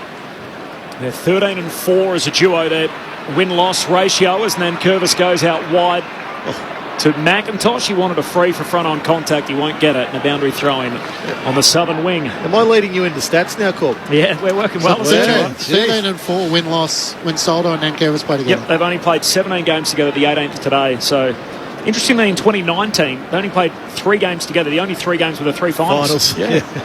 I was going to say, is that interesting? But when it was the 3 finals, I'll give you that. Adams with a clearance for Collingwood. Hand pass into the middle of the ground. Lipinski looks to stretch the Tigers' defence out to the members' wing. Side bottom takes the mark. Races back corridor side. Kicks to the leader. Myercheck won't get to him. And Gipkus, a great intercepting mark against McCreary. Been very good. Hoping to get a Rising Star nominee at some stage. Would be Richmond's first since 2019. He was born in Brisbane and grew up in Queensland and WA, so spent a lot of time all around Australia. Edwards at half-back, up to Soldo, at half-forward, couldn't take the mark. Revolt tapped it out to Morris Rioli Jr. He kicks to Lambert. What a great kick. What a pick-up, more the point. Absolutely. Wants to chip it over the top to Riewoldt. He juggles it in the left-forward pocket. Not sure if it might have kissed the turf on the way through, but the umpire said he had it enough in his grasp to paid the mark deep in the left forward pocket. He's got 2 goals this afternoon, Jack Revolt, so that takes him to 728 goals of his career, surpassing Wayne Carey and Peter Carey with 727. Peter Hudson, I mean. Peter Carey was the umpire, I think. I just had Peters on my mind. Jack shooting for his third. It's out to the right. He leans back on the kick. It's right to the behind line. Tell me it's Lynch. Soldo was up, almost claimed the mark, and Lynch takes it over the boundary line. And a throw in. So the Tigers by 30 points. Peter Carey does have an AFL stat, though. He has Yes, one he mark. He does. Sorry, Peter Hudson and Wayne Carey, 727 goals. Jack Revolt's past them. Tigers by 5 goals, deep forward at the punt road end, and Curvis palms it down. Comes to Tyler Brown of the Magpies. His hand pass picked off, though. Castagna tackled, taken to ground. And a ball up 40 out from the Tigers goal. Meanwhile, in Sydney, the Swans are wiping off the deficit, so the Gold Coast by just 5 now, 4 minutes before three-quarter time, and Jack Lacoste up the race from the stoppage. Lambert got boot to ball and puts it through. Kane Lambert winding back the clock to some of his best. A stoppage goal for the Tigers. And this lead is ballooning. It's out to 36 points Richmond's way. 13-10-88. Collingwood 7-10-52. 24 minutes into the third term. That was beautiful because Richmond had 3 or 4 players on the move going through that stoppage there. And rather than try to just hit it at his feet, Nankervis actually hit it just to that little bit of space in front of him where those Richmond mids can get onto the ball. Lambert, again, he's another one who's looked better, I think, for the Tigers today. So if Cotchin and Lambert continue this form throughout the year, they'll be quite happy. Some blokes try to catch it with a glass of beer in his hand. Oh, no. And that's dangerous. Never ends well, sellers. Just a waste of beer. It's another reason why we're happy for the cans coming back. You think? A bit more protection, less likely to spill some. 666 warning against Collingwood. Nankervis wins down the tap. Adams can't get a clearance. Pickett overran the footy. Has to go back and try and gather. Hand pass too sharp for Nankervis, who towers in and bounces into Noble. Won it for the Tigers. Hand pass to Graham to Lambert. Kicks inside the 50 over the fingertips of Jack Revolt. And Maynard takes the mark for Collingwood. Out to halfback. Nick Dacos works it up to Darcy Cameron. Marks on his chest. Hand pass to the runner Lipinski. Works it in the middle of the ground for Crisp. Off the step. Kicks inside 50. Henry caught behind. Spoiled it against Grimes. Gathered it at the front. Hand pass to Begg. Not sure what to do. Got it to McCreary. To Josh Dacos. Flying shot on goal. Misses to the left. And just scrapes in for a minor score. Where's Lynch? They put him on the bench. Hasn't been cited as much. Collingwood 2-3. So the Tigers 4-3 in this third quarter. Richmond by 35 points. Is he down there, Hodgie? Yes, he is, guys. So that's why Sellers wouldn't be able to spot him. No. Neither of the Medi subs used so far in the game. So Madgen and Stack for Collingwood and Richmond respectively as the Tigers work it up to the southern wing. Lipinski grabs the footy. He's locked up straight away. Hands it off to Adams. Late whistle. Umpire lets them go. The whistle never came. It wasn't late. Here's Collingwood through Howe. Hand pass away to Crisp. 60 out at half forward. Kicks inside 50. Henry got a hand to it. Brings it down. Ginnivan coat hanging. Charging through McIntosh. Took him over the shoulder. He kicked one from a free kick earlier in the quarter, and Ginnivan will get another one here. City end of the ground. Taken around the neck, and the Collingwood fans get a look at the replay. I don't think there's any dispute there. No. So Jack Ginnivan kicked one to the City end in the first quarter, screws his head back on and ready to try and make it a couple. He's snapping across the body and he finishes. Through it goes. Pies need a few more of those. Collingwood, they skip out to 8-11-59. Ginnivan with his second. Richmond 13-10-88. Tigers lead cut to 29. Time on in the third term. Meanwhile, up in Sydney to Gold Coast by 5 points over the Swans. 90 seconds away from three-quarter time in Sydney. Well, that was a desperate tackle gone wrong. Really bad, and got him right around the neck, and that was an easy call for umpire. Hair flying everywhere, jumper going up. His shorts are huge. Massive. Yes, they're John Nichols shorts, aren't they? All of it. So, for a young man, look, he can play a bit, this kid, and he finished it off well. I like what he does. He's different, and we need different in this game. Second for Jack Ginnivan. Cuts the Tigers lead back to 29 points. As we're in the dying stages of this third quarter. Bounce back in the middle. Cameron and Nankervis. Nankervis sharks it down, but straight to Crisp of Collingwood. Gets the clearing kick. Straight down the middle inside the 50. Broad gets in front of Henry. Can't take it. Myercheck was dragged off the footy. Broad has another go at it. In the right back pocket to Baker under enormous pressure. Hand pass turns it over. Hoskin Elliott trying to swoop a hand pass back to McCreary. It bounces off him. And over the boundary line, 50 out. That a bit of rain, Hodgie? You got the jacket? Yes, Ramo. Thanks for... Oh, don't be like that, yeah, no, it's as heavy as the rain has been, and looks like it might be settling in. This could be an ugly last 30 minutes of the game. Richmond by 29 points on the boundary throw-in. Crisp at half forward for Collingwood. Soon as he grabbed it, locked up, comes out to Cochin, gives it to Nankervis, sweeping hand pass and turnover. Adams, high half forward for Collingwood, kicks to Begg. Begg got hands to it, no mark. Spills down to Lipinski. He's crunched straight away in the two-man tackle. A ball up, 40 out from Collingwood's goal. A half-hour mark, third term. Collingwood have had 17 inside 50s this quarter. 3 goals, 4. Just 17. Just feels like Richmond have really dominated the quarter, though. They have. Nate grabs it out of the ruck, kicks it forward, but straight to Cameron. Collingwood lock it in the front half. Yeah, 17 to 14 the inside 50. So the Tigers have had more of the footy. Cameron long inside the 50. Henry in the pack, got hands to it. Couldn't juggle the mark. Ginnivan just throws himself in over the top of about 2 or 3 players, and there's a bit of push and shove. Yeah, good. Collingwood need to do that. As the rain's starting to settle in. So Baker's in there. McCreary's as well. It's an old tactic. Ginnivan sitting on his backside. There's a fair bit of chat taking place with Baker, and now Maynard. John Noble's in with Gibcus. And the emergency umpires have come out in the long tracksuit pants, just trying to make sure players separate. There's not a lot the umpires can do after the siren sounds. Yes, they can. They can report.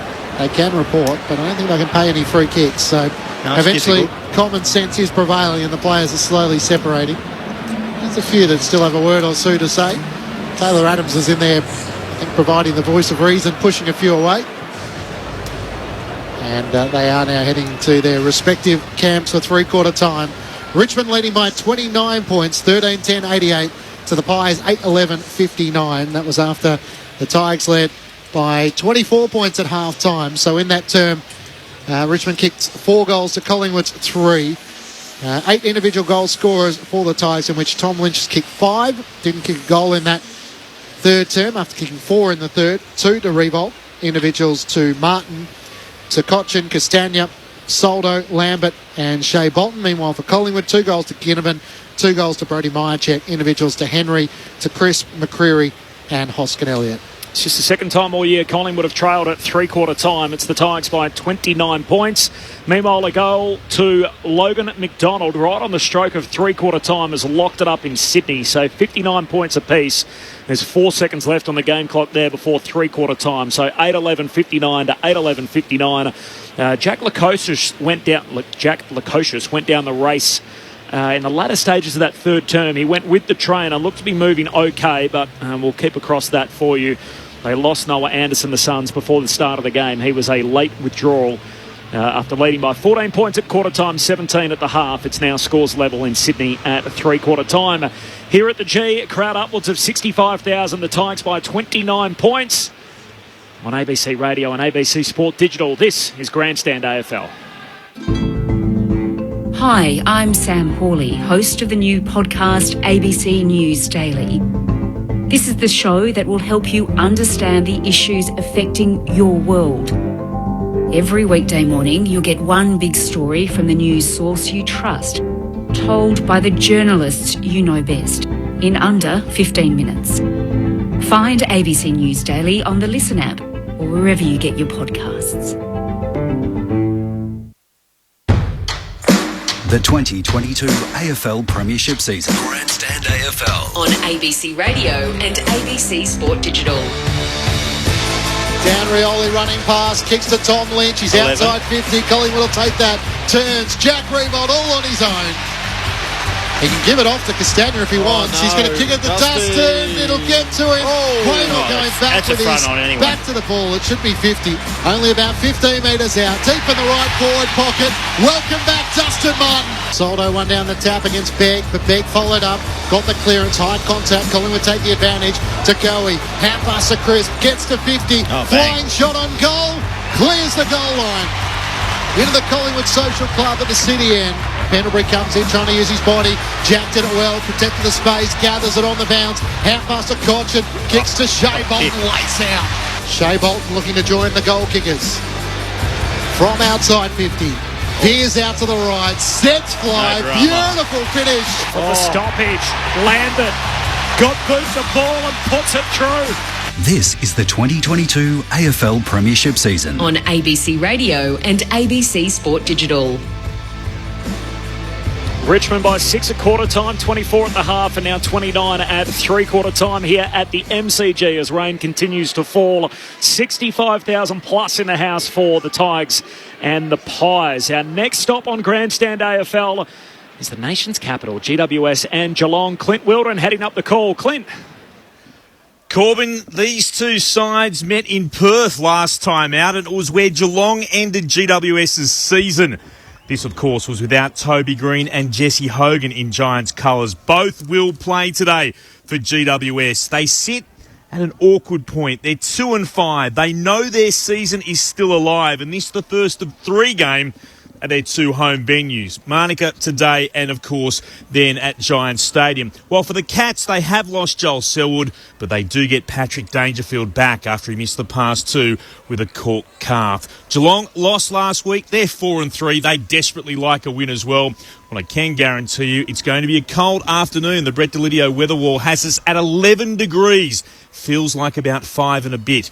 It's going to be a cool and chilly afternoon. Hopefully, the game's a little bit hotter. GWS and Geelong coming up here on Grandstand AFL. Thanks, Glenn. I think that falls on the scale from cold to hot. I think Leds would have that on the colder end, so he'll be with you there, I'm sure. 29 points, Richmond's lead at three-quarter time. Scores level in Sydney at the last change between the Suns and the Swans. Quickly before a last word from the experts, Tim Hodges on the boundary. Hodgie, you had your eyes on the Collingwood coach in Craig McRae. Yeah, look at down here now, guys. He's the last Magpie to leave the arena. He almost went for a little walk by himself just before his last address. It's the most fired up I've ever seen him in his 8 games as Collingwood coach. He absolutely gave it to them in the spray there. So this will be it'll be really interesting to see what sort of response it is. Maybe he has been coaching from the bench the entire match, and I think he's probably getting the frustration that most of the Magpie supporters are getting after this performance so far. Final quarter upon us. Tigers by 29 in the centre break. Nankervis down to Shea Bolton, kicks to full forward. Lynch out to meet it. Kick 5 in the first half. Rarely sighted in this third term. Gets a follow-up here. Snaps. Kick smothered by Quaynor, who then has to tackle Martin. Ball comes out Collingwood's way. Pendlebury lifts a hand pass to Maynard. He's out of the defensive 50 and hits up Hoskin Elliott, who marks at halfback. The reality is Collingwood are close enough at 29 points, but they just haven't looked good enough all day. So they're going to have to play a remarkable last quarter to win it. Oh, that's not going to help. Hoskin Elliott's kick missed. Maynard broad for the Tigers. Hand pass to Bolton. Now there's a free kick Richmond's way. Advantage is played as the hand pass from Graham missed Martin.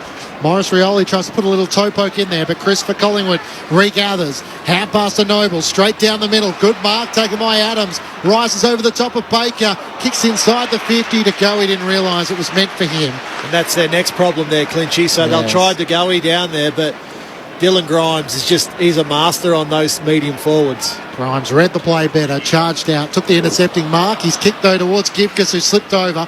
Enough time to regather. Hand pass to Baker. Works it back to Gibcus. Gibcus down to half forward. Maurice Rioli at full stretch takes the mark. Just his 4th game and the pick of them so far. Hits up Pickett at centre half forward, and he points straight at the big sticks and says he's having a shot in the same spot where, of course, he dobbed his first goal in his AFL career on grand final day back in 2019. Well, this shot at goal came from De Goey's poor picking up people around the ground. He didn't even look to see if he could pick someone up. Very ordinary. Back for Richmond today. Missed the last couple with a hamstring injury. Marlon Pickett dobs it. From 52 out, sails straight through. And Richmond reinforce their dominance in this game. They are 35 points clear, 2 minutes into the final term. 14-10-94. Collingwood 8-11-59. And he never looked unsure about that at all, Marlon Pickett. It was a super kick from centre forward, right in front of the goals. It was over 55 metres, and he went bang and kicked it easy. But it was set up because De Goey never actually looked around to see if there was a man anywhere near him. He just walked around because he didn't get the kick, and he thought, oh, woe is me. And all of a sudden they score at the other end. Takes it to 6 goals. They've got to kick 6.5 goals now to win this game. It's a difficult task. And the celebration to go with it as well. Of course, wasn't originally named in this side with Nick Vlauston out and Dion Prestry as well. So he and Mansell getting an opportunity. So still a few Tigers to come back in. Bolton gets the clearance for Richmond. Hand pass to Graham. High kick to half forward. Up early Pendlebury. Couldn't take the mark. Works it to the front. Where eventually Marlon Pickett takes it out of play for a boundary throw in. Right half forward for the Tigers, who lead by 35 points. Every time Collingwood's tried to make an inroad, Richmond have had an answer to respond. Nankervis setting himself against Cameron for the throw-in. Nack uses his body, gets rid of the side at Cameron. Tries to knock it on to Pickett, who knocks it out back to Nankervis. Good pick-up. Got the hand pass away to Graham, 60 out. He tunnels a kick inside 50, which Darcy Moore comes out. Jumping over him with Shea Bolton. Gets a hand pass clear to Maynard, who knocks it out to Hoskin Elliott. Now works it through Lipinski to Cameron, back to Pendlebury at half-back. Closed down by Graham. Pendlebury, look away, hand pass to Cameron. Off half-back, kicks off a single step down the wing. Bolter works his way to the front. Mychek goes to ground, no mark. And Broad mops it up. Richmond keep it in their front half. Hand pass to Edwards, short kick to Graham. Remarks between wing and half-forward, wide out for Richmond. Ticks by 35, 4 minutes into the final term. Looks in the Rewalt and Lynch direction. Moore there, was Moore hanging on. There's a free kick, but it's going the other way. Jeremy Howe had his jumper tuck. Gee, they were lucky there, Collingwood. Anyway. Howe kicks for Lipinski in the middle of the ground, missed him. Skids through to Baker for Richmond. Centre half forward, hand pass to Lambert. Kicks out for Lynch, and Lynch marks. Oh, and then fell on him. It was Jeremy Howe who's applying the late pressure, but Tom Lynch has got it inside 50 and will have a set shot. Just a little body slam. 5 in from the boundary line. He'll kick from 45. What's this for number 6, Sellers? His first half was... Yeah, he had a rest for a quarter. Yeah, he's had just had a break. They put him in cotton wool for a while. Might fill his boots in this last quarter. He sure could. Already at 35 points, the margin. To push it out to a new game high, Tom Lynch. He cannot miss today. Through it goes. Richmond have cracked the tongue. And Lynch is now up to 6. He was wayward early, but just got his kicking boots on after quarter time, and he's slamming them through. 15-10, 100, Collingwood 8-11, 59. 41 points the Tigers lead. They're just giving it back a lot today, Collingwood. You look at that, the kick that comes out of Collingwood's defensive 50. You got Baker lining up there. You got Gibcus lining up there. They've set up really well, the Tigers, in their defensive structure today. Collingwood haven't really had a winning forward on the ground that you can go, yep, he's beaten his man today. He's really contributed. So they've thrown Braden Maynard down there in the forward line to try and just get something started in there. Tim Hodges on the boundary. Really heavy rain now. Just a question for the boys in the back row. Is there a point where Damien Hardwick says, right, I've seen enough from number 4, get Dusty and Cotton Wool for the rest of this one? I think it just will go on that time, Hodgie. The percentage of game time that they want him to play, they'll just get him to that. Second stoppage in the middle. Nankervis toe pokes it out to Castagna at half back, and up and under kick. In the end, flying was Nick Dacos. Couldn't take the mark. Short puts it into the pocket. Jack Rewalt back with the flight, takes the mark. Hard against the boundary. He's only about 20 metres out, but he's going to have to think his way through this one. I think it's up to Dusty himself. If he feels good, why doesn't he finish? I think Dusty will run the show regardless. If he doesn't come to the bench, he'll stay on. Jack Rewalt a couple of steps out, snaps on the left, misses to the right-hand side, a minor score. 42 points as the Tigers lead at the 7-minute mark of the final term. Long straight down the pipe from the Pies. Ginnivan in the middle of the ground, knocks it away, and then whacked back by Maynard to the advantage of Crisp. Hand pass nowhere to go to Henry. He kicks straight down the middle again. Mansell puts his fist through it. It goes up straight in the air, comes down to Josh Dacos, who slides in. Hand pass out to Henry, still in the centre square for Collingwood. Kicks in the middle, kicks straight down the middle to Cameron. 3-on-1 though. Not a great kick for him. The numbers went out. Here's Bolter, takes on the Ginnivan tackle. Yeah. Hand pass to the back pocket for Gibcus. Richmond with numbers back in support. Hand pass to Grimes. His kick, an ugly one off the side of the boot, and slips out of play. It's overwhelming. That 4-on-1, 5-on-2. Yeah, it's too hard. Suns by 7 points over the Swans. 4 minutes into the final term up in Sydney. Tigers by 7 goals here. 8 minutes into the last. Toss back into play. Begg in a tangle with Nankervis. It clears the 2. Maynard overran the footy. Now becomes the tackler on Pickett with good support from Tyler Brown. And the umpire will toss it up. So 6 for Tom Lynch so far this afternoon. Kicked 7 last week. At one stage it seemed like he was certain, almost kicked double figures today. Maynard for Collingwood gets it to side bottom, squeeze the kick inside 50.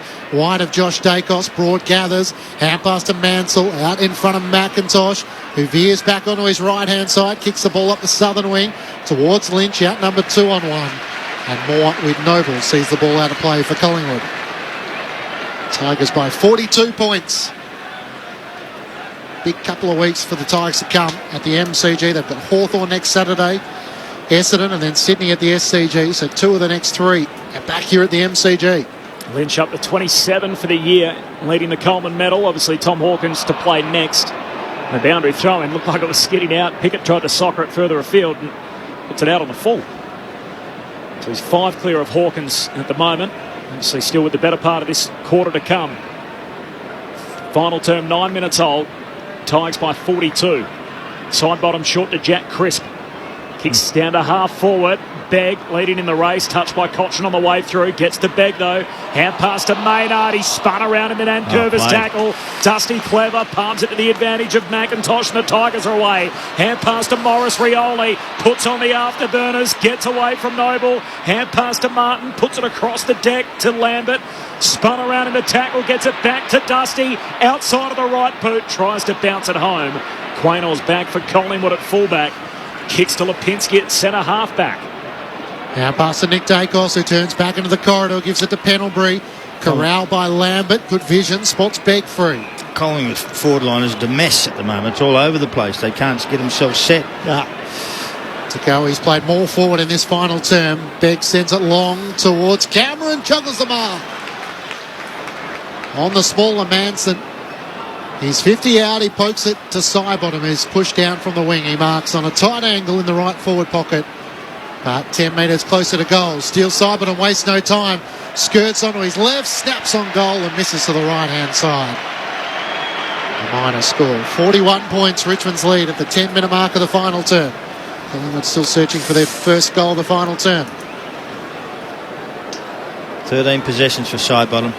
Not quite right up to his best. Dan Rioli on the kick out long to the wing. Jeremy Howe climbs over the back, spoils it away. Lipinski at the drop. Hand pass to Nick Dacos for Collingwood. Kicks inside 50 and Grimes back in front of the goal. He takes the mark. To go, he had 20, but been a quiet 20 by his standards. 8 kicks, 12 hand passes. Short to Dan Rioli, and Rioli out to halfback, and Bolter takes the mark. Back flank for Richmond. Sends it down the southern wing. Long ball to Lynch. Traps it with his shins. Ricochets to Morris Rioli, and they're away, Richmond. 70 out. Kicks for Martin in the pocket. The juggled mark. Quaynell flew early, and Dustin Martin marks in the left forward pocket. He opens up. He's going to be called back onto his line. That should be just play on. Yeah. That's just not what you do. If you've moved off the mark, you're done. He kicked one in the third quarter, now for one in the last. Martin across the body. Allow me to reintroduce myself. Dustin Martin back in the big time. We haven't seen him since round one. And Martin's kicked 2 on his return. 12 minutes into the final term. Richmond 16-11-107. Collingwood 8-12-60. Ticks by 47 points. Well, 19 possessions and 2 goals now for Dusty, so he's done his job. It's a nice day. Yeah, he's done his job, so this is a nice game to come back for there. It hasn't been a huge tackling game. You look at the tackle numbers, Richmond 33, Collingwood only 34 tackles. What's happened to the tackle count? It just hasn't been a physical game. No contest. It's been up and down. Yep. Martin's been able to get his hands on the ball, find his feet again. He looks dangerous inside that forward 50, so it's quite a nice little comeback game for Dusty. Well, they've almost doubled their score. It's starting to sort of feel like the margin it should Free be now. kick in the middle of the ground. Another 6-6-6 against Collingwood. That had the warning already, so Soldo will take the free kick in the middle of the MCG. He kicks it straight into Begg, the man on the mark. It almost ricochets back to him. Couldn't get on the end of it as McCreary came racing in. Taps it towards the advantage of Tyler Brown. Little toe poke to Josh Dacos. Hand pass wide to McCreary. And right half forward, this might be Collingwood's best chance in this final term. Kicks towards Ginnivan, who marks on his chest. He realised a lot of the Tigers players were racing back to goal. He just halted his body position and had Baker beaten. Well, gee whiz, you get a free kick in the middle of the ground and kick it into the man on the mark. He's getting the Bronx cheers. Jack Ginnivan steps out, snaps on his right and puts through his third. It's not a bad return. 5 on Anzac Day, 3 against the Gold Coast Suns, now 3 against the Tigers. He's trying to do his bit for Collingwood. The first goal for the black and white in the final term comes 13 minutes in. The Tigers by 41 points. 6-11-107 to Collingwood 9-12-66. The margin is 41 points. It's only 2 players for Collingwood. There's Given and also Mychek, who had double figures. And the young man has got 3 already. So, gee whiz, he's an integral part of their forward line at this stage with 8 goals in the last 2 weeks. He's a dangerous player. He's stitching the right spots. He does some things right. He's Larry, yeah, great. Who cares? But they need more of that. They hardly have a scorer up there. 13 goals in his last 4 as well for Jack Ginnivan. Multiples in each of those 4 games. 41 points, Richmond's lead. Dusty at the centre bounce, wins the clearance, kicks to the southern wing. McIntosh is there. Little deft kick over to Soldo. He can't reel it in. Spills to Adams for Collingwood. Hand pass to Crisp. Flares it to Noble, who goes on a bit of a run. Between wing and half forward, has a bounce. Dangerous hand pass for Lipinski. Gets there eventually. He's tackled and dispossessed. Ball spits out to Edwards. Clever knocks it away to Baker and then to Grimes. There's a free kick coming back. There's a bit of a wrestle going on too. It's Tyler Brown who's involved along with Shane Edwards. And Edwards is going to get it. Centre half back for Richmond. Tigers by 41 points. 15 played final term. Tom Lynch has 6. He kicked 4 of them in the second quarter alone. Edwards just pokes a kick over the top. It's risky, but it works out in the end. Graham takes the mark in front of Josh Dacos. Kicks out the left half back where Mansell marks on his chest. Hand pass to McIntosh. Works it up to Dustin Martin, who marks on the wing. Tigers fans give their encouragement. Happy to see Dusty back. Possession number 21. Kicks towards half forward. Soldo up. Couldn't complete the mark. Tries to toe poke it away from Begg. Got it to Cochin. Gives it back to Soldo. Left half forward. Rang into Chris. Don't give it to Ruckman. He had nothing to do with it. Got it to Morris Rioli, who can't link up as Graham's brought down. Collingwood emerge with it through Noble. Kicks up the southern wing. It's wide of Darcy Cameron. Doesn't Cochin know that? Well, Big Soldo wanted to try the sidestep. Yeah, he got tackled and then almost came to a complete halt. He had nowhere to go. Just didn't want to drop the footy. You've got to move a little bit swifter than that. About 3 Ks he was going. Even for the slow-moving tractors, they don't turn side to side. Boundary throw in southern wing. Here's Tyler Brown. Jams it on the boot, but it's a turnover. Short races away with it for Richmond. And hooks a high ball down to half forward. Quaynor sitting in front of Rewald. Made contact in the air, lost the footy, and it spills out of play. 70 out from the Richmond goal. 16-11 to 9-12. It's a 41-point lead for the Tigers. Meanwhile, up in Sydney, we're halfway through the final quarter, and Gold Coast lead it by 8 points. 9-14 over Sydney, 8-12. The Suns have led for the majority of the day. From the boundary throw-in, Cochin out of the stoppage. Burst his way through, kicked it into the pocket, but a turnover. Jeremy Howe takes the intercept mark, back pocket for the Pies. Drives a high kick up the southern wing where Begg and Cameron are underneath it. Cameron had a fly at it, couldn't gather. Begg could though, got it to Taylor Adams, kicks towards Mychik. Noah Bolter slipped in front, takes the intercepting mark for the Tigers. High kick towards Shea Bolton. Quaynor's there, spoils it down to Darcy Moore, who links up with hands to Howe, back to Pendlebury. Morris Rioli loomed, he puts pressure on and then on Noble. They work around him through Nick Dacos, over the top to Bianco. He marks in front of Edwards at half-back for Collingwood. Gets it inside to Quaynor, plays on immediately, hand pass to Lipinski, kicks in the middle of the ground.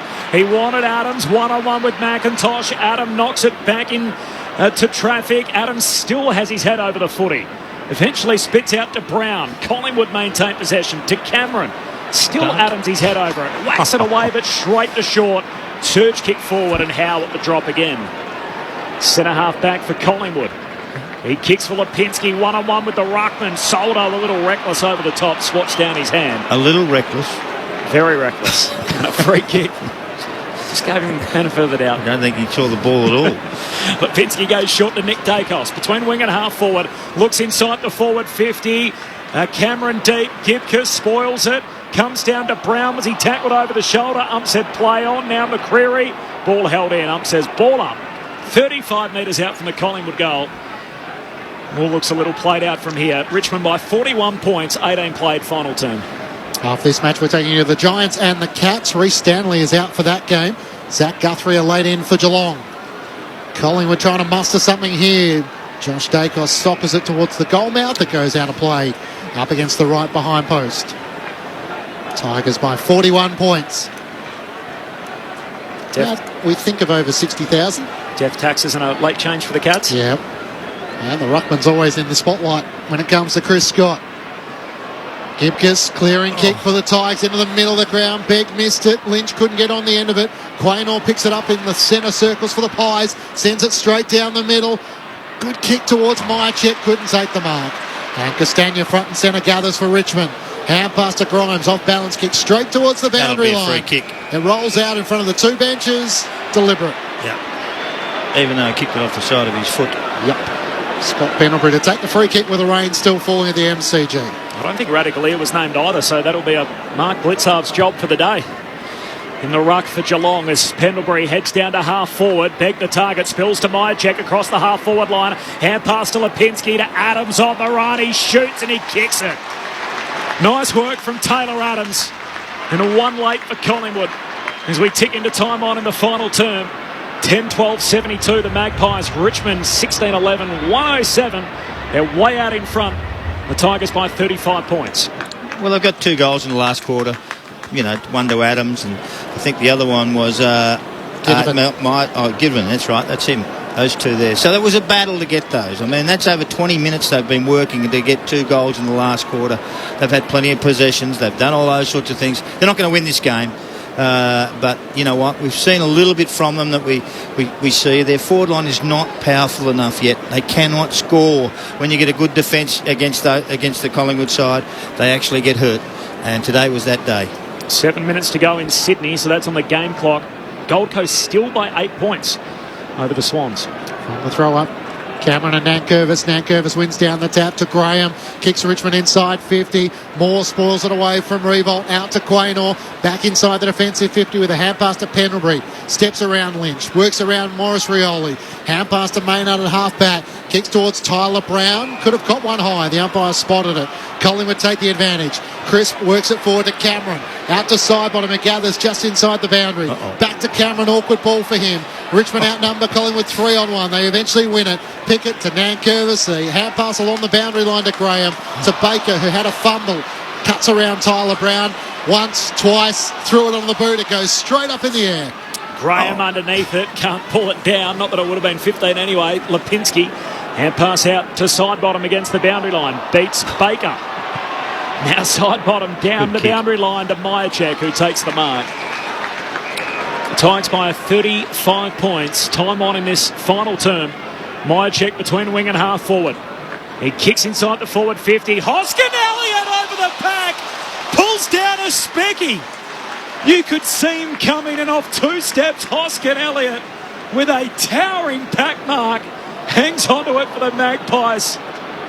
That's some skywalking for you. Got a goal in the second quarter. Chance now. Gee, it becomes a little routine because he does it so often, but that's a hell of a leap. Over the pack, pulls it down to cap it off. It deserves a goal. And he does just that. Through it goes. Hoskin Elliott with a spectacular mark and finish. 3 late ones for Collingwood. 22 played final term. First time today they string 3 in a row together. Richmond 16-11, 107. Collingwood 11-12, 78. Richmond by 29 points as they were at three-quarter time. 23 played in the last. Well, they're fighting it out, I think, is the most positive thing for Collingwood today, because it got out to, what was it? 30-something. 47 points at one stage there. So, you know, could have easily crept to 10 goals really quickly. So, important that they fought it out to save some sort of percentage as well. So you don't want those big losses. You lose an enormous amount of percentage. Give me a grading on the mark out of 10. 6.5, 7. Please. Just better than that. Nah, stock standard. Cochin gets the clearance for the Tigers towards half forward. Short's tackled and deemed holding the footy, so Collingwood will take it back through Scott Pendlebury. Kicks through the middle of the ground for Jack Crisp, who's tried hard all afternoon, kept running. Hand pass to Nick Dacos, right on 50. Can he finish the first-year pie? He misses to the left-hand side. Collingwood 3-2 to the Tigers 3-1 in this final term. Richmond by 28 points. He's a victim of his own high expectations, Hoskin Elliott. That was a hell of a grub. You might have just overplayed it, Corbs. I think you might have, yeah. I need some oxygen if goes up that high. No. As Rewalt goes for a jumped over climb. a couple of midgets. He's ran to the back of Cameron. Advantage applied. Here's Nick Dacos on the wing. Kicks it inside 50. Ollie Henry floats through and takes a contested grab. He's shown a bit too, this kid. Got something about him. Kicked a goal already, hasn't he, Henry? He's got one. Yeah. And he's had a shot at another one before. Goal too. He's not too bad. 4 minutes 20 on the game clock in Sydney. Final quarter. Suns by 9. And a very low-scoring final term. Here's Ollie Henry, the teenager. Goes back, pulls the trigger. Through it goes, and Collingwood with 4 in a row in this final term. And these young pies not rolling over despite the fact the game looks washed. Richmond now by 22 points. They led by as many as 47 earlier in the quarter. 25 played final term. Richmond 16-11-107. Collingwood 12-13-85. We got 4 minutes, Sellers. Yeah. Well, they're coming at him. 22 points. Yeah, I like 4 goals in 4 minutes. It'd be a travesty if it happens. Yeah, but it could. There's no doubt about that. I like the way they're finishing. They're trying, they're pushing, they're shoving. And they're not frightened to play their kids, which is important. Get the last 4 goals of the match in 11 minutes. After the Tigers got out by 47 in this final term. Back in the middle, Nankervis up against Cameron. Nankervis taps it down to Short, who's tackled immediately by DeGoey. Who started this final term predominantly in the forward 50, now in the middle. Alongside Trent Cotchin as it's tossed in the air. Cameron knocks it down to Adams. Squeeze the kick towards half forward, but Rioli, that's Dan Rioli, gathers against McCreary. Kicks out towards Morris Rioli. Couple of Riolis combining on the MCG. Hand pass to Lynch, who's taken over the boundary line by Nick Dacos. Not a bad tackle as well. Put the head down and escorted him over the boundary line. That's how you do it from a first-year player. 6 for Lynch, couple for Dustin Martin.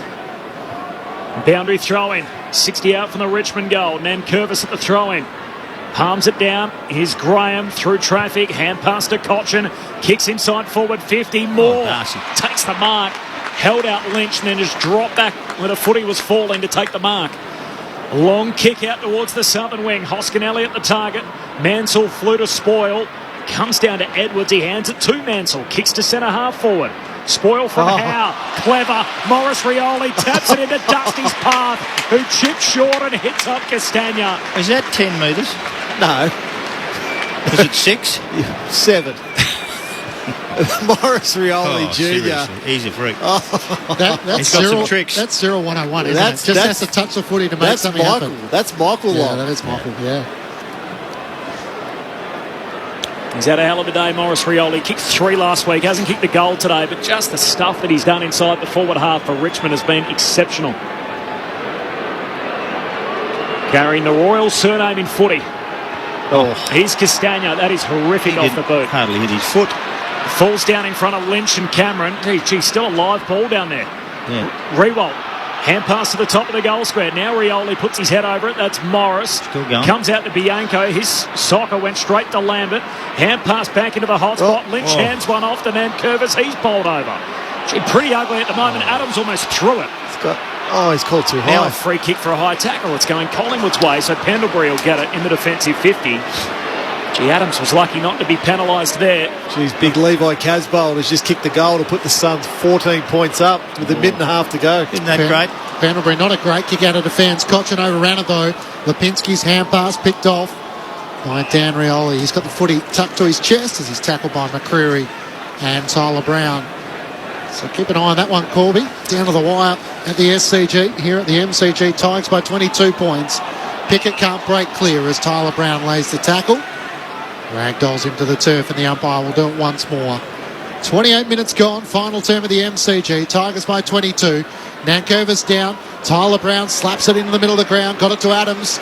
To DeGoey. Hand pass wide to Lipinski. He's had some interesting moments to DeGoey this afternoon. Baker fights for it on all fours. Lipinski's hand pass wide to Sidebottom at left half forward. Hand pass to Adams. Chips it back to Lipinski. Coming the other way was Rioli. Could have almost cleaned him up. Got it to Baker. Works it up to the wing, and Castagna has it for the Tigers. Castagna, hand pass to Pickett, went over his head into the corridor. Lambert tracking it, sockers it forward. It comes to Dusty, who was standing still. Hand pass away to Dan Rioli. Kicks deep to Shea Bolton, who flies and marks. And Bolton's got it, 15 out just left of centre.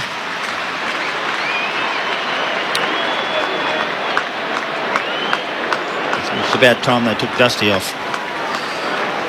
He's pointing to it. I think about time he has to go. Bolton across the body. Threads it. He's got a couple. And that's game for the Tigers.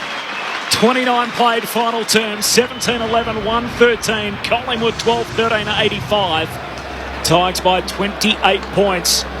Meanwhile, we're inside the final minute on the game clock. The Suns have possession and a 14-point lead. They're going to beat Sydney in Sydney.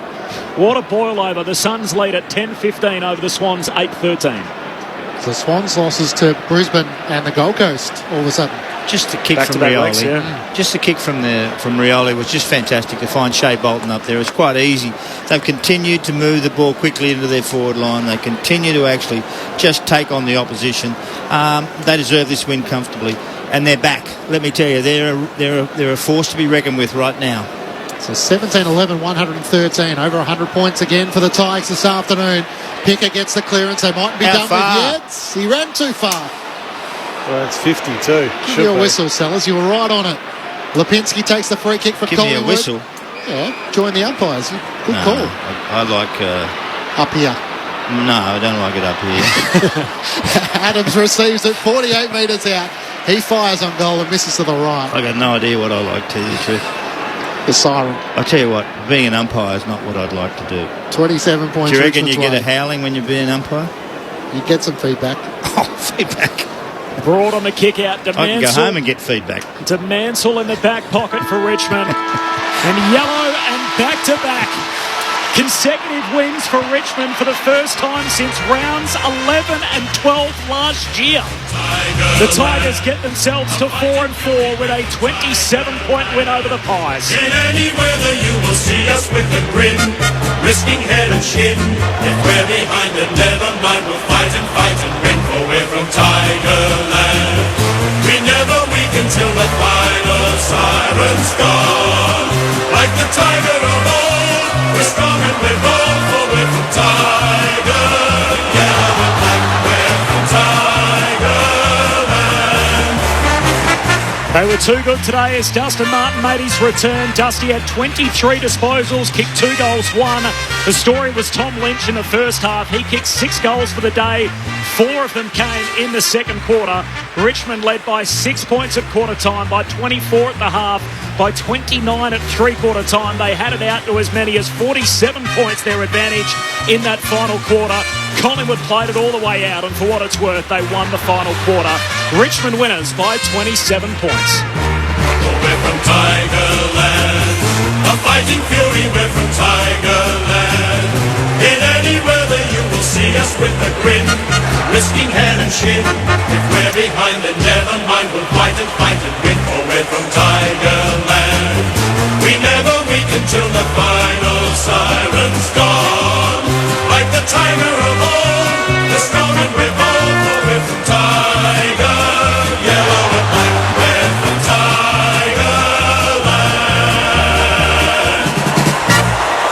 Lynch finished with 6, having kicked 7 last week, so a baker's dozen in a fortnight for Tom Lynch.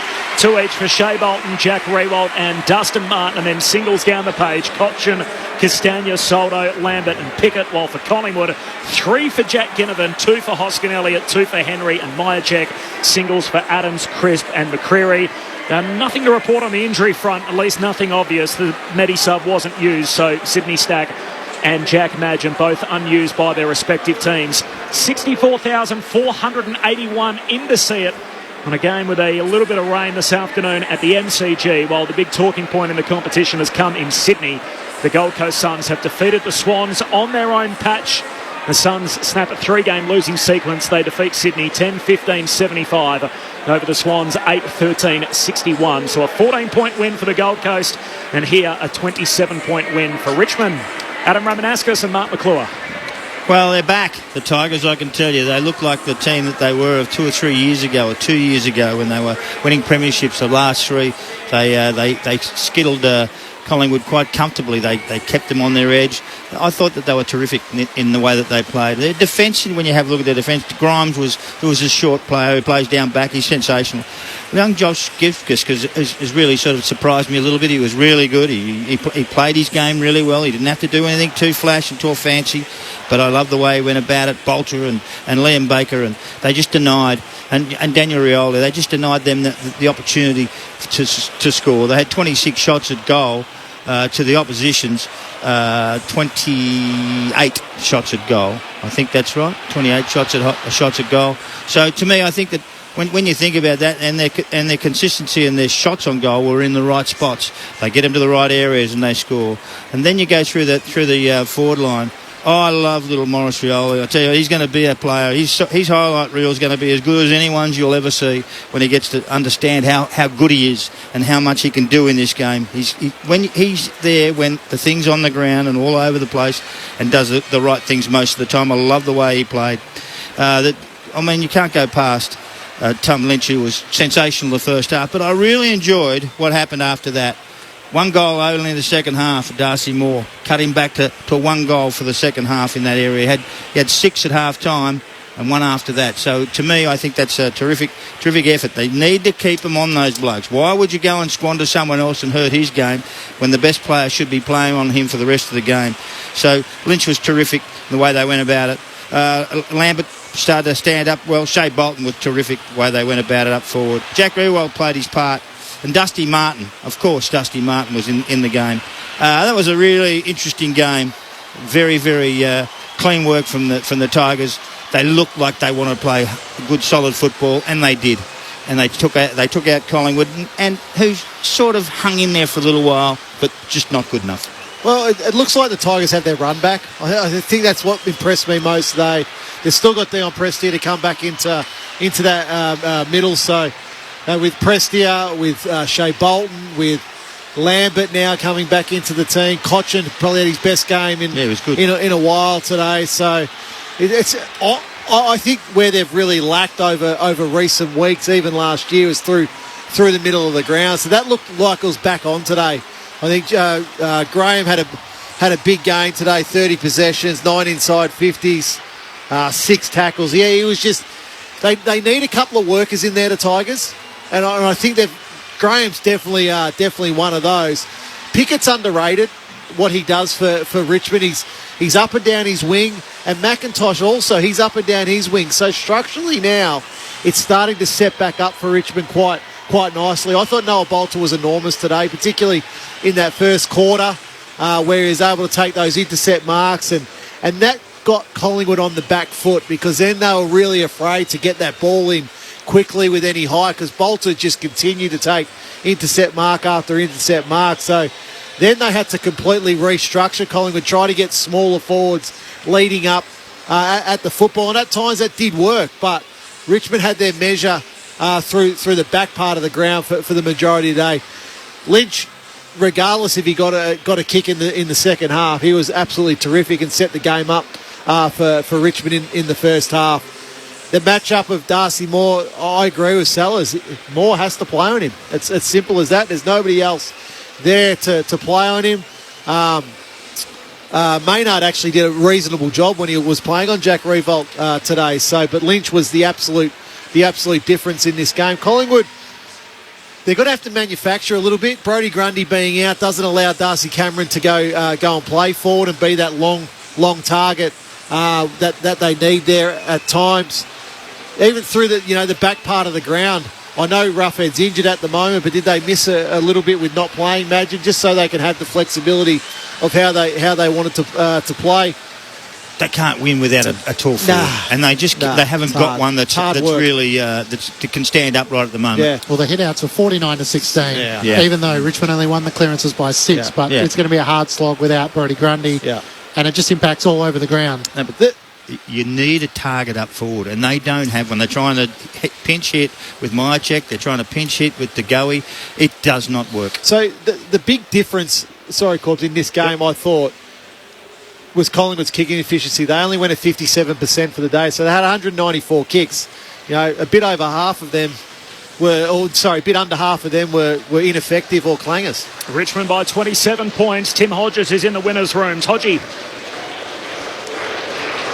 It's a pretty cool, calm and collected Tiger outfit, to be honest with you. I thought they might have been a bit more excited. It was Damien Hardwick who had to get everyone to start giving an applause.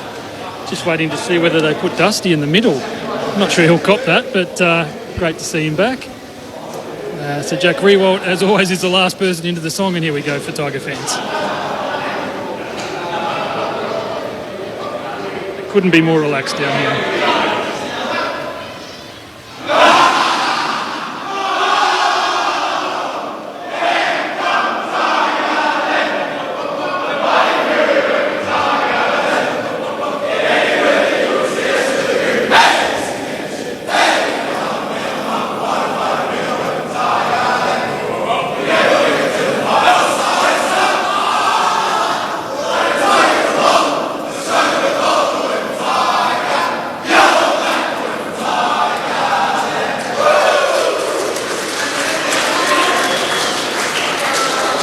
Thanks, Hodgie. We'll get back down to you if we can. We're on air for another 2.5 minutes or so, if not reaction to follow throughout the day. So Collingwood's 2-game win streak comes to a close.